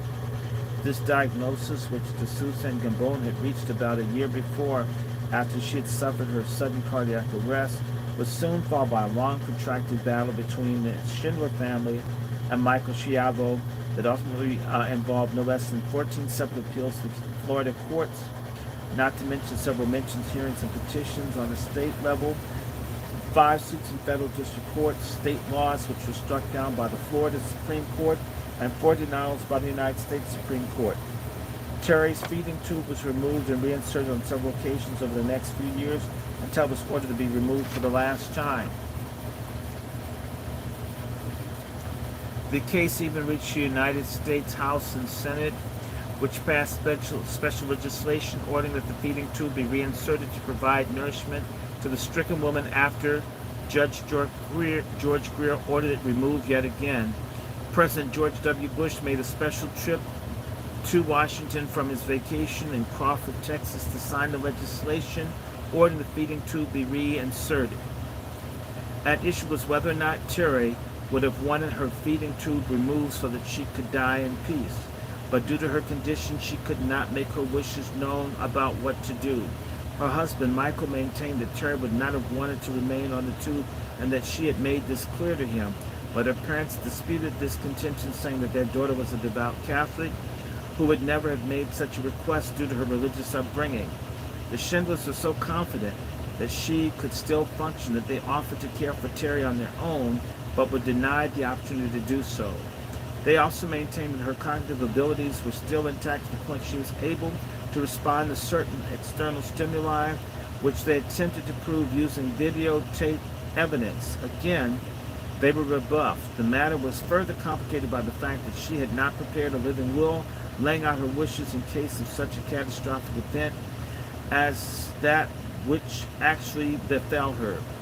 And that fact, no one, neither her husband nor her parents, knew exactly what she wanted. The whole thing was a mess, to put it mildly, and Michael certainly did himself no favors when it was revealed that he had begun an affair with another woman and had fathered a child with her while he was still married to Terry and was still her legal guardian. He had also reportedly asked on occasion, "When is this bitch going to die?" Schiavo's relation with the Schindlers, which was once so amicable that he was allowed to live rent-free in one of their condominiums for a number of months from 1990 to 1993, were now beyond repair. An autopsy was conducted on Terry found the removal of her feeding tube on March 21st, 2005 was inconclusive as to the cause of the manner of her death. It was conducted by John R. Thugmartin, MD, the chief medical examiner for the Pinellas and Pasco counties, who worked in consultation with neuropathologist Stephen J. Nelson. While they found extensive damage to Terry's brain and nervous system, there was no sign of any trauma in the neck area, which seemed to rule out the possibility that Terry was strangled before the fall. The autopsy also revealed that her heart and blood vessels were healthy, which ruled out her initial collapse as a result of a myocardial infarction. Interestingly, Dr. Thugmartin found no evidence of bulimia contrary to the initial diagnosis made by the Humana Northside Hospital on February 25, 1990. The autopsy results were released to the public on June 15, 2005, and they seemed to raise more questions than they answered. In it, Thugmartin wrote, Ms. Schiavo suffered severe anoxic brain injury, the cause of which cannot be determined with a reasonable medical certainty. The manner of death will therefore be listed as undetermined.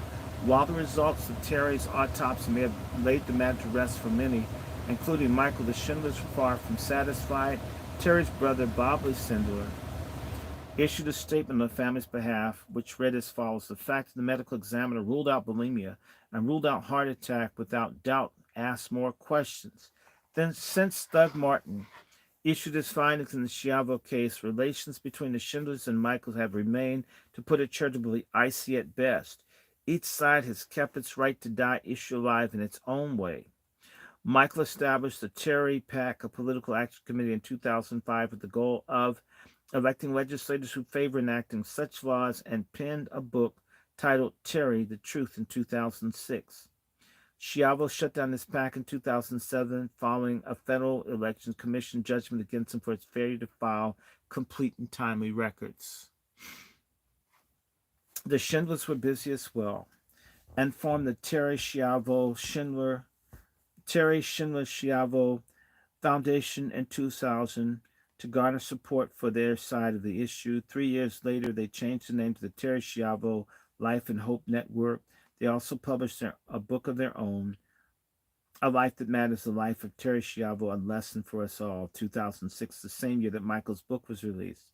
Charges of financial improprieties have flown back and forth between the two sides. For example, Michael has alleged that Terry's family has benefited improperly from using her name in the foundational fundraising activities, a name he contends they have no right to use since he owns it, while the Schindlers argue that they have the right to use her name since attention resulting from the case had made her a public figure. Such developments have made it fairly safe to say the effects of the Terry Schiavo case will be with us for some time to come.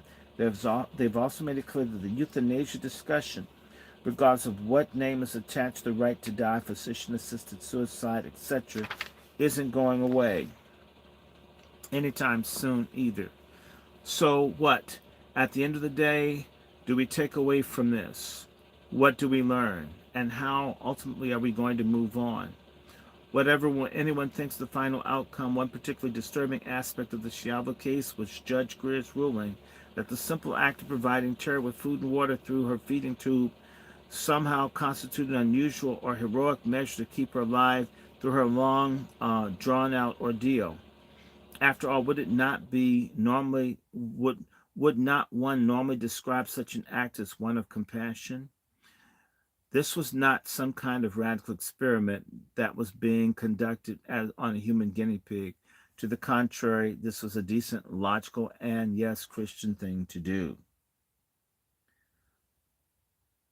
Uh, how y'all doing? How y'all doing? Am I almost done with this chapter? Yep, I'm almost done with this chapter. I get to go to the good stuff. Let me finish this. I'm gonna finish this chapter, and you know what? I'm gonna stop. Oh, it's almost 2:30. I'm gonna stop at 2:30, and we're going to pick back up. How do y'all like this? I'm gonna do some more eugenic stuff. Are you guys good over here? I hope you guys are good. Let me see. Hmm. I'm not interested in this. This guy's it's not going into detail. I want to read some of this in chapter 3. I'm wondering, should I do that? Or should I do...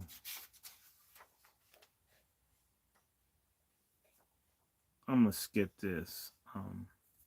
I want to do my chapter. I'm going to skip. I'm going to read some of this. Yeah. Yes. Okay. Y'all still with me? I got 3 over here. I got 10 over here. 3 up there. So 3 plus 3 is 6. 16 plus 34. I'm in chapter 4. And this is the more... I skipped a chapter because y'all know about Nazis and Sanger. I can come back. I want to talk about traitor black people. And that's one of my pet peeves, is talk about traitor black people. This is chapter 4. The Useful Idiots of Margaret Sanger's Negro Project. At first glance, I had a horrible shock at the proposition of birth control because it seemed to me to be allied with abortion. But after careful thought and prayer, I have concluded that especially among many women, it is necessary to save both the lives of the mothers and children.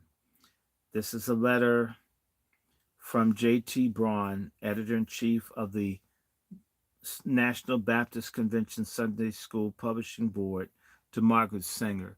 The National Baptist Convention is the largest black church in the United States, and they're working with Margaret Sanger. When you hear me talk about these sorry-ass preachers, I'm not saying to you something I don't know that's true.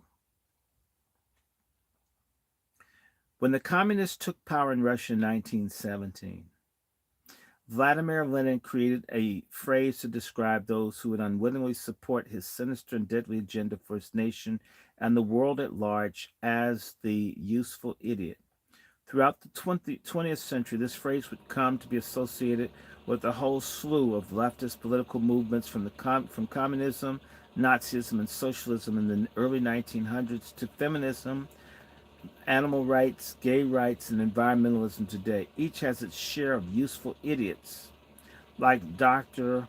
Walter Garanti and John Reed, who thought the future of man laid in a new Soviet Union, and Charles Lindbergh and Joseph P. Kennedy, who sang the praises of Adolf Hitler's Germany. Hollywood celebrities like Bridget Bardot, Kim Basinger, and Alec Baldwin, who mindlessly bought into the animal rights agenda.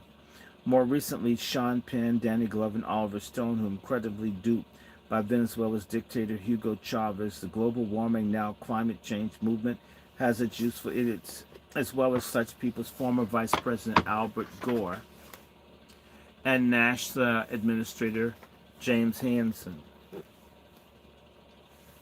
And the feminist movement, which has its stable of such people such as Jane Fonda, Gloria Steinem, and HBO actress Lena Dunham, just to name a few. And the case is no different when it comes to the issues of birth control, sterilization, abortion are concerned, specifically Margaret Sanger's Negro Project. When she wrote her infamous letter to Clarence J. Gamble on December 10th, 1939, she all but admitted the need for birth control movement to enlist a number of prominent black Americans who would be unaware of the eugenicist true agenda to eliminate as many of these people and other minorities as possible. Singh and her cohorts, people like Lothrop Stoddard, Harry Laughlin, and Madison Grant, were all avowed racists, as we discovered in the first chapter of this book. Their aim was clear. Since minority groups, especially blacks, were somehow genetically inferior to the white race, it was therefore necessary to eliminate as many of them as possible through various means, including sterilization and later on through abortion. Abortion. Abortion. Abortion. They also knew that it would be impossible to obtain their cooperation with this hideous agenda without the aid of a number of prominent black leaders. They knew that black Americans were among the most ardently religious of any group in the country, and thus among the most faithful attendees at Sunday church services. It would be critical to gain the cooperation of black ministers, preferably with engaging personalities and social service backgrounds, as Sanger infamously wrote, to pull off the scheme.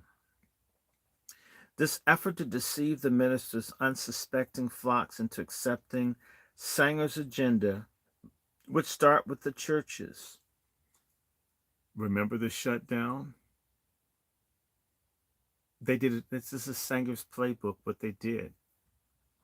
All these empty churches, all these funerals. Yeah, I know what I'm talking about. If you can't put one and two together, you don't belong on my damn page. Whole lot of people ain't here no more. It all started in 2020. You know what I'm talking about. And the preachers were out there begging people, telling people, y'all just come on, trust us. You know, God's in this.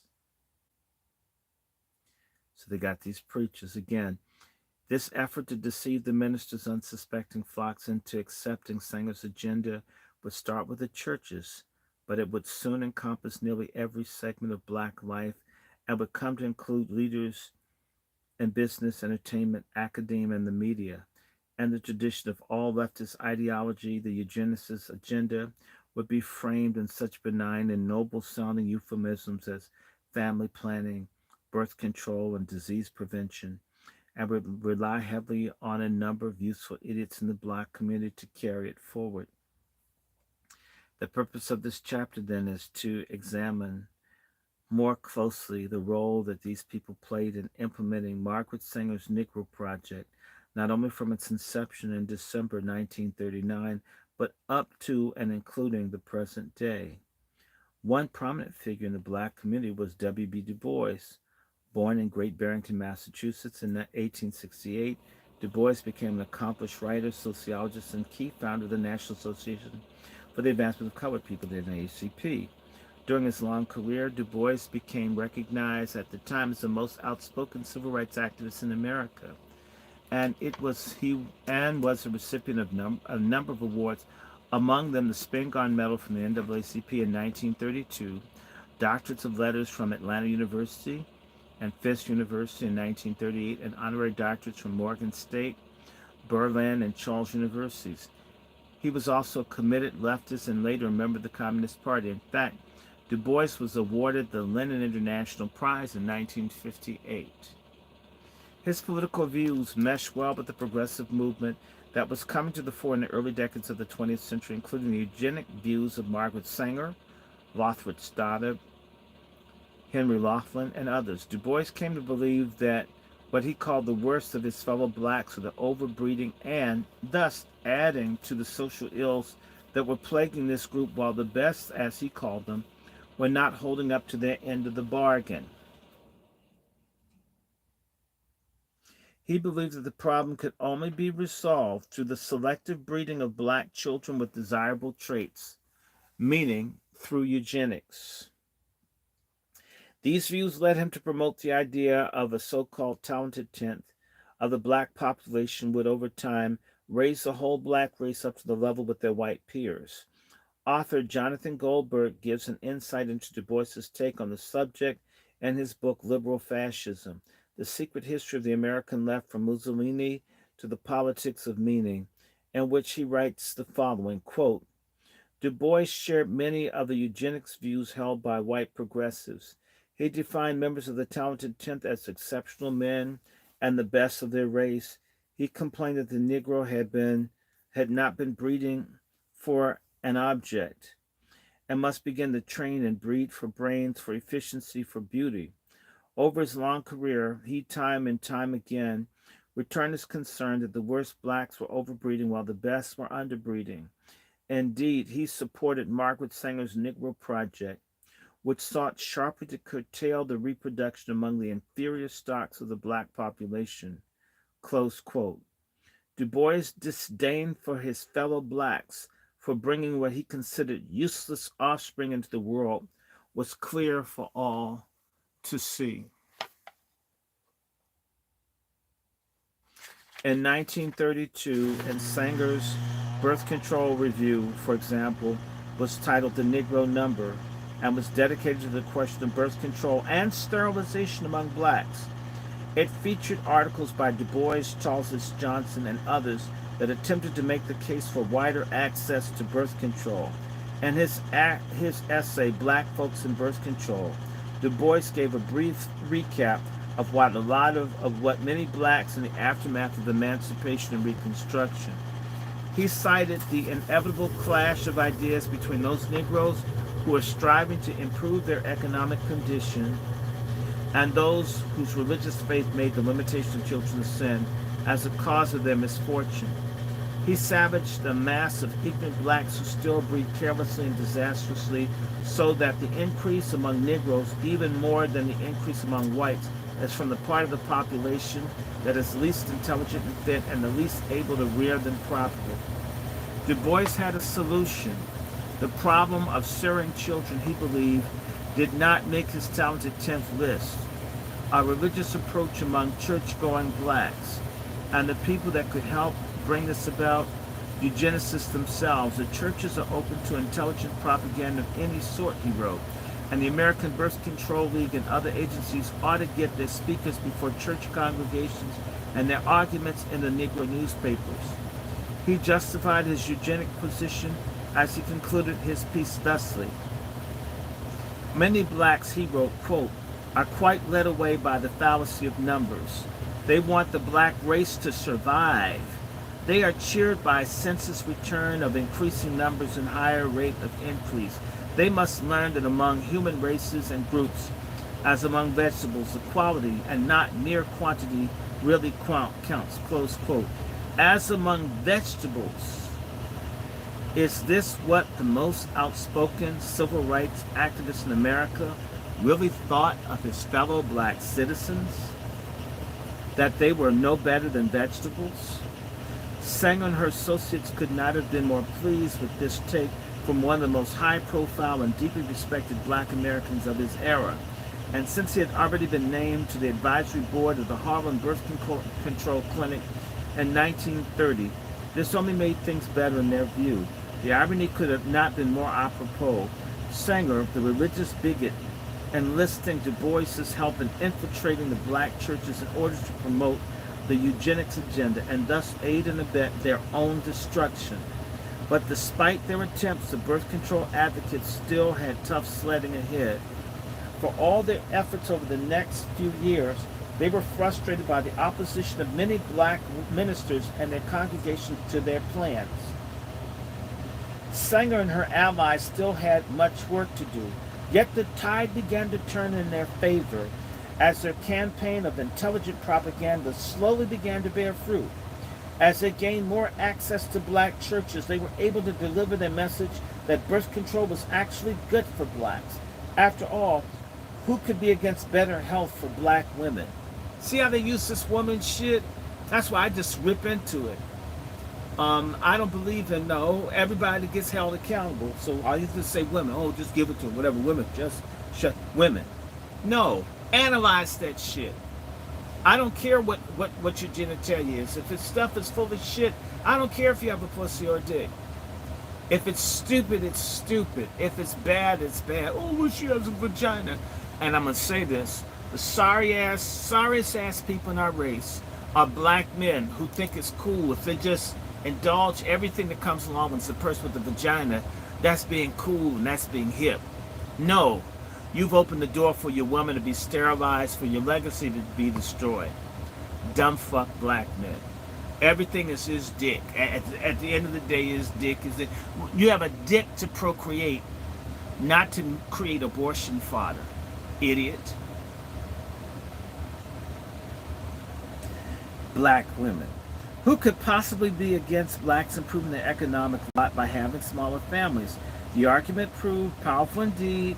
Birth control would be infinitely beneficial to the black community, both improving a lot, not only its health, but its standard of living. In this way, Sanger laid the groundwork for her Negro Project in 1939. While Du Bois was busily advocating for his fellow blacks to sterilize themselves into oblivion from his position on the board of her Harlem clinic, other leaders in the black clergy, media, and business community and education establishment were being seduced by Sanger's message as well. These useful idiots include some of the brightest lights in the black community. Charles S. Johnson, president of Fisk University in Nashville, wrote an article titled "The Question of Negroes' Health," which appeared in the June 1932 issue of the Birth Control Review. Like Du Bois, Johnson made no bones about his support for selective breeding among black Americans. Quote, now that the Negro morality has been reduced to the point at which whites stood a generation ago, close quote, he wrote, quote, the same eugenic discrimination which applies to whites is necessary with reference for selective fertility within the Negro group, close quote. Johnson attempted to make the case for birth control by citing such health statistics among blacks as infant mortality, venereal disease rates, and the like. This was a favorite tactic of the eugenicists, and it was intended to mask what many black Americans suspected was a deliberate attempt to severely limit their numbers. At the very least, and at the very worst, to eventually exterminate them. Little wonder that when the Birth Control Federation of America tried to openly display at the American Negro Exposition in Chicago in 1940, it was unceremoniously canceled due to the last-minute changes in floor space. Sanger did not accept this, and she was quickly blamed her Catholic Church, charging that they had intimidated the board into canceling the Birth Control Federation of America exhibit by threatening to withhold state and federal funds from the event. She then urged that a flood of protest letters demanding an investigation be sent to Wendell L. Green, the vice chair of the Afro-American Emancipation Exposition Commission, would sponsor the event. Denying that there was any pressure placed on the commission, rather religious or monetary, in either case, neither the Catholic Church nor any other religious body for that matter could withhold taxpayer money from the event. Green explained that the funding had come from a number of people, all of religious persuasion. Therefore, any exhibit in conflict with known convictions of the religious group contravenes the spirit of the resolution. The commission upheld the ban despite the Birth Control Federation of America's allegations that it confirmed their original suspicions.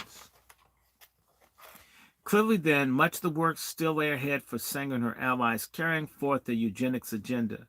They continued to rely on such useful idiots as Du Bois and Johnson, and they would enlist several more over time in pursuit of their goal.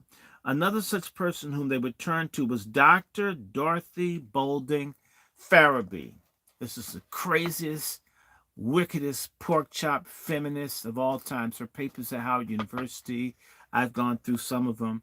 When I dog people, a lot of times I do research them, look at their own handwriting. And it's Boulay, y'all. Let me just read this. Dr. Dorothy Boulding Farabee. Listen to this. President of Alpha Kappa Alpha. This is an AKA. The nation's largest black sorority, Farabee, a cum laude graduate of Tufts University in Baltimore, was another member of academia whose influence in the Black community would prove critical in implementing the Negro Project in coming years. Farabee first attended Simmons College, where she earned a Bachelor of Science degree, then went to Tufts, where she earned another degree in medicine and served on the staff of the medical school as an instructor in obstetrics and medical and as a medical doctor. From 1939 to 1941, she served as president of AKA, and in the process became its 10th international president. That list of credentials was sure to impress the Birth Control Federation of America's High Command. Here was an accomplished woman of color, a graduate of one of the most prestigious institutions of higher learning in the country, a holder of 2 degrees, and even better, a medical doctor to boot. This was precisely the kind of person that Sanger had in mind when assembling her Birth Control Federation of the American Negro Advisory Council. Farabee brought to the Birth Control Federation of America a sophisticated propaganda machine designed to promote birth control as a health issue, an approach that took a tagline, Better Health for 13 Million, a slogan devised by Charles S. Johnson on April 16th, 1943 report on the Negro Project demonstration program. But most of her fellow blacks weren't buying into it. This was evidence that when the Birth Control Federation of America opened 2 birth control clinics in Tennessee and in South Carolina in 1940, the first was located in Nashville and opened on February 13th. In fact, only 25% of the city's population was black was telling, to say the least. Why the BCF did not choose to open similar clinics in other parts of town, well, the other 75% of the population was overwhelmingly white, the question was worth pondering. The Nashville clinic reported some success.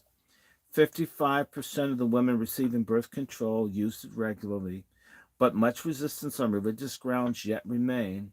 The second clinic, under the direction of Dr. Robert Sybils, opened in rural Berkeley County, South Carolina on May 1st. The site was chosen because the leaders of the state were particularly receptive to the experiment.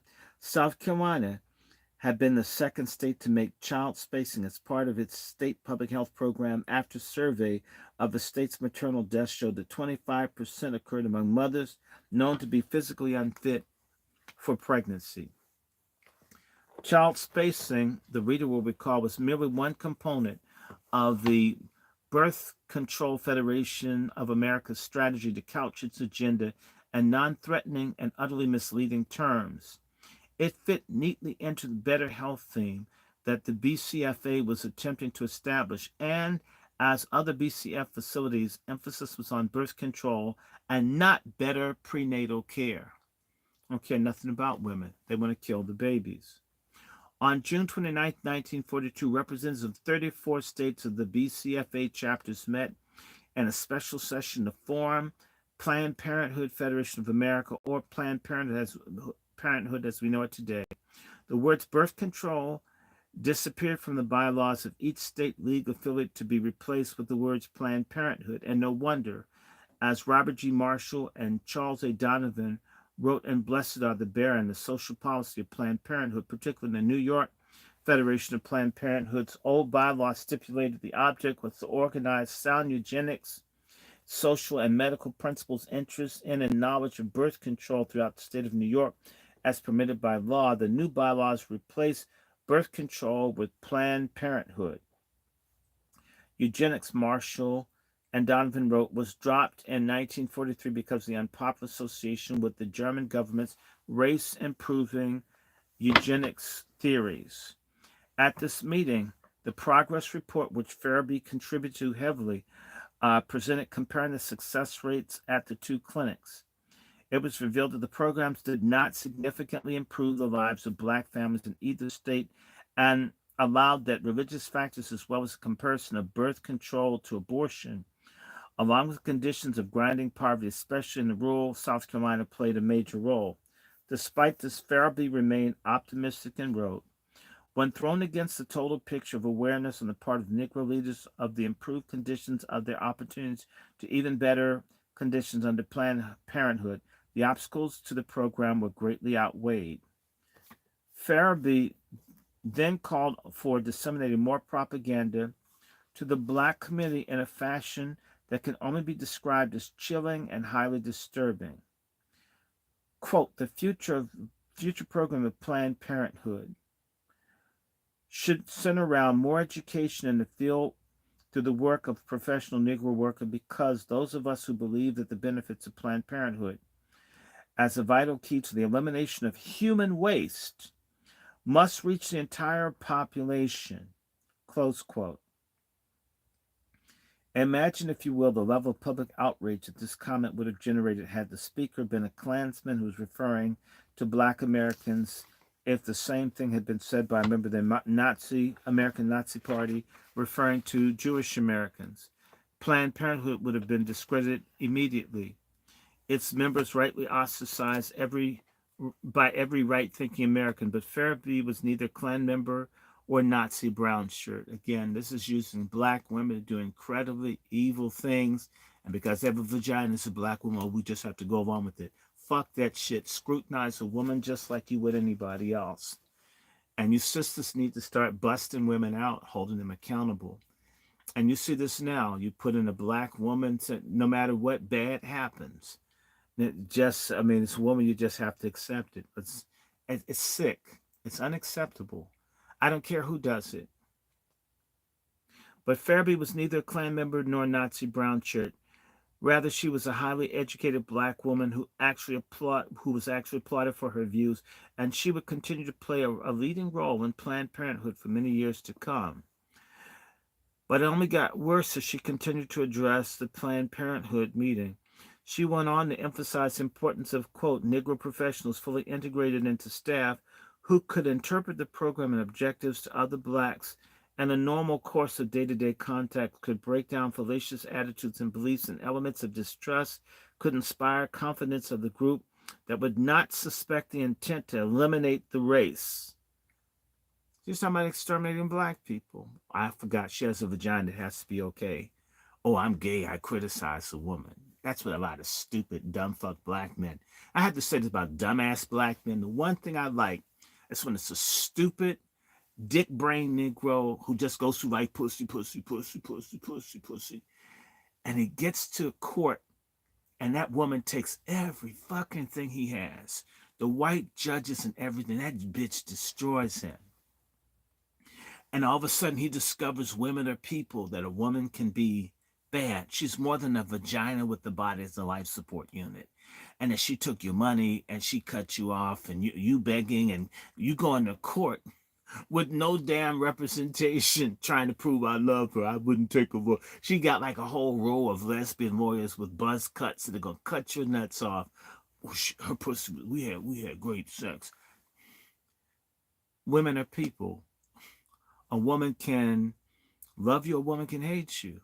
Oh, man, I know how to lay the pipe. She could never do this to me. There are more broke niggas who've been divorced, dogged out by women. You need to treat women like people. Women are people. They're human. Okay?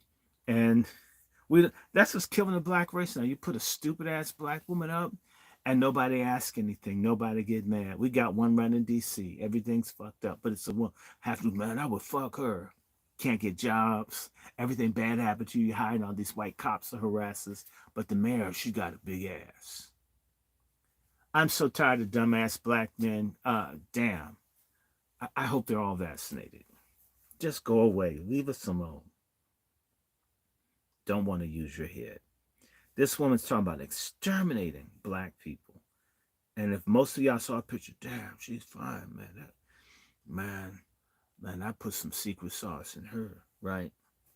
Now Planned Parenthood supporters are quick to contend that Sanger's infamous statements of December 10th, 1939 had been deliberately distorted by the organization's critics. Yet, here we see an unmistakable that her sentiments were not only shared by one of the most influential black women of her time, they were openly and unapologetically expressed by her in public at her group's first annual meeting in January of 1942. A whole lot of black women are going to hell. Another of Sanger's useful idiots was Walter A. Turpinning, a celebrated writer, economist, and sociologist from Kalamazoo, Michigan. Turpinning was another prominent black who contributed to the June 1932 issue of a Birth Control Review. Turpinning's piece was titled God's Children. It echoed the eugenicist line that was told throughout the issue by Du Bois, Johnson, and other black contributors. In his article, he rightly decried that the poverty level among the 1,800 citizens of his own hometown. He condemned the subtle discrimination against them by many in the city's white population. But it wasn't before long he turned from their champion to their attacker.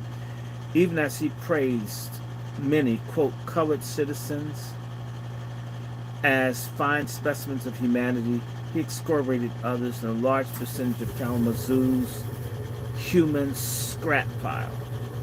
Turpinning cited a number of large black families with offspring who were in prison on public assistance or who had been institutionalized and whose plight had been made worse by the ugly prejudice to which they were routinely exposed. However, his solution to those ills lay not in bettering race relations, improving blacks' economic standing, like our motherfucking money, not in that, or in strengthening the black family unit, but in reducing the number of black children being born in the first place. The answer is extermination. That's the Democratic Party's solution. This is what would be the church is now with it, the AME Church. Don't y'all see this? Turpinning's attack on the poor, disadvantaged blacks continued. Quote, the birth of a colored child, even to those that can give it adequate support, is pathetic in the view of the unchristian and undemocratic treatment it is likely to be accorded at the hands of a predominantly white community, and a denial of choice in the propagation to this unfortunate class is nothing less than barbarous, close quote. Turpinning called for an end to crude checks on the black population embodied by malnutrition, disease, and death, to be replaced with more humane provision of birth control.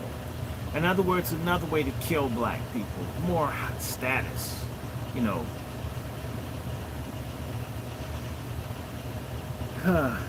Calling the denial of knowledge such a provision one of the most hypocritical and savage illustrations of man's inhumanity to man, he argues that blacks would be more open to having their numbers controlled eugenically through sterilization and institutionalization.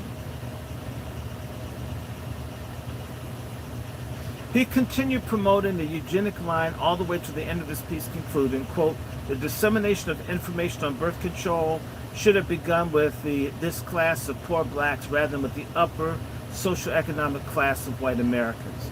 Articles like Turpinning's played directly into the hands of Singer and her cohort. With friends like Du Bois, Johnson, Farabee, and Turpinning, the black community would be safe to say certainly didn't need any enemies. But that was the whole point of the Negro Project. If enough blacks could be bamboozled and duped into exterminating themselves, so much the better. It was bad enough that racist whites were trying to kill them off. It is something else entirely to have prominent blacks telling them that they had to do it themselves.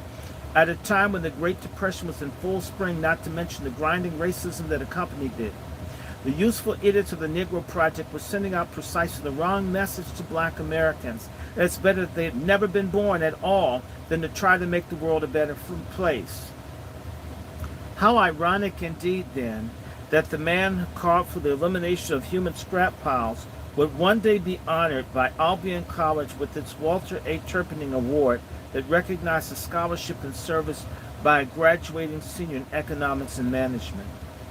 There were others, many others, who shared Du Bois, Johnson, Farabee's, and Turpinning's views.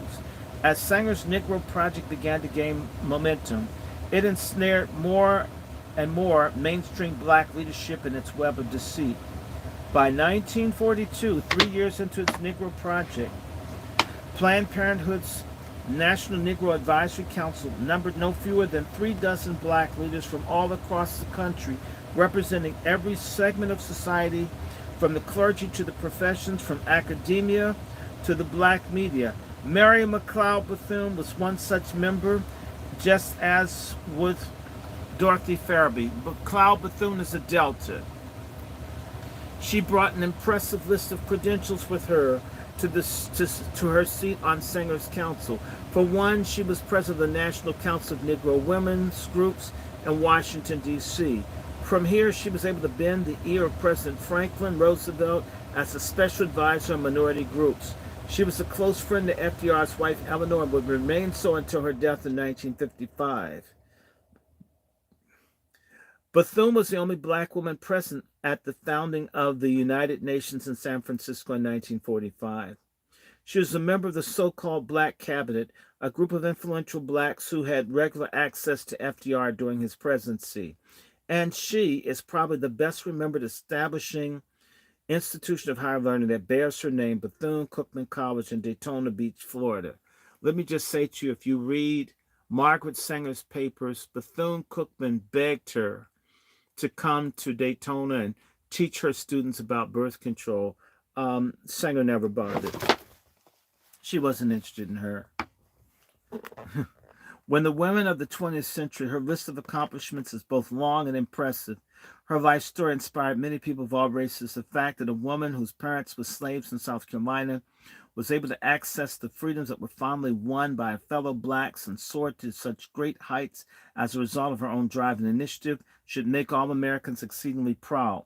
But like all the other members of the Planned Parenthood Federation of America's National Negro Advisory Council, Bethune sadly bought into Sanger's seductive message. She seems to have never questioned Sanger's association with known racists like Lothrop Stoddard, Henry Laughlin, Madison Grant, or S. Adolphus Knopf.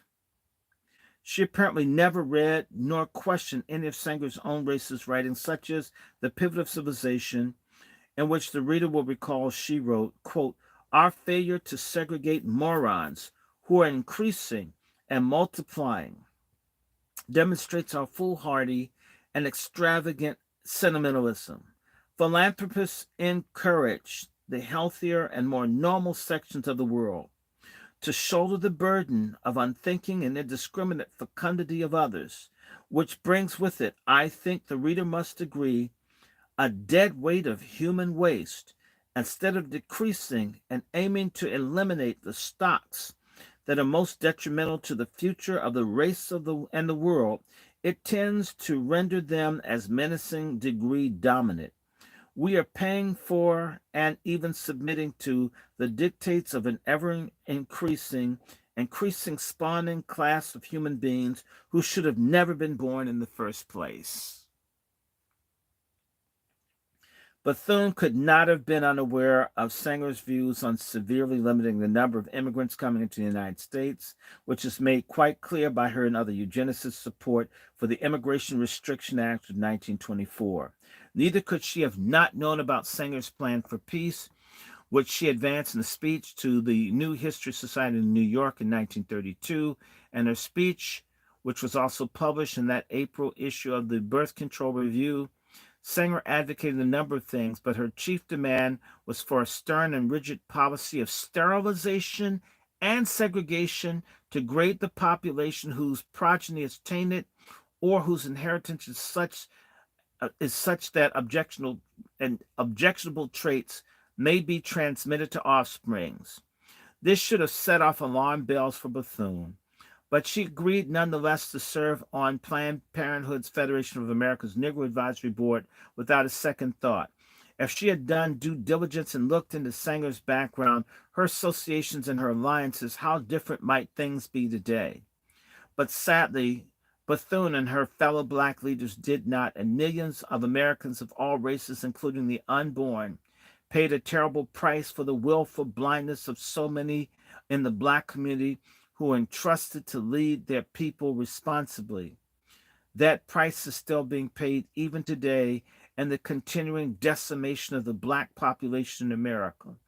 Since its inception of the Negro Project, the number of black Americans have declined precipitously, due in no small part to the thousands of men and women, either sterilized or birth control devices issued to them, and later through the most hideous form of contraception imaginable, abortion.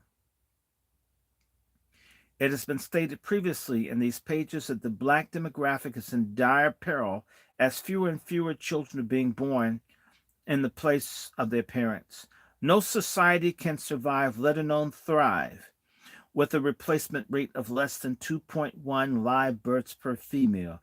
This is exactly true in the case of black Americans, whose replacement rate now stands at a staggering point 7 live births per female.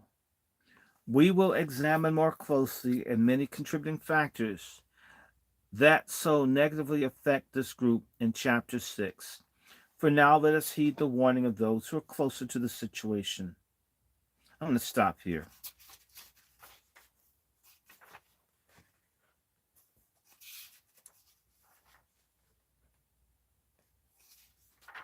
Let me see.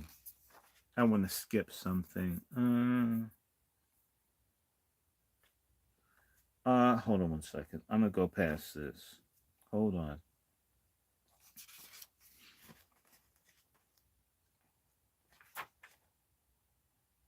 Let me do some more. I'm going to do a little bit more. Let me see. Oh, it's 3 o'clock. Maybe I should go to 3:30. I'm going to try. I'm going to do a little bit more, then I'm going to stop. Could Bethune, Turpinning, Farabee, Du Bois, Johnson, and others have foreseen such a situation coming? To be sure, no one can predict the future, but by agreeing to serve on the Planned Parenthood Federation of America's National Negro Advisory Board, in the first place, they gave, through their good names and reputations, enormous credibility to a scheme designed to accomplish exactly what Sanger and her fellow eugenicists set out to do, to reduce the number of those whom they considered unfit because of their own subjective, arbitrary set of criteria.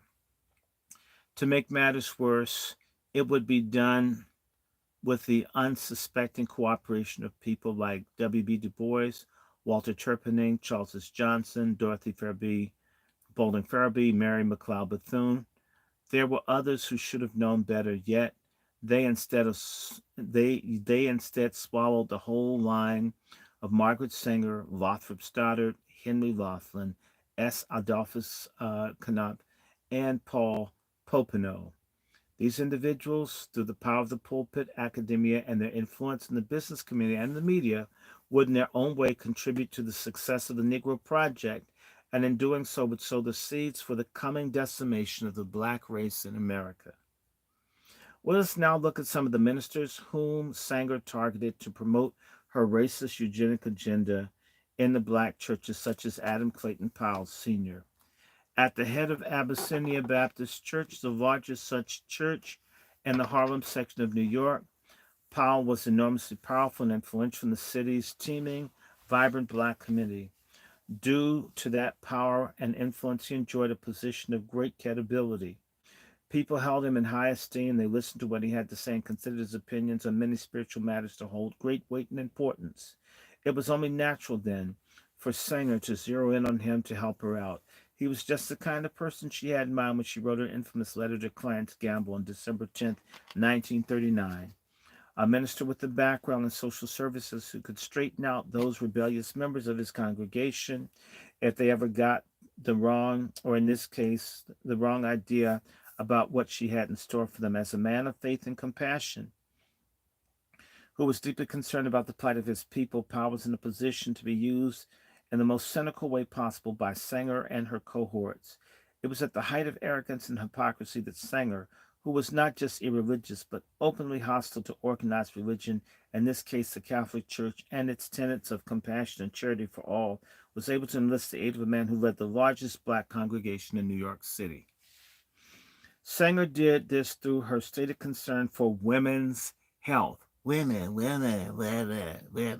You just say women, all of a sudden people just get stupid. We just have to agree. I believe, but women say, no, fuck, women lie, men lie. Shit. Child spacing, family planning. Powell never seemed to question her ties to the Ku Klux Klan, which saw the births of more blacks and other minority children as the last thing the world needed.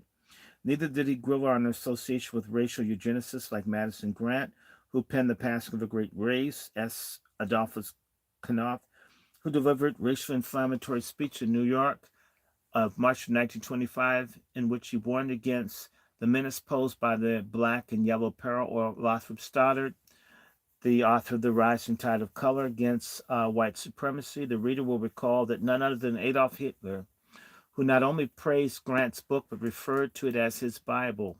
If Powell had done his homework and vetted her properly, Sanger might not have been invited to deliver a lecture on birth control at his church. He might have become her fiercest opponents. It is quite possible this opposition would have inspired other black clergymen and leaders to reject Sanger's seductive, deadly message. Let me just say to you that Calvin Butts of that same Abyssinia church was a major promoter of the jab out of Abyssinia Church. It's the same playbook, folks. What can we do? The Negro Project started about 1930, and Abyssinia Church in 2020, 90 years later, helped run the same kind of game.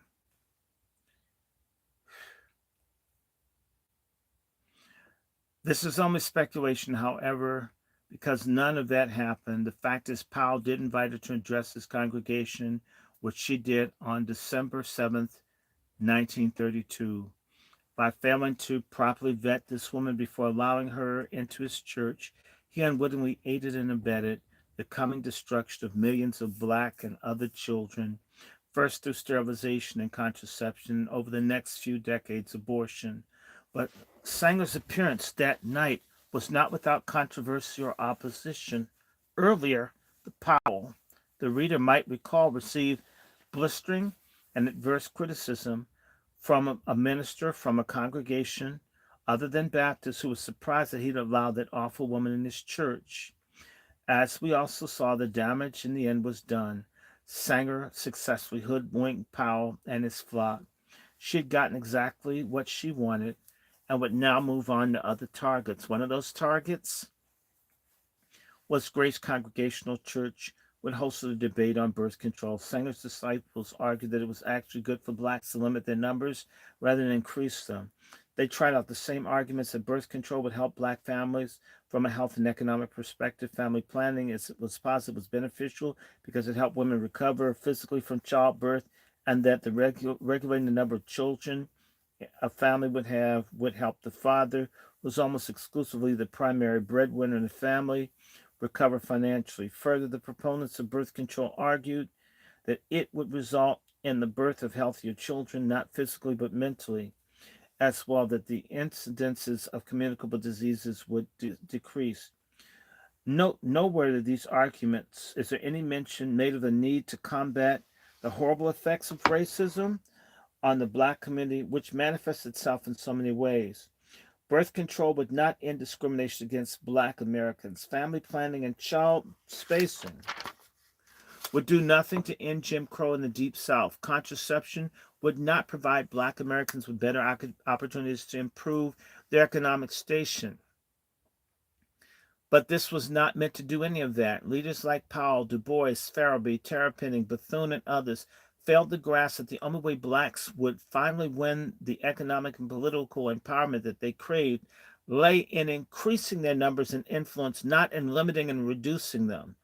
As the adage goes, there's strength in numbers, and they certainly did not need a woman like Sanger, whose racist, anti-religious views were certainly well known, lecturing them on these points. Yet, that is exactly what happened. Sanger and her supporters were permitted to use the church that might expose their views, and despite the warning signs of a racist past that should have been heeded, but sadly were not. In the end, the proponents of birth control won the debate, due in no small part to the skill in framing the issue as one of women's health. It was a difficult argument to refute unless someone knew how. Again, how could anyone be against that? The much larger issue, the moral issue of racism of Sanger and her birth control agenda vis-a-vis the black community, was thrust into the background. Leaders of the Grace Congregational Church could have easily vetted Sanger and her allies and would have rightly been shocked and repelled by what they discovered, and they would have almost certainly have passed the word to their fellow clergymen to be on guard. but they evidently chose not to the everlasting detriment of their flock and to black Americans for generations to come. Complicit as well, and all of this were the editors of the Amsterdam News, the leading black newspaper of the day. They too bought into the notion that reducing the number of children being born to black families was essential to combating the evils of racism, and they fell for Sanger's seductive narrative regarding the benefits of controlling the black birth rate. On its position of prominence, the publication carried great weight with the subscribers that Sanger quickly took advantage of this to strike directly at her targets. A golden opportunity presented itself when the paper, in partnership with a leading black civic organization, endorsed the establishment of her birth control clinic in Harlem section of New York City. Sanger's use of well-worn but effective message of better health through contraception was evident in a letter that she wrote to Du Bois November 11, 1930. In it, she invited him and a number of prominent black leaders to become involved in forming an advisory council to direct the clinic's operations for the benefit of colored people. In order to remain in business, the facility relied heavily on the generosity of private foundations, such as the Julius Rosenwald Fund, which example donated $2,500 in 1931 as representing the balance of our appropriation to the Harlem Birth Control Clinic in 1930. Sanger appealed to doctors like Peter Marshall Murray, whom she persuaded to support the clinic so that our work in birth control will be a constructive force in the community. Though Sanger went to great pains to point out that the clinic, which opened November 21st, 1930, after more than a year's preparatory groundwork, was open to all residents of Harlem, including poor white women who needed its services. The fact remains the vast majority of the women who went there were black. It is not at all surprising, since the neighborhood's population was predominantly black, a situation that was borne out by these stark, sobering facts from Sanger's own clinic. Blacks in Harlem were segregated in an overpopulated area. They were 224,760 of the 330,000 of Greater New York's blacks lived there during the 20s and 30s. Blacks comprised 12% of the population of New York, but accounted for 18% of the city's unemployment rate. The black infant mortality rate per thousand was 101, as compared to 56 for the city's white population. Out of the New York death rate, the black rate for tuberculosis was 237 per 100,000 residents. It's little wonder that Sanger's message was so easily received by people like Du Bois, Powell, Timpany, Johnson, Farabee, Bethune, et al. They all ignored her racist dealings with the Ku Klux Klan, Harry Laughlin, Lothridge Stoddard, S. Adolphus Knopf, Madison Grant, and they overlooked her first fierce opposition to organized religion, as well as her disdain for charitable activities, which is ironic to say the least, given her almost shameless reliance on secular charities to support the operations of her Harlem birth control clinic. And it is no less ironic that even today, 78% of Planned Parenthood's abortion mills are in the black inner city, a fact that is neither discussed nor even questioned by today's so-called black leaders. Apparently, black clergymen like Reverend Jesse Jackson, Al Sharpton, and liberal progressive lawmakers like Representative Maxine Waters, John Lewis, Elijah Cummings, all have weightier issues with which to deal than asking some rather pointed questions of the nation's largest abortion provider. Waters, for example, is accused the CIA of introducing crack cocaine into America's black neighborhoods. But when it comes to the complicity of black Planned Parenthood, and which can only be described as self-imposed extermination of more than 500,000 of our fellow blacks every year, most of whose lives are extinguished by the organization Sanger founded, the good Congresswoman's silence is deafening. Even more damning that the NAACP, organization that Du Bois established in 1909, has repeatedly stated it has no official policy regarding abortion. If those who claim to represent black Americans in Congress would have done their due diligence over the years and dug deep into the views of Margaret Sanger and Planned Parenthood, as Walters supposedly has done with her vendetta against the CIA and purported examples of racism against blacks, who knows how many lives could have been saved or changed for the better. But sadly, we will never know because these elected officials seem to be singly disinterested in the whole business. Rather, we have accepted a sanitized portrait of Margaret Sanger that has over the years seen her canonized as a saint of the political left, whose primary motivation was to help women and the need to gain the right of reproductive freedom while ignoring her racial views, not to mention her deep involvement in now discredited theory of eugenics. They view anyone who dares question this prevailing meme of being racist, misogynist, anti choice, Neanderthal, or worse. It is their everlasting shame that many of those who've known better ignore the warning signs that over 3 centuries, 3 quarters of a century ago. Had they shown a bit more courage and backbone, the story quite likely could have been very different indeed, but regrettably it never happened.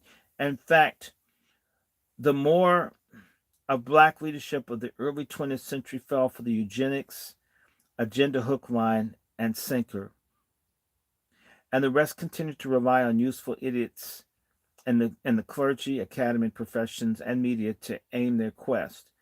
As a pastor of the African Methodist Episcopal Church in Philadelphia, Bishop David M. Sims was in a position of power and influence that made him the logical choice to sit on the Birth Control Federation of America, Negro Advisory Council. With his fellow black clergymen who accepted Sanger's eugenic line, he too was taken in by flowery language and benign sounding goals of family planning, child spacing, and better health, proffered by the founder of the modern birth control movement and her disciples.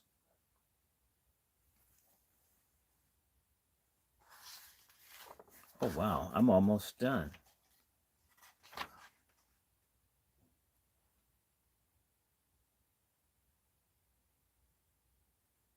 I'm going to keep reading.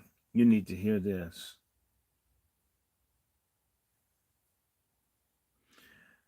In his acceptance of Sanger's offer to sit on the council, it is safe to presume that Sims, in fact, never read her book, because if he had, it would have been impossible for him to have missed the passage. The most serious charge that can be brought against the modern benevolence is that it encourages the perpetuation of defectiveness, of defectives, delinquents, and dependents. These are the most dangerous element in the world community and the most devastating curse in the human progress and expression. How a person of deep religious conviction could or would have done anything to do with someone with so provably hostile to religion, charity, or members of his race is breathtaking to contemplate. Yet this is exactly the course upon which Sims embarked, and he wasn't alone. The reader will remember it was Sims who endorsed the Federal Council of Churches, Marriage, and Home Committee's birth control pamphlet, which Sanger sent to J.T. Braun, who in turn gave it to his wife to read. The reader will further recall that this tract deeply affected Miss Braun, which effectively helped sway her husband in favor of birth control. After reading more literature on the subject, Braun opened his church to the group of women for the discussion of contraception. Due to Sims' advocacy, Braun is now so thoroughly opted by Sanger and eugenicists that he went so far as to correspond with the founder of Planned Parenthood after the event. I was moved by the number of prominent black Christians backing this proposition, he told in a letter he wrote on May 18, 1943. At first glance, I had a horrible shock to the proposition because it seemed to me to be allied to abortion. But after careful thought and prayer, hold on, y'all, I have concluded that among many women, it's sometimes necessary to both save the lives of mothers and children. Granted that there's no telling for certain what would have happened if Bishop Sims investigated Sanger's racist and anti-religious background before he sent to Braun the FCC pamphlet. If he had, it is quite likely that the meeting would have never taken place and that Sims would have been lauded for warning his fellow clergymen about what she had in mind. What is clear that by doing the opposite, he ensnared an otherwise good and honorable man and his wife in the web of treachery and deceit that was being spun by Sanger and her disciples. Sims' failure to act on behalf of his flock and other Black Americans illustrates clearly the effect of Edmund Burke's axiom that all is necessary for evil to triumph is for good men to do nothing. Bishop Sims and Reverend Braun, good and compassionate men by all accounts, did nothing to stop what was happening and thus allowed an unspeakable evil to flourish. They did enormous damage to their flocks, failing to even ask the most basic questions of an avowed racist and anti-religious bigot, and their legacies have been severely tarnished as a result, to say nothing of the disastrous consequences for Black Americans that have ensued due to their failure and that of many other so-called good men to oppose such a monstrous evil by co-opting men of the cloth such as Powell, Braun, and Sims, and leaders of the Grace Congregational Church. Sanger achieved much of what she set out to do, but her work was far from finished. In fact, she was just getting started. Now that Sanger had her 3 or 4 colored ministers, preferably with social service backgrounds and engaging personalities, in her hip pocket, she zeroed in on other prominent Americans in the media, education establishment, medical professions, and various social service organizations to implement and carry her Negro Project forward. Indeed, even a cursory glance at the members of her Negro National Advisory Council is quite revealing. By 1942, Sanger had assembled an impressive list of some of the leading lights of the Black community, people who were highly respected by their fellow Black Americans. As the years went on, their power and influence would prove quite invaluable indeed to Sanger and her fellow eugenicists, in addition to the editors of such Black news organs as the Amsterdam News, the Chicago Defender. Sanger reeled in the respected journalist Charles A. Barnett, the director of the Associated Negro Press in Chicago, Dr. Peter Marshall Murray, who headed the Publications Committee of the National Medical Association. He's more than likely Omega Psi Phi. I bet you he is. As Murray was both an MD and a journalist, this allowed Sanger, in effect, to kill 2 birds with 1 stone. The importance of having such respected journalists as these on Sanger's council could not be overstated, as it provided a critical forum from which eugenics message could be easily and widely disseminated among Black Americans. In addition to journalists like Barnett and Murray, the roster of the Planned Federation of America's council included a large number of medical professionals besides Dorothy Boldy Farabee. Walter G. Alexander was the past president of the National Medical Association. Michael Bent, MD, served on the staff of Meharry Medical School in Nashville, Tennessee. M.O. Horsfield, MD, was the director of the Negro Health of the Julius Rosenwald Fund in Chicago. The Rosenwald Fund, as the reader will recall, was an important financial backer of Sanger's Negro Project. And E.R. Carney was the president of the National Hospital Association in Detroit, Michigan. The top-heavy presence of medical professionals in the Planned Parenthood Federation of America Council continued with Paul B. Cornely, MD, who was associate professor of preventive medicine at Howard University in Washington, D.C. John W. Lala, MD, dean of medicine at Howard University. Walter Mado, MD, came from Sanger's Council from the Slossfield Health Center in Birmingham, Alabama. John West was the medical director for Providence Hospital in Chicago. Nurses had a place at the table in the person of Miss Mabel Stopper, the executive secretary for the National Association of Colored Nurses in New York City. From their seats, the Planned Parenthood Federation of America, National Negro Advisory Council, these health professionals were powerful in position to espouse the eugenic line that limiting their numbers, Black Americans would enjoy the benefits of better health through the policy of family planning and child spacing.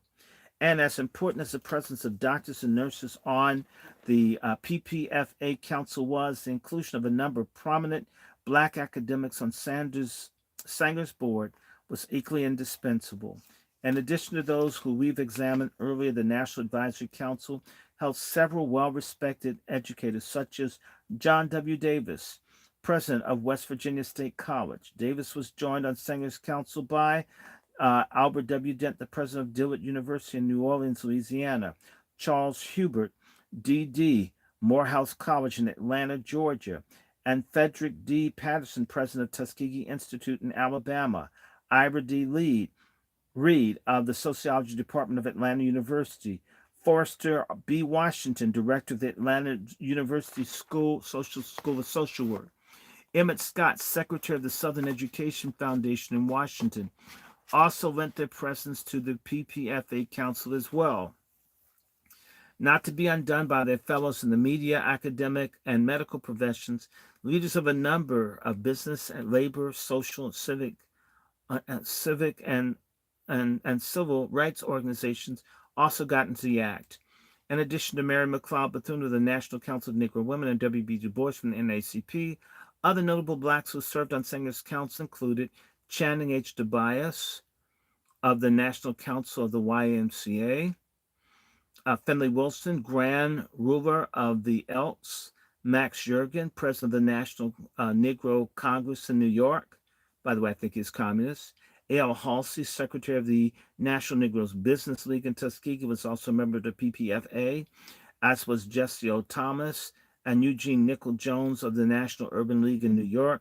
Mary Church Terrell, allegedly a family member, Honorary President of the National Association for the Advancement of Colored People in Washington, D.C., and Frank R. Crossraith, Chairman of the National Negro Labor Committee in New York. Du Bois was joined the council by NAACP Secretary Walter White, thereby leading additional credibility to Sanger's board by giving it two members of the nation's largest civil rights organization. An impressive list, to say the least, and a telling one at that. Even a slight glance at this roster of the outstanding names is striking. The more so when one considers that of the 36 members of Sanger's Council, fully 1/3 of them came from the Deep South, and when one adds in that those came from the nation's capital, the list grows to 18, or exactly 1/2 of those in the PPFA Council who were from below the Mason-Dixon line. Now, given that we have learned thus far, it is clear it was not coincidence or mere happenstance. Since Sanger considered minorities, especially blacks, to be inferior, it is only logical then that she targets as many of them for elimination as possible. She could con a sufficient number of black leaders into going along with her plans and taking her followers with them. So much the better, so far as she was concerned. We've seen from the writings and public statements of W.B. Du Bois that his position on eugenics was quite clear.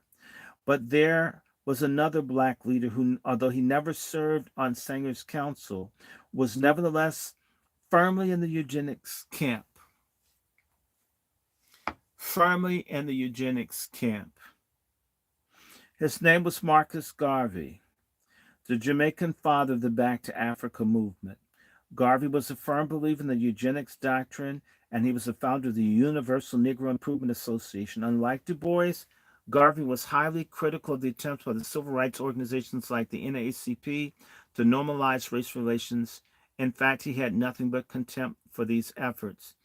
Garvey stated that the integrationist policy of the NAACP and other biracial groups represented a dangerous race-destroying doctrine. A serious charge, to be sure.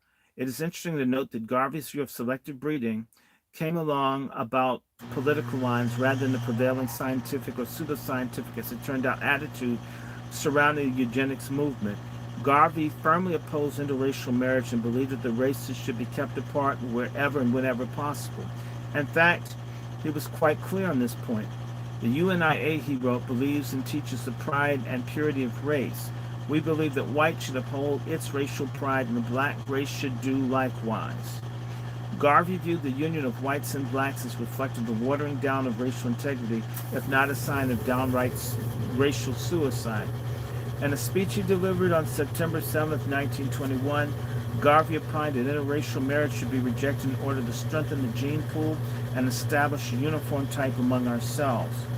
While Garvey never used the word eugenics in any of his writings, this did not prevent him from forming what could only be described as an unholy alliance with racial supremacists in Virginia, openly associating with members of the Ku Klux Klan and the state's Anglo-Saxon clubs of America, with the most notorious racists like Ernest Sevier Cox, John Power, Walter Plecker, who were outspoken supporters of Virginia's Racial Integrity Act of 1924, which explicitly forbade marriage between the races.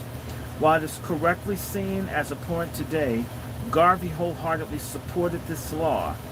In fact, he fiercely defended his position on the matter, writing, I unhesitatingly endorse the race purity idea of Mr. Powell and his organization, the Anglo-Saxon Clubs of America.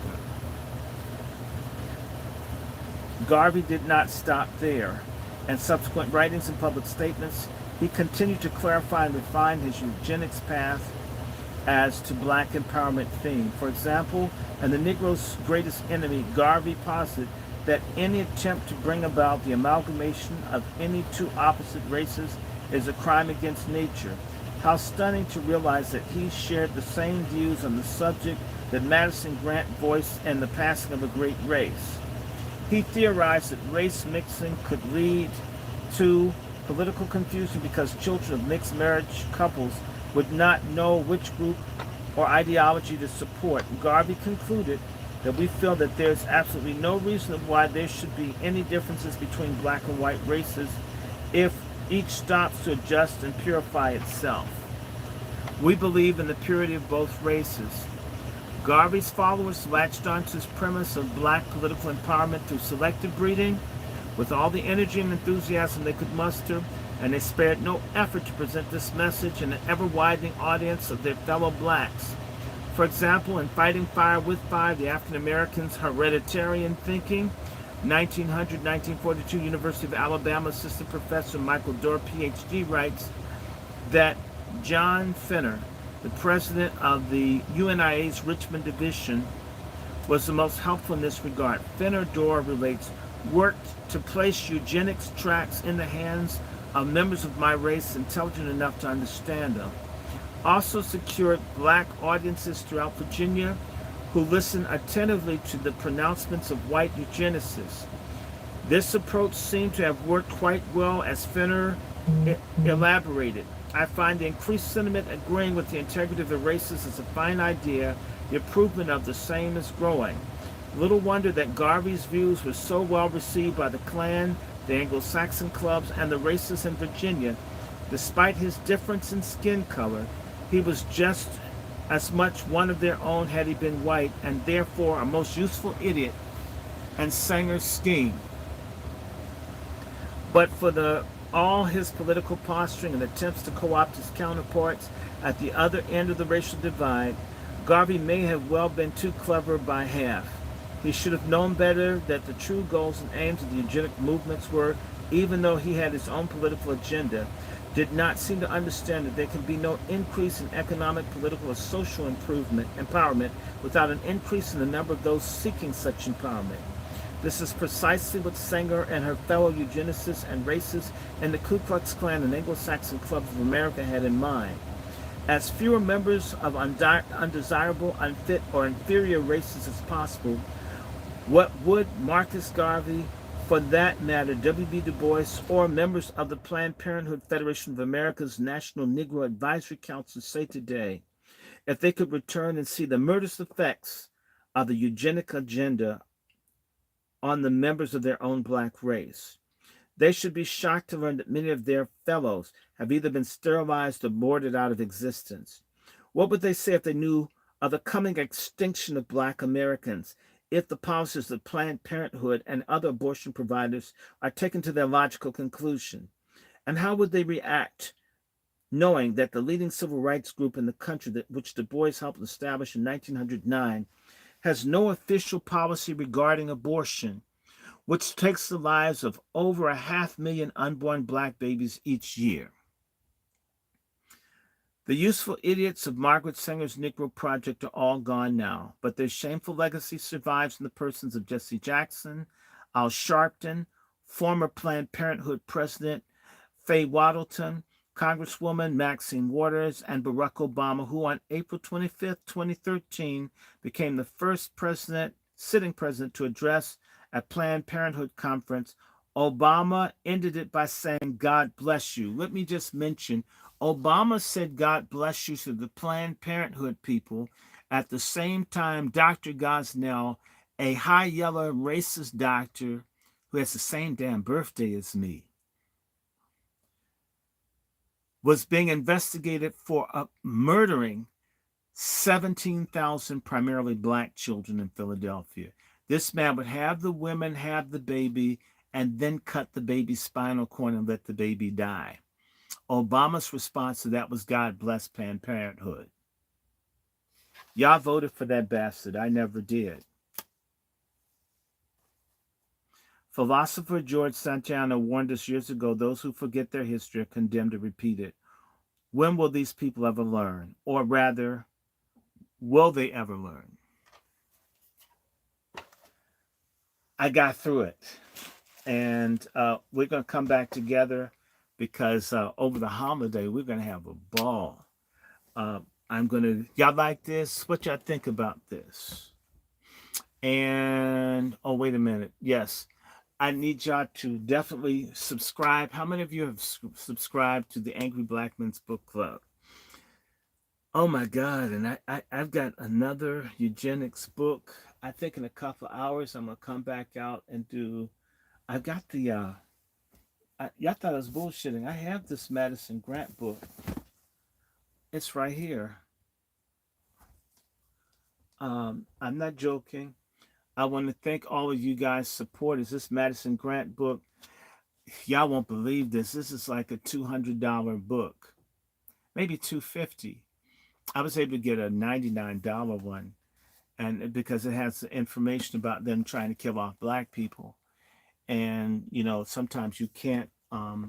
You have to be able to prove it. Our people don't trust. We don't trust one another. That's why I'd rather have it and read it to you so you can hear it and give you the damn source. You can get your own damn copy. I hope you pay less than what I did. But I'm going to come back out. I'm going to take a break. And when I come back, I'm going to, of course, do something to attack feminism. Because let me tell you, feminism fits in the family planning. If you make the women hate the men, they're so angry and folk can't see eye to eye, don't want to get together, then you can't get a family. Women want to fight all the time. They mad. They've put all this poison into black people. We're always bitching about relationships. Black people were able to get together before until feminism came along. Feminism is a government program to destroy the black family. And I'm sorry, dumbass black women and weak ass, silly ass black men, whore ass, faggonist men, simps, bitches, bitches with dicks have bought into this. There's nothing cool about going along with feminism. It's evil. Women's rights is one thing. Destroying the family and killing babies and all this gender dysphoria bullshit that comes, no, to hell with that. I don't care who doesn't like me. In fact, if being a misogynist is what it takes to be against feminism, I'm the biggest one of all times. God help me to be a bigger misogynist. And I love patriarchy. We need to bring that shit back. When we had patriarchy, we had whole families. So I don't care what anyone thinks. Um, I hate it. I started hating feminism at Harvard. I hate it now. I'm never going to cooperate. Never. So I enjoy that. You know how to hit me up. I would love to have you in Patreon. I would love for people, if you don't do that, drop me a piece because I have a couple of books and I'm waiting. This is the thing I can't wait. Something I'm going to do. This phenomenal woman here, her name is Dr. I think her name is Julia. No, I'm sorry, Mary Charles. She's in England and she teaches all this phenomenal stuff about the original people in England and all the other places being black. And I'm going to start introducing this because I'll just tell everybody I'm going to be the same person I've always been. But in the last week, I learned that King Henry VIII is my 10th great uncle. Queen Elizabeth I is my 9th great aunt. Lady Margaret Beaufort Lancaster is my 12th great grandmother. And I've been looking for years, and for all the people, I'm not tripping off of royalty or anything like that. I've spent like, wow, when I first started trying to understand stuff about my family when I was 5, and then it picked back up when I met the family genealogist. We had a couple. I was lucky, but I knew stuff more about my dad's side than my mother's side. And one of my cousins, who looked like he was Italian, lied and said our family started in the 1840s. I was trying to think, isn't there anything before 1840? And I was just told no. I was even told that my grandfather, that he mentioned that they were slaves. That's what I was told, that they were slaves and they didn't know who the mother was and all. It, it turns out my cousin, who was in his 90s when he died a few years ago, had lied. They weren't slaves. I mean, so by the way, for all the people, oh, you just want to be connected to the damn white people. No, I spent a lot of time trying to find out who was the slave on mom's side. I really was trying. I was trying to. I wasn't running after the white people. I look, when you do this DNA stuff, I see white people all the time. They're related. I don't communicate that much. I'm trying to learn the black people. That I'm assuming they're closer, more closely related, and trying to find out who was a slave in my mother's family on my mother's paternal line. I was thinking I was going to find a slave. I kept digging, digging. I'm going to get a slave. I'm going to get a slave. I even thought I had an idea of who the father of the slave was. And I was thinking, okay, but y'all, I went and I tried. And instead of finding a white dude that busted a nut in a black woman and threw the kid out, that wasn't what happened. In other words, I got a continual line from 14, actually before that, but I can tell you from 1400 to now, I can tell you who my grandfathers are. Actually, I can go further. I can actually go back to about, I can go back to about 1100. So I can go back 1,000 years. And it's not impossible if y'all work at it. It's not that hard. Um, and the thing that's weird, y'all, I'm not tripping off of any of this. Uh, I I was looking for slaves. I had no idea I'd get all of this stuff I got. I mean, they're damn castles and shit that my family had. I feel stupid telling you there's a castle. There's a damn castle. It's still there are a couple of castles. I'm like, damn. I I've always been interested in Africa. And more recently the Indian thing, because now it's coming out. It used to be nobody wanted to talk about it. People got mad, or don't be ashamed of being black, man. Don't talk about that, man. So we're all black. And, anyway, and it's nothing crazier than you have a family member that looks like fucking crazy horse talking about Africa all the time, and it's like I get not wanting to be ashamed of who or what we are, but damn it, you don't look like anybody from Africa. You look like somebody off a damn reservation, probably had one too many drinks and shit at the reservation store, and you need to pay your damn bill before they beat your ass and you disappear. Like this, some Pine Ridge shit. But anyway, um, so I wasn't running after finding white roots or whatever. In fact, I've been told by Dr. Winters I'm going to have him do a show with me because the way this is looking, uh, like I'm saying, this I'm going to be talking, and I'm going to use Dr. Marie Child's material to do a connection, because I was trying to figure out if nobody was a slave in my mother's family,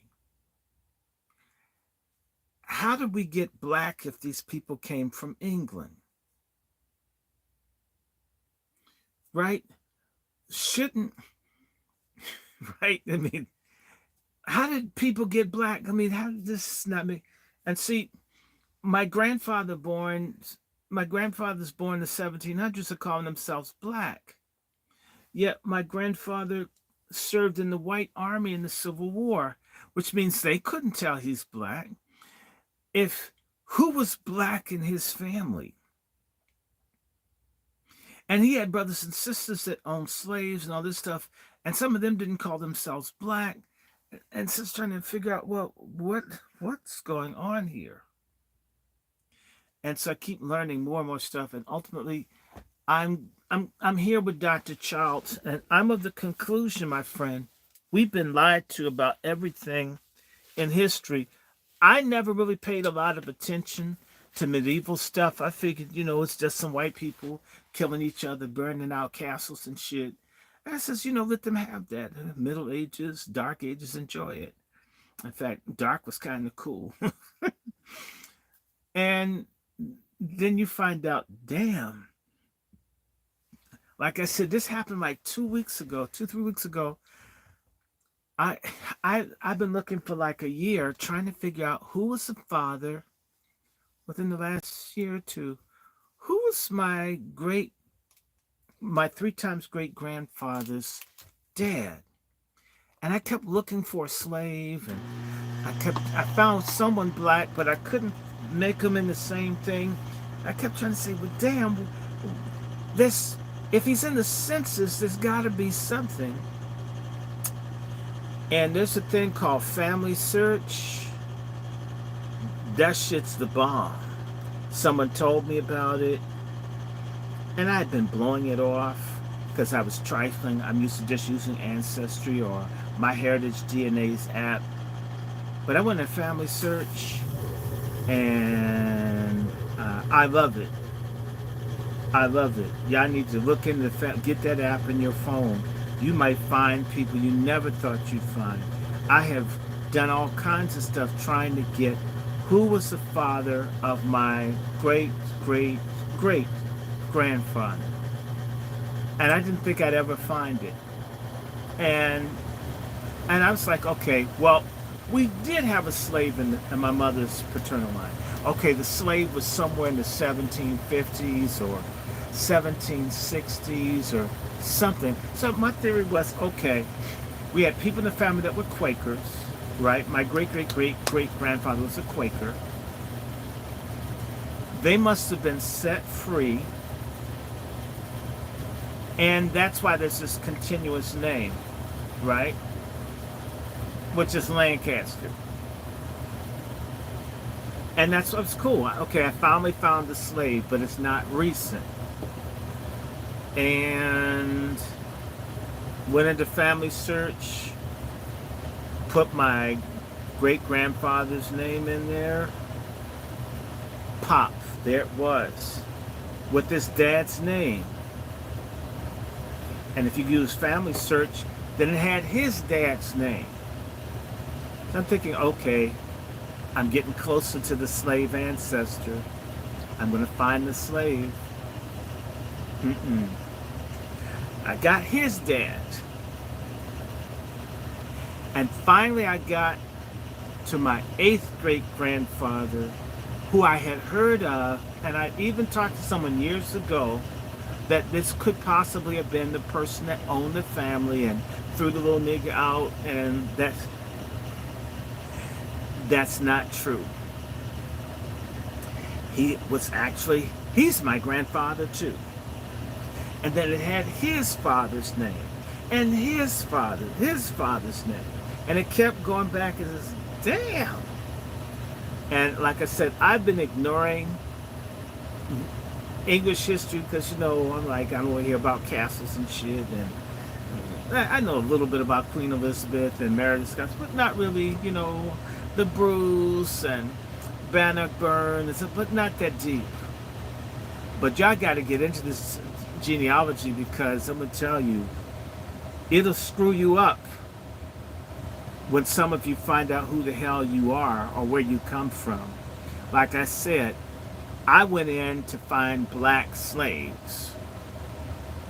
For all the Pan-Africanist assholes out here who are, well, he wanted to be white. No, I wanted to know what the damn answer was. Wherever the damn answer came from.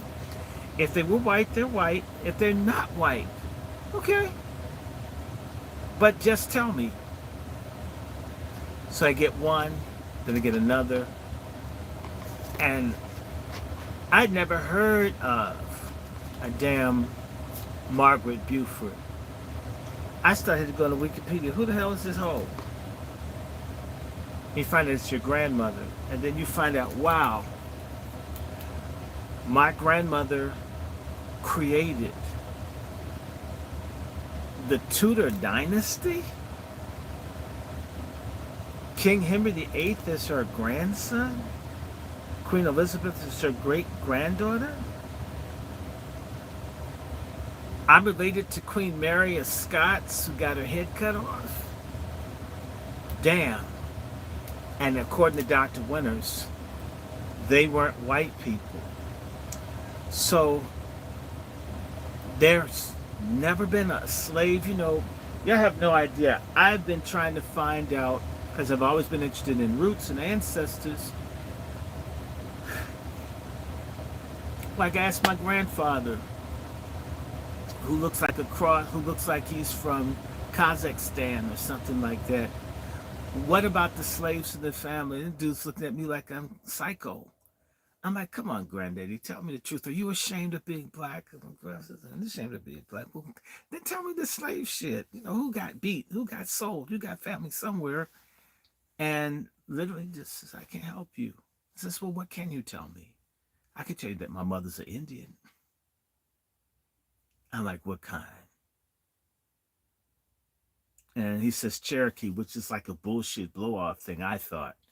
So now I'm trying to figure all this out. So, and it gets better, y'all. If you follow the progression, because I spent the other night going, and this thing goes from St. County, Maryland, St. Mary's County, Maryland, Anne Arundel County, Maryland, and Charles County, Maryland, all the way back to Liverpool. And then from Liverpool, it goes over to France. And I began to see these names. I don't know anything. Like I said, this isn't pretense. I just want to know what the damn truth is.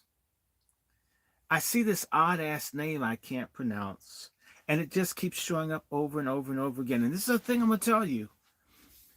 The further back I went, I'm waiting for some ordinary people. Like I said, I'm not caught up in titles or shit. I either like you or I don't like you. Okay? There's so many sirs and ladies and this and that. Y'all need to know, one of my grandfathers was mayor of London.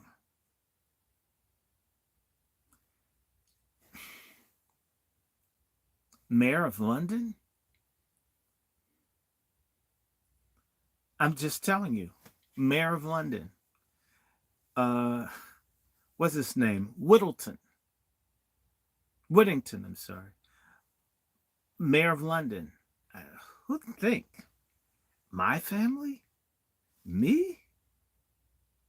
Huh. So for all you who think I'm arrogant or strange or whatever, uh, this is genetic maybe. Uh, the way I can't stand preachers, and I think about King Henry VIII telling the Pope, fuck you. I really get into that now. It's like I can see how someone could tell someone, I'm gonna screw Anne Boleyn all I want. This old Catherine Aragon pussy's got to go. I don't care what Pope shit. Come over here, right? And and I'm thinking this is crazy, and that they're not white people. I'm thinking they're all white. Uh,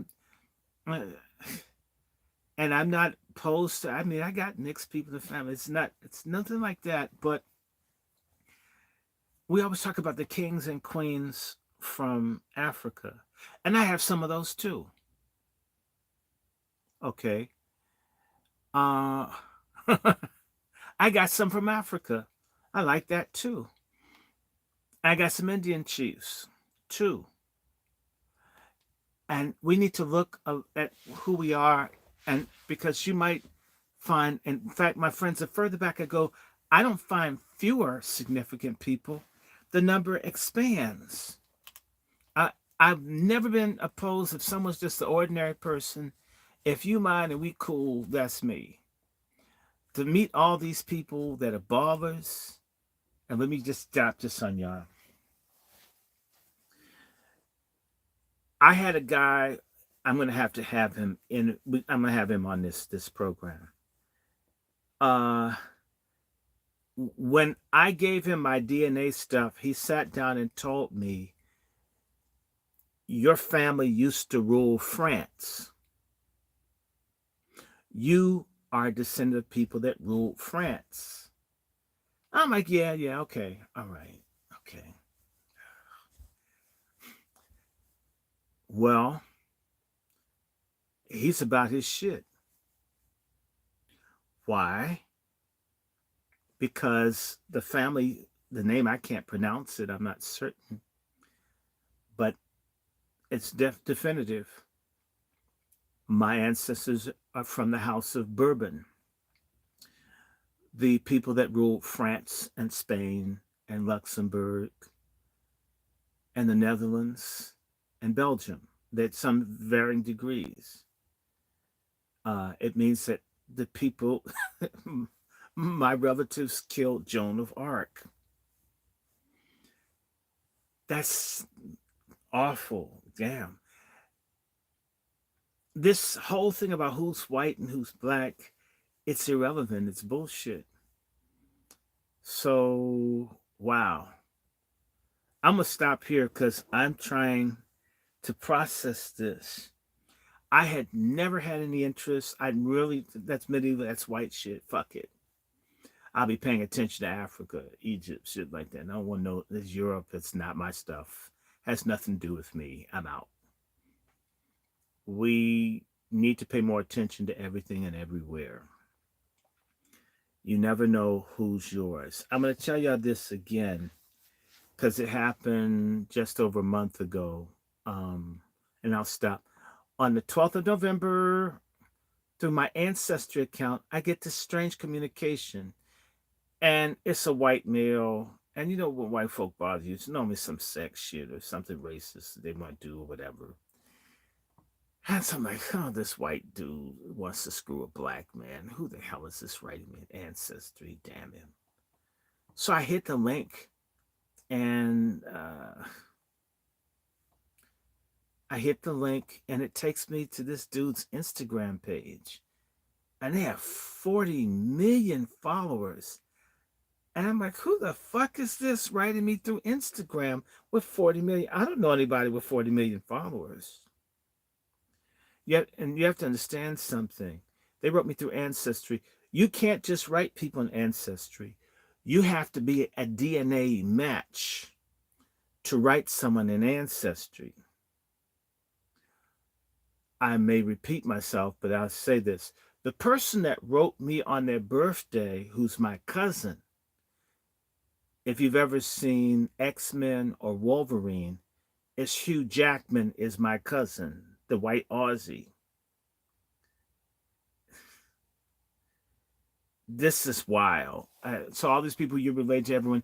Actually, for the people that don't really take time to do research on your family, we're more connected as human beings than what we'd ever imagine. I'm not begging anybody to love me, live next door to me, nothing like that. But you'd be amazed at who's connected to you. I've never even seen any damn X-Men movie. I never heard of no damn Wolverine. I don't. I you know. But they did write me, and they follow me on Instagram, whatever that's about. Maybe it's their official account. So you never know. So just first it's Hugh Jackman, and then it's Henry VIII. God damn, Queen Elizabeth. That means Anne Boleyn, the pussy that caused the Anglican Church to be created. They're my aunt too. Wow, that's wild. So anyway, let me get off here. So if you see me talking about genealogy and all, it is. I just want to know people living now. I want to tell you at the beginning of this year, I I 23andMe has refused to let me have my genetic test. And we had to conclude, what was it that they found that they wouldn't give to me? Who am I? I did two. They said, well, we weren't able to extract your DNA from your sample. You need to send another one. So I sent another sample, and they were moving, and it got to the point, and it says, well, we weren't able to extract it again. I'm thinking, how can you not find it? And I had a lot of spit I put in that bitch. I mean, I could have sent them a damn German beer mug full of spit if you're going to tell me what the hell it's connected to. And they sent me a very harsh message. I should post it up, where they told me if I do it again, they would not refund me if they couldn't find it. And when I did a DNA a couple of years ago, and I reached out to these people, they snubbed me, would not communicate with me. So, not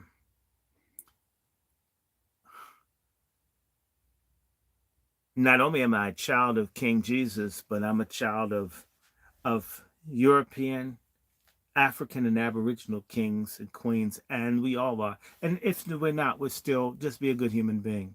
So on this Sunday, take some time to look into who or what you are. You have no idea.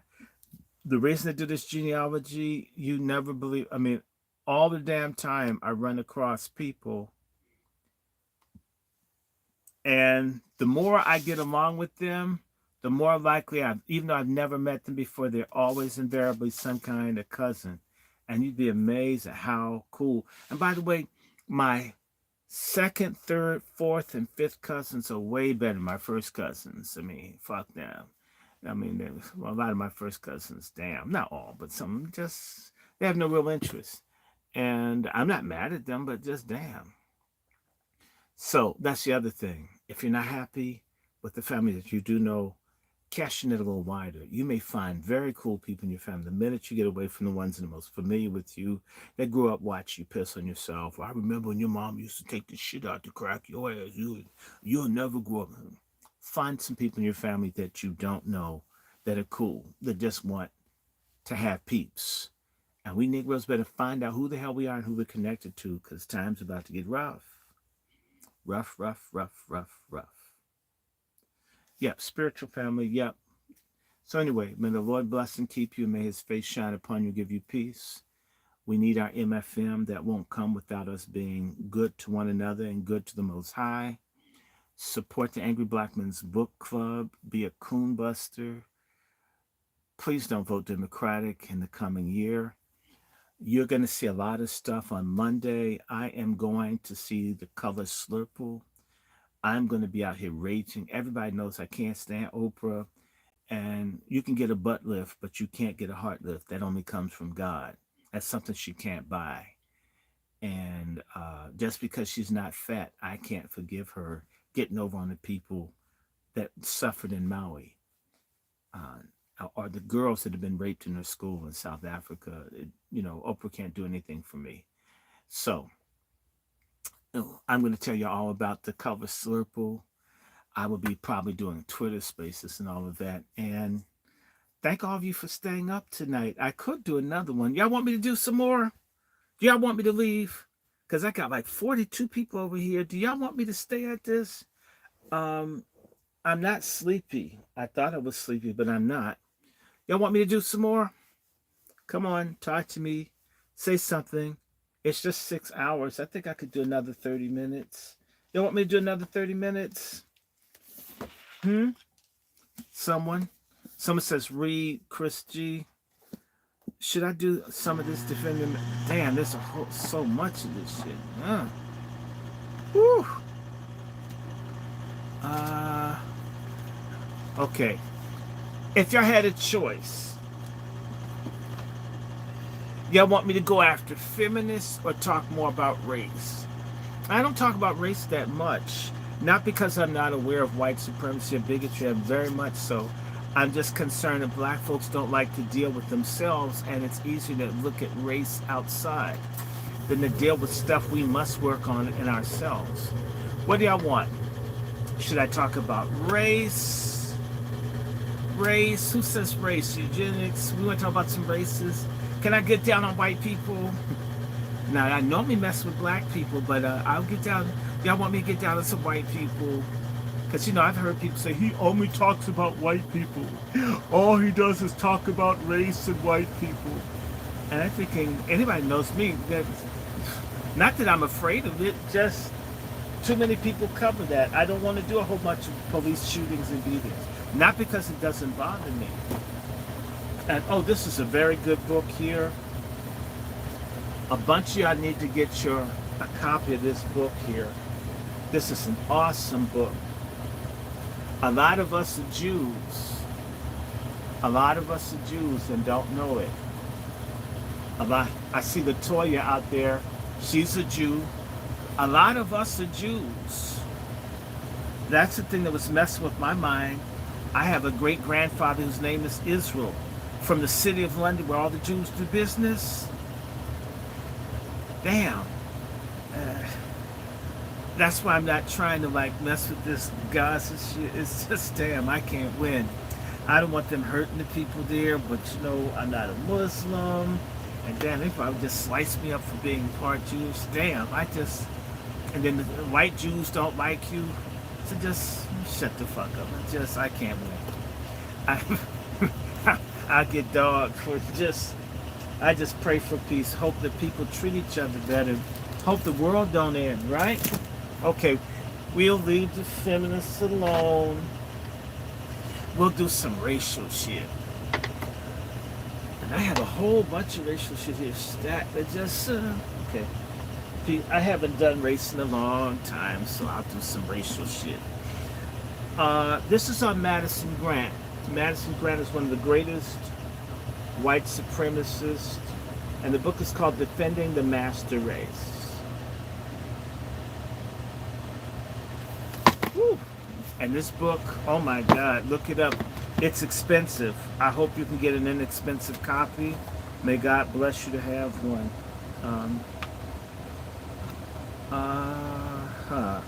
Where do I go? Disciples. Let me see. Pick a nice place. Pick something in here.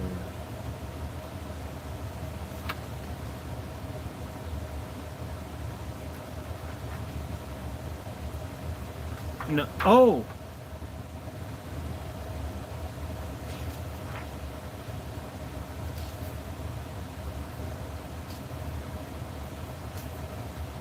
Oh, good. This is a nice little short section.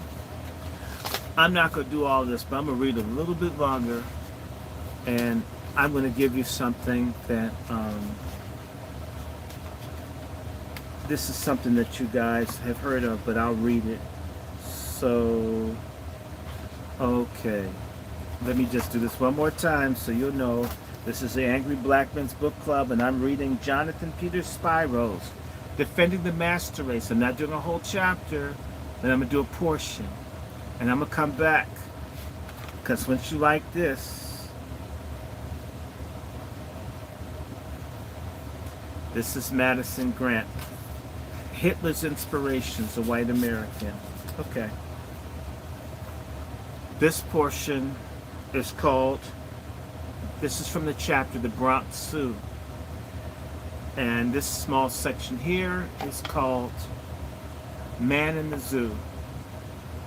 Madison Grant had conceived the Bronx Zoo as a place where the public could come to be enlightened about conservation, but he never really paused to consider that the public was made up of actual human beings who were not going to maintain the zoo in the standard decorum that obtained in the Knickerbocker Club, particularly after the subway line was extended to the Bronx. The great unwashed began bypassing the Central Park menagerie in favor of the Zoological Park, and the triumvirate began to dread, as Hornaday put it, the tramp of feet of our annual millions. The fact is that through all the Grant Osborne Hornaday reign, There was tension between, on the one hand, their genuine desire to uplift and educate the masses, and on the other hand, their lingering sense that the zoo was their own personal fiefdom, and that the patrons were therefore treated as annoyances at best and interlopers at worst. The crowds that streamed up from the east side on the weekends were especially obnoxious to the men who ran the zoo, and the patricians openly paraded their contempt for the degenerates who babbled in Yiddish and Sicilian, napped on the lawns, and littered the grounds of their park. A frustrated Hornaday charged that most of the zoo's visitors were low-lived beasts who appreciate nothing and love filth and disorder. He patronizingly admitted, "It is difficult to understand the workings of the minds of persons who can blithely and cheerfully scatter rubbish on the beautifully kept lawns that they have created for their benefit." The attitude of the triumvirate reflects the historical truths that zoos are modern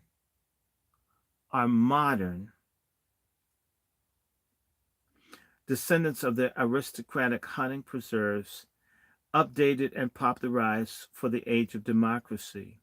This comes through in the Henry Fairfield Osborn's assurance to the public that in designing the zoo, he and his colleagues had given as close personal attention as they would have given had they been laying out one of their own country places. The Bronx Zoo, in the minds of its founder, was another of their county estates like Grant's Oatlands or Osborne's Castle Rock, and the citizens of New York who came to gawk at their animals were so many trespassers. Here comes the good part. One of the most infamous episodes of gawking took place in 1906 when the zoo put Otter Benga, an African pygmy, on display in the primate house.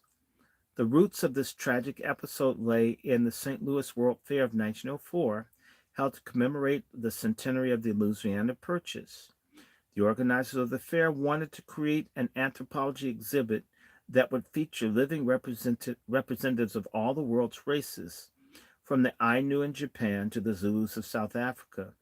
As with the animals of the Bronx Park Zoo, these people would be displayed in simulations of their own natural habitats. Late in 1903, the fair employed noted explorer missionary Samuel P. Werner. He was a racist Mississippian Presbyterian. I write about him in my book, Slavery's Mastery. To sail to Africa and procure a group of pygmies. A few months later, in a slave market in Congo, Werner purchased for a pound of salt and a bolt of cloth a pygmy named Otabenga, whose village had been destroyed and his wife and children had been killed in a massacre perpetrated by the Belgian army. Werner was especially delighted with Benga's teeth, which had been filed into sharp points and would amuse visitors at the fair. He brought Benga back to St. Louis with him, where Benga and a group of other pygmies helped build an authentic African village. When the fair closed in December, Werner was awarded the grand prize for his successful exhibit. In 1905, Werner and Benga returned to Africa and spent many months collecting artifacts and searching for diamonds. When Werner informed Benga that he was going back to the United States and would not return to Africa for at least a year, Benga asked if he could come along. Werner assented, with the thought that Benga might prove useful on the lecture circuit. They landed in New York in August 1906, and Werner went straight to the zoo to see if Madison Grant and William T. Hornaday wanted to purchase a chimpanzee that he had brought with him. They agreed to buy the chimp for $275 and to take care of Benga for a while Werner tended to personal affairs in North Carolina. In later years, Hornaday was always careful to say that Otter Benga had been employed at the zoo while Werner was away. Werner had always concurred that the zoo simply gave Benga temporary employment and a safe and comfortable home for a short time. And in fact, for the first 2 weeks, Benga did help the zookeepers at the zoo with their chores. But on Saturday, September 8th, Benga was encouraged to enter an empty cage at the primate house so that, explained Hornaday, they may show visitors how they did things in Africa. A crowd of several hundred people soon gathered. Keepers occasionally encouraged Benga to charge the bars, teeth blared as to give a throng a thrill. The spectacle of a man in an animal cage immediately drew attention of the press. The headline the next day at the New York Times announced, Bushman shares cage with Bronx Park apes. And that afternoon, after several thousand persons took to the subway to zoo ogle the little black man in the monkey cage, the keepers placed an orangutan and a parrot in the enclosure and scattered bones on the floor to evoke the savagery of darkest Africa. They also posted the label on the cage, African Pygmy Otta Benga, age 23 years, height 4 feet 11 inches, weight 103 pounds, bought from the Kasai River, Congo Free State, South Central Africa by Dr. Samuel P. Venner, exhibited each afternoon during December. The front page of the Times the next day reported there's always been a crowd before the cage, most of the time roaring with laughter. Indeed, over and over, the crowd laughed at Otta Benga, and the children especially laughed uproariously. One of the most amusing things at the Times was that the pygmy was not much taller than the orangutan, and that one had a good opportunity to study their points of resemblance. Their heads are much alike, and both they grin the same way when pleased. So similar were the two that many of the people in the crowd who watched Benga's antics doubted that he was a human being. The exhibit proved extremely popular. Hornaday announced that the little savage would be on display until late in the fall. He explained that Benga was in no sense a prisoner. He was free to come and go, except for every afternoon from 2 o'clock he had to be in closure. When the reporter asked Hornaday whether or not there was something unsavory about placing a man in a monkey cage, the director explained that everything was being done with the full approval of Madison Grant, and he had assured the reporter that the little black man was really comfortable there. After all, he told the New York Globe, the little fellow has one of the best rooms in the primate house. A stormy debate erupted among the public over the propriety of making an exhibit out of Otta Benga.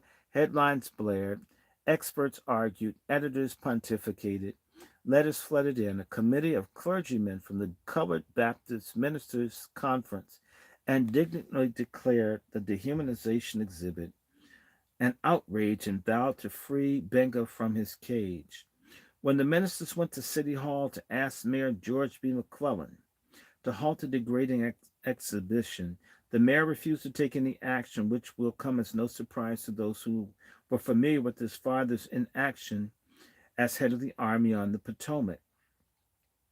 The ministers went straight from City Hall to Madison Grant's law office and demanded custody of the dwarf. Grant was pleasant enough, according to Reverend James H. Gordon, but he refused to hand over the African as he was holding him in trust for Dr. Werner. The committee concluded that this was not a satisfactory reply and threatened legal action to free the pygmy. Grant saw little to be gained from a courtroom showdown, and the next day he ordered Benga no longer to be officially displayed in the primate house. But Benga still resided in the park and returned to the primate house to sleep at night, awaiting Werner's return.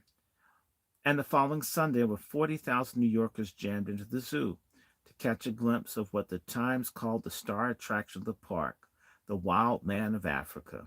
They chased him about the grounds all day, howling and jeering and yelling. Some of them poked him in the ribs, others tripped him up, all laughed at him.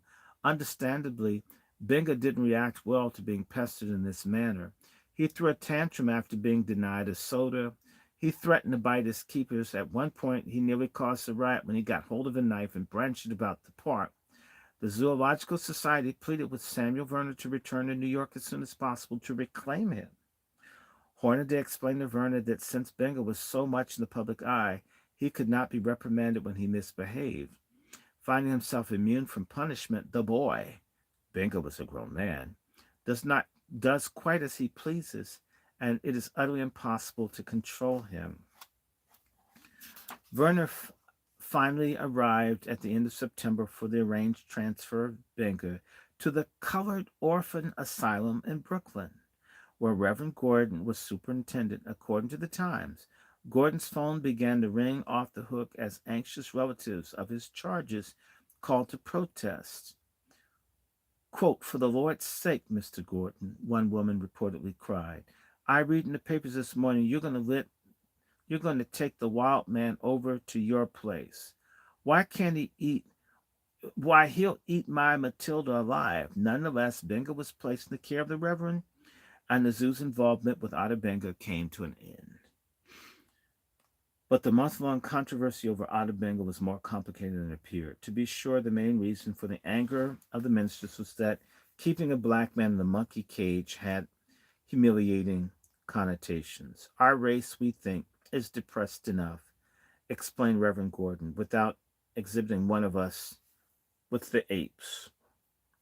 I think we are worthy of being considered human beings." But almost as important for the clergyman was the implications that Negroes were the missing link between apes and humans. The ministers were angry that the display was a direct endorsement of evolution, and Reverend Gordon denounced on the grounds that the exhibition evidently aims to be a demonstration of the Darwinian theory of evolution. Darwinian evolution is absolutely opposed to Christianity and opposed the public demonstration, and its favor should not be permitted. In other words, it was not just that the zoo was claiming that Negroes were akin to apes, but that humans were akin to apes.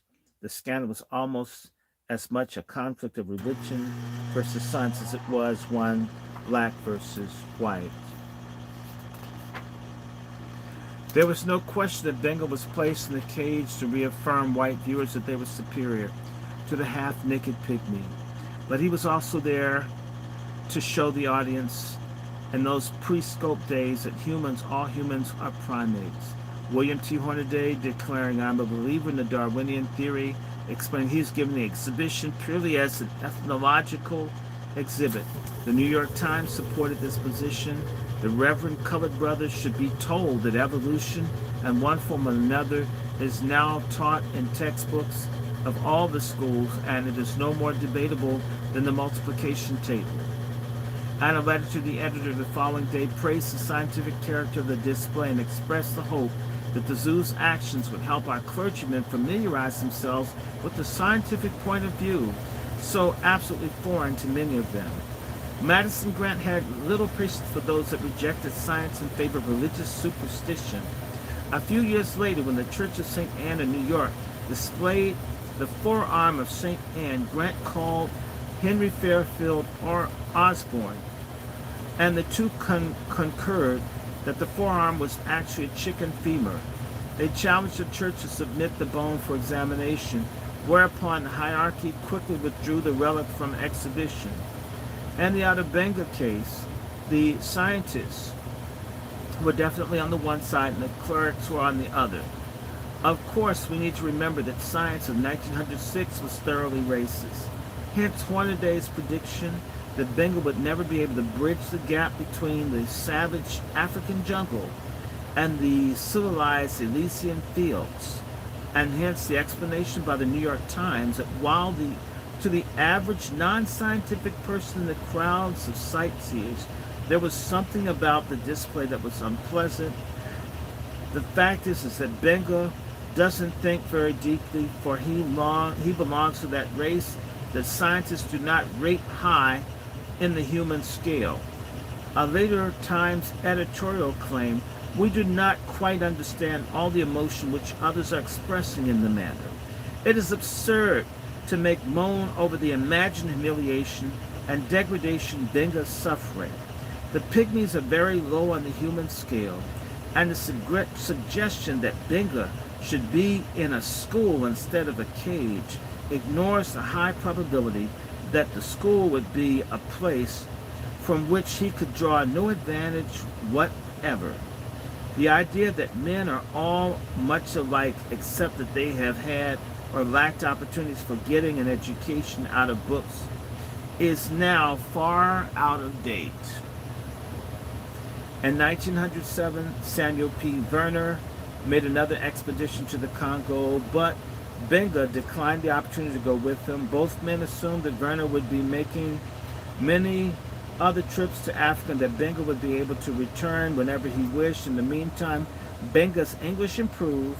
He converted to Christianity, even had his teeth were capped, and to help him look more normal, in 1910, the Colored Orphans Asylum sent him to Lynchburg, Virginia, to attend elementary school at the Baptist Seminary. A few years later, Benga decided the time had come to return to Africa. Unfortunately, the Great War had broken out. Travel to the Congo was under interdict. Benga was broken, but he secured part-time work in the tobacco factory for the duration. However, as the war dragged on, the prospects for getting back to Africa grew even more remote. Benga sank deeper and deeper into depression. On March 20th, 1916, he stole a revolver, sneaked inside a cow stable, and killed himself. Exactly 5 days after Otto Benga died, on the other side of the country, Yahi, Indian Ishi, the last of his tribe, passed away. Ishi had lived for 5 years in the Anthropology Museum at the University of California under the care of anthropologist A.L. Kreber.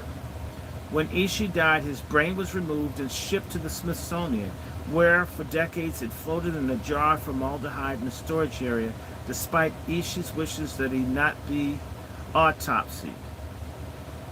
Krober's treatment of Ishi elicited none of the criticism that was heaped on Madison Grant for his display of Otto Benga, nor did anthropologist Franz Boas, Kraber's mentor and Madison Grant's long-standing foe on matters of race, receive any negative press when he put a group of Eskimos on display in the American Museum of Natural History. In 1897, at the request of Boas, Arctic explorer Robert Peary, he was the guy that Matthew Henson was with, who gets the credit when it's the black guy that took him, had returned from Greenland with 6 Eskimos, including a girl of 11 and a boy of 6. 20,000 people visited Peary's ship when it docked in Manhattan, paying 25 cents to see the exotic strangers. Peary eventually deposited his northern cargo in the American Museum of History, where visitors could view them and their living quarters in the basement. Unfortunately, the Eskimos developed tuberculosis, and within 8 months, 4 of them were dead. Boas had the flesh stripped from their skeletons, which were bleached and added to the museum's collection. Several years later, a man wrote to the Bronx Zoo and offered to put himself on display in the Ape House as an educational exhibit. Director Hornaday responded, "Your application for the position in the zoological park as an exhibit of the genus Homo has caused me to turn ruminant and chew cud of bitter reflection. Your perfectly legitimate aspiration recalls the ghost of vanished Otto Benga, the pygmy Negro of the Congo, who was our first offense in the display of man as a primate." Declaring that once was enough, Hornaday declined the offer to exhibit a man in a cage, and of course, the man in this case was Caucasian. Madison Grant was extremely busy in the early years of the Bronx Zoo. While he continued to go daily to his law office, now located at 11 Wall Street, all of his time and attention were devoted to overseeing the zoo and the aquarium and ensuring the solvency of the New York Zoological Society. Thanks to his efforts, the membership of the society climbed 1,000% in 5 years, from 118 in 1897 to 1182 in 1902, leading a chic magazine to pronounce, "Not to be in the New York Zoological Society is not to be in society." And the annual members' dinners held every January at the Waldorf Astoria was known as the Penguin Show, an important date on the Manhattan social calendar, and those days before air conditioning. January and February were the height of the social season in New York. Still, raising funds to run the zoo and aquarium was a never-ending proposition. Grant once compared his situation unfavorably to the head of the Metropolitan Museum of Art. The value of animals is highly ephemeral. It tends to decrease rather than increase. A collection of pictures or other museum material is constantly growing in value with the increasing rarity of the specimens, but animals are not immortal and require constant replacement. In other words, the Met could raise money to purchase a Renoir and then sit back and grin contentedly as the painting appreciated in value. But when Grant bought a cheetah, and those days captive breeding programs were still far in the future, he knew that the animal, in addition to consuming enormous amounts of costly food, would depreciate in value every day until it died, at which point it would be worthless, and Grant would have to go out and raise money to replace it. It did not help in keeping with their mission to bring conservation to the masses. The admission to the zoo and aquarium was free most days of the week. For a number of years, Madison Grant himself gave thousands of dollars to keep the zoological society solvent, but it was clear that the deeper pockets of his were going to have to be tapped if the zoo was going to survive. One of Grant's most grateful remembered fundraising efforts took place in 1914 when the Zoological Society was desperately trying to create a pension fund for the 171 workers in its employ. Grant called Andrew Carnegie and asked him to give the staggering amount of $100,000 as principal for the fund. Carnegie showed little interest in the project, but finally, reluctantly, agreed to contribute $10,000, which was still a substantial sum. Without so much as blinking, Grant politely and sorrowfully declined the offer, turned around and walked out of the room, at which point Carnegie, whose largesse had never before been declined, eagerly yelled at Grant that he'd gladly provide the 100,000 the employees of the society gave. Heaven sent Madison Grant a silver loving cup in token for his care for them. Eventually, even larger donations were secured. John D. Rockefeller, for example, announced that he was deeply impressed by the work of the New York Zoological Society and the place which occupies the life of the community, and contributed 1 million. Anna Harkness donated 1 million to the society, and other large funds came from J.P. Margaret. J.P. Morgan, Margaret Olivia Sage, George F. Baker, and Jacob Schiff. The generosity of the Schiffs was particularly extraordinary, as he was well aware of Grant's anti-Semitism and his lifelong efforts to keep Jews off the board of the Zoological Society. Thanks to Grant's labors, the Zoological Society was put on a secure footing, and it thrives to this day. Now known as the Wildlife Conservation Society, it runs, in addition to the Bronx Park Zoo and the New York Aquarium, which it has since removed to a 15-acre site on Coney Island, the Queens Zoo, Prospect Park Zoo, Central Park Zoo. Grant would be very pleased the Wildlife Conservation Society remains an international leader in exhibit design, scientific research, and conservation. He would be less happy that the society has removed from its website and historical literature any mention of the now anathemized Madison Grant. What do y'all think? So all this conservation that you see in Africa is really, it's racist. That's why they're more concerned about tigers and bears and lions than African people. Nobody's talking about people being killed in Sudan or Congo. But trust me, some impalas and stuff start dying. Oh, the cheetahs are in trouble. Adabenga. Let me show you a picture of Adabenga. Some of you've never heard of them. And by the way, Werner Phillips, the little racist that took and put this man in the zoo, the good news is he was on the telephone somewhere down south during a lightning storm. And the lightning hit the phone line and electrocuted his racist ass. Let's give God a hand. God is in charge. Yes, he was electrocuted. Isn't God good? He's my rock. This is Adabenga.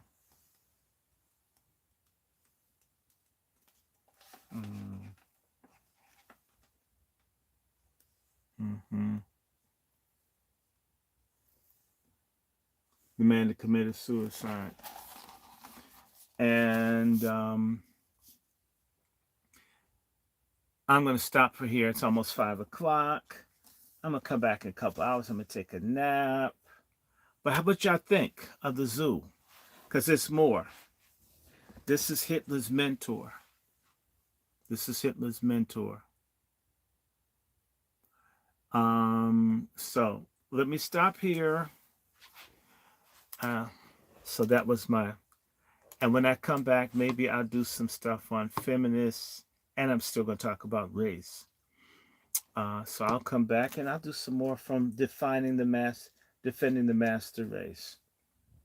And I may even read some of the Nazi stuff from this book on Sanger. So we're going to be talking about race, eugenics, feminism. It all goes together. It's all the same bullshit. And it's all ultimately anti-black. So I hope everybody that you are subscribed to the Angry Black Men's Book Club. I hope you guys are liking this. I hope you're sharing this. I hope you're dropping a donation of any size to the Cash App, Dr. Randy Short. Let me put a damn band up here. Let me put my bag on. Where's my bag on? Yeah, where's my bag? I feel like begging. Where's my bag? I put my bag appeal up here. I love this. Begging is kind of cool. Okay. So I absolutely hope that if you get a chance, of course, the Cash App, which, yes, y'all should send me a piece. Would have been at this for 6 hours and 40 minutes. Y'all should do that. That's Dr. Randy Short at Cash App, $ Dr. Randy Short. You can also send stuff via Zelle or PayPal, which is wrandyshort@gmail.com. And I also have I have Patreon.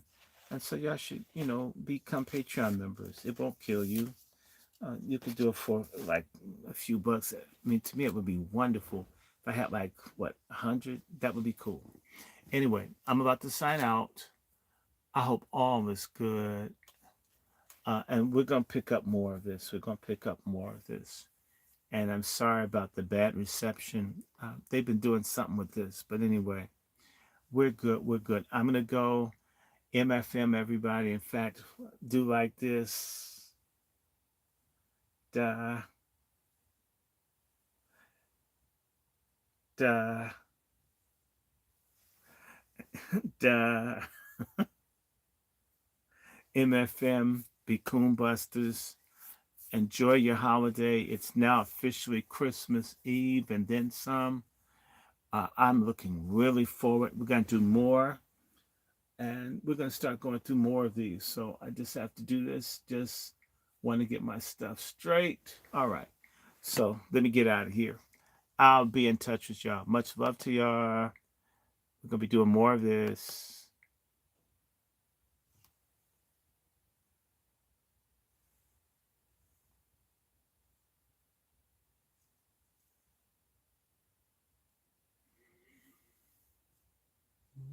Mm-hmm.